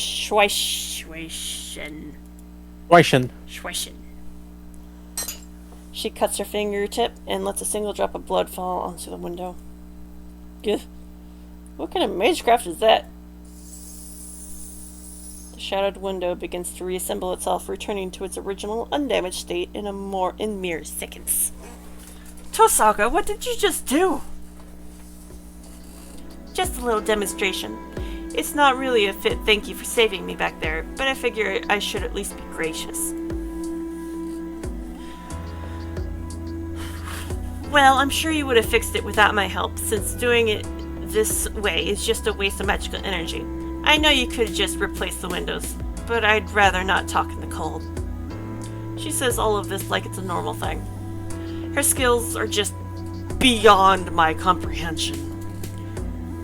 That's amazing, Tosaka. I can't do anything like that, so I appreciate you fixing it. What? You can't do this? No, that can't be right. Handling glass is one of the most basic skills. Fixing broken glass is like an is like an entrance exam for any school. Is it? No. I only know what my old man taught me, so I don't really know what you'd consider the basics. Huh? Tosaka stops abruptly. Crap, sounds like I said something I shouldn't have. Wait a minute, are you telling me you're not even a full-fledged mage with his own workshop to manage? Huh? I don't have a workshop. Well, actually, I have the shed I use for training, but I think calling that a workshop would just make Tosaka angrier. Wait, don't tell me. Do you not know how to handle the 5 great elements or make a magical path? I just nod. Oh, that's terrifying. Beautiful as she is, she gets intense when she goes quiet. So you're what? A complete amateur? Not exactly, no. I can at least do some strengthening magecraft. Strengthen... kind of a useless skill if you ask me. So you don't know anything else? Tosaka just stares at me. Honestly? Probably not. Her stare is so intense I can't help but be vague in my answer. I just don't get how the likes of him wound up summoning Saber. She sighs, disappointed. I don't much care for that. It's not like I've been playing around here.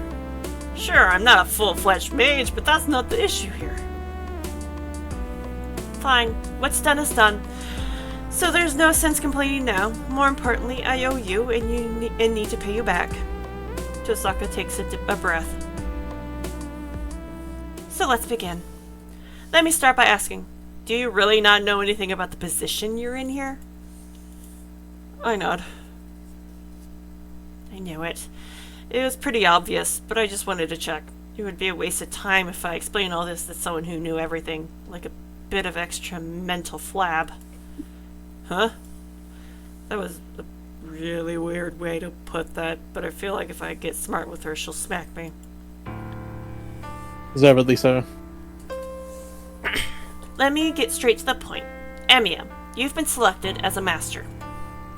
You see those sacred marks on your hand? They vary from person to person, but they're typically on the back of your hand or arm, and there should be 3 strokes of command spells engraved there. They're the mark that proves you are a master. Back of my hand. Oh, you mean this? Right. Take good care of it, since those spells that control take good care of it, since those are spells that control servants. They're called command spells, and as long as you have them, you can give orders to your servant. What do you mean, as long as I have them? Command spells are absolute orders. You might have already figured out that servants have free will, but those engravings in your hand overrule their will and force them to obey. There's no need to chant any kind of incantation. They activate when you think about using them. But each time you use one, you lose a stroke, so try to keep yourself to only using 2. Anyway, just be careful. I'm pretty sure you'll die the moment you run out of command spells. I'm going to die? Yeah, masters defeating masters is pretty much how a Holy Grail war goes, and the master who defeats the other 6 is rewarded with the Holy Grail. What? Hold on a second. I don't understand what the hell Tosaka's saying. Masters defeating masters? And then they're granted the Holy Grail. And the Holy Grail, the Holy Grail? Still don't get it? Look, you've basically been dragged into a game. It's called the Murder Death Kill. And it's a battle between 7 masters. It's a fight between mages that won't end until only 1 master remains. And I'm going to murder death kill you. I'm going to murder death kill you! Tosaka talks about this like it's the most normal thing in the world. Everything she says rolls around my head. I was chosen as a master. Tosaka claims to be master. Familiars called servants. And The Holy Grail War. A battle to the death between 7 mages. Okay, wait. What the actual hell are you talking about? I understand your confusion, but I'm only telling you the truth here. And I'm sure you understand deep down that you're in no position to run away from all this since you've nearly been killed by a servant not once, but twice. How would she know twice? That... True, that Lancer guy did nearly kill me. Alright, you weren't almost killed. You were killed. I'm impressed you managed to come back from that. Tosaka's comment is the final nail in the coffin. She's absolutely right. That guy killed me. I died. There was no chance for me to talk him out of it, nor convince him otherwise. And I was only there to die.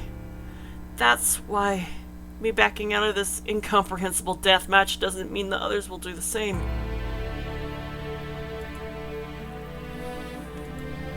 Get it? Okay, I'm going to tell you a bit more. I don't know why there's a murder-death-kill in the first place. But what I do know is that every few decades, 7 masters are selected and they are given servants. I'm also one of the chosen masters. That's why I formed a contract with a servant, and you formed one with Saber. Think of a servant as a familiar given to you by the Holy Grail to use to win the Holy Grail War.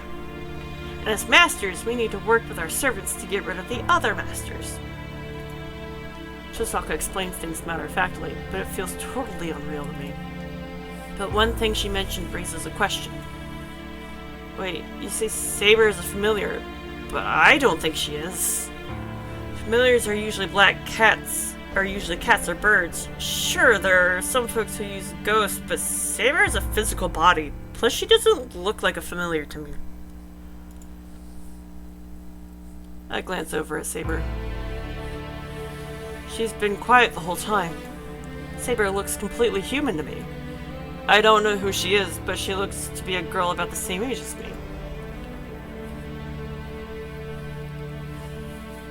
Familiar. Well, servants might be in that category, but they're on a different level. See, that girl over there is a ghost liner, considered to be one of the strongest of all familiars.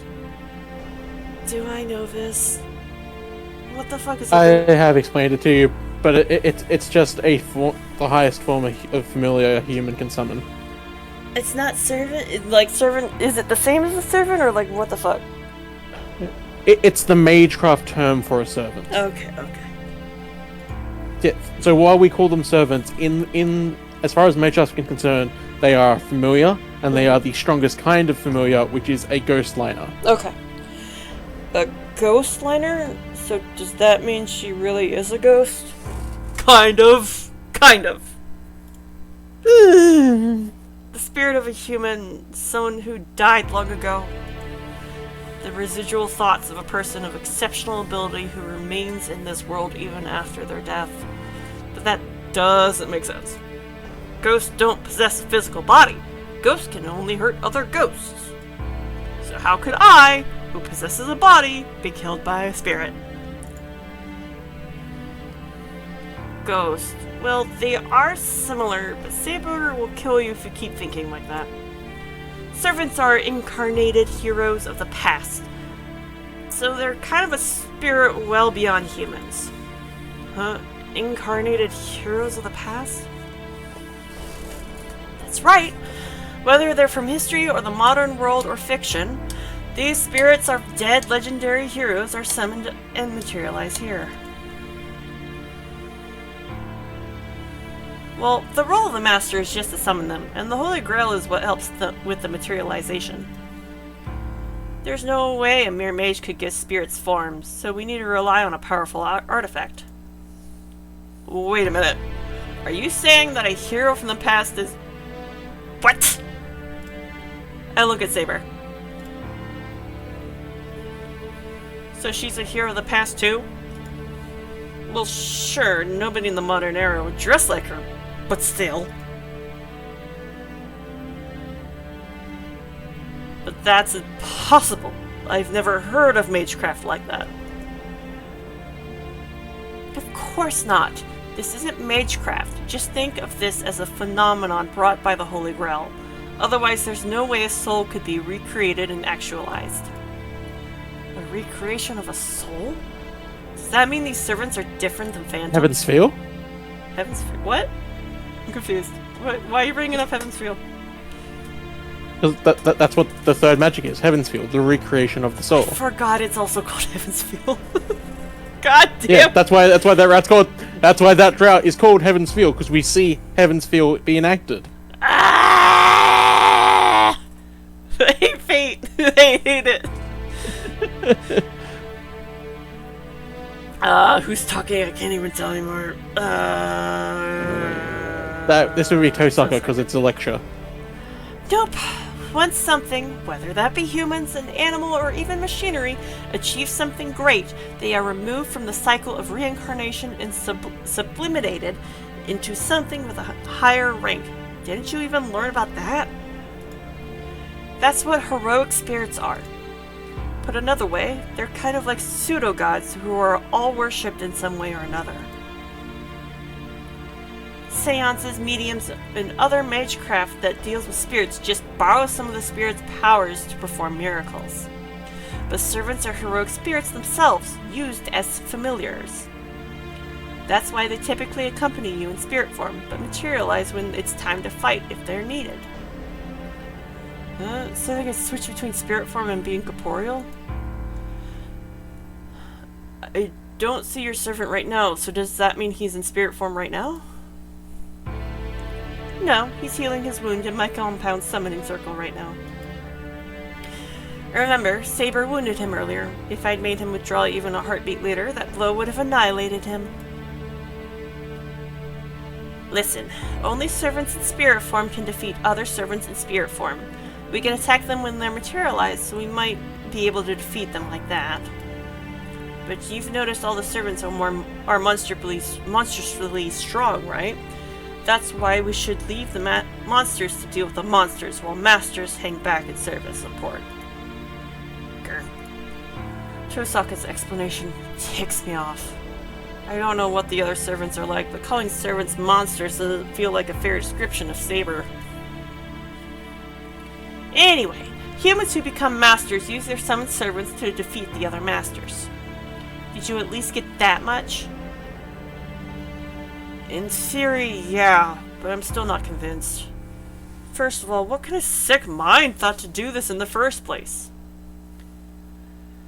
That I don't know, nor could I answer even if I did. That sort of question should go to the person overseeing the Holy Grail War. The only thing I can tell you is that we don't need to talk about him. We don't need to talk about him. The only thing I can tell you is that you really don't have any choice but to fight, and to use your servant, well, because they're powerful. As Tosaka says that, she turns to Saber. Baber, after talking to Emiya, it looks like you're not in your complete form. You're incomplete since you were summoned by an apprentice mage who has no idea what it means to be a master. Yes, you are correct that I am not in my complete form. Look at how smug Tosaka is. I know, I love it. Jira does not have enough magical energy to fully materialize me, which means reverting to spirit form and replenishing magical energy are difficult.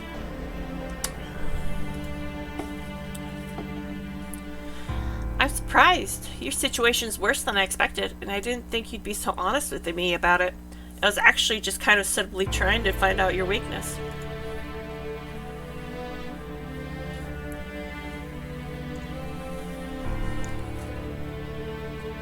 It's you!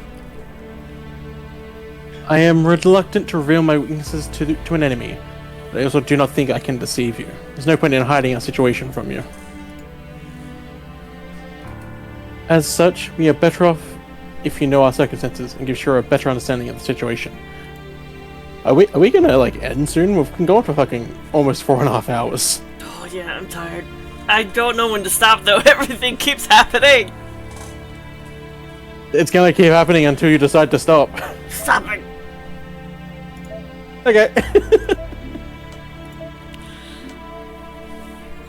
We'll do lecture. Well, first the lectures later.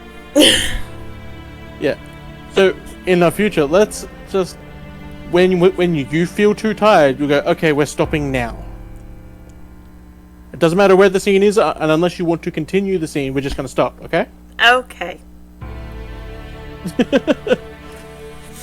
Fucking 4.5 hours. You should have yelled at me earlier. You can yell at me. I was expecting you to do it because this is your stream. Normally, you're like, yeah, I'm gonna stop right now. I'm deciding when I'm gonna stop. Yeah, but it's only... I was looking at the clock like an hour ago, like, oh man, it is 9 o'clock, and I'm tired. You gotta remember, this is my daytime. I can keep going. It's you who has the nighttime to deal The with. problem was that an hour ago was when we were just about to meet Saber. I'm like, oh, but I want to meet Saber tonight, and then I lost track of time after that.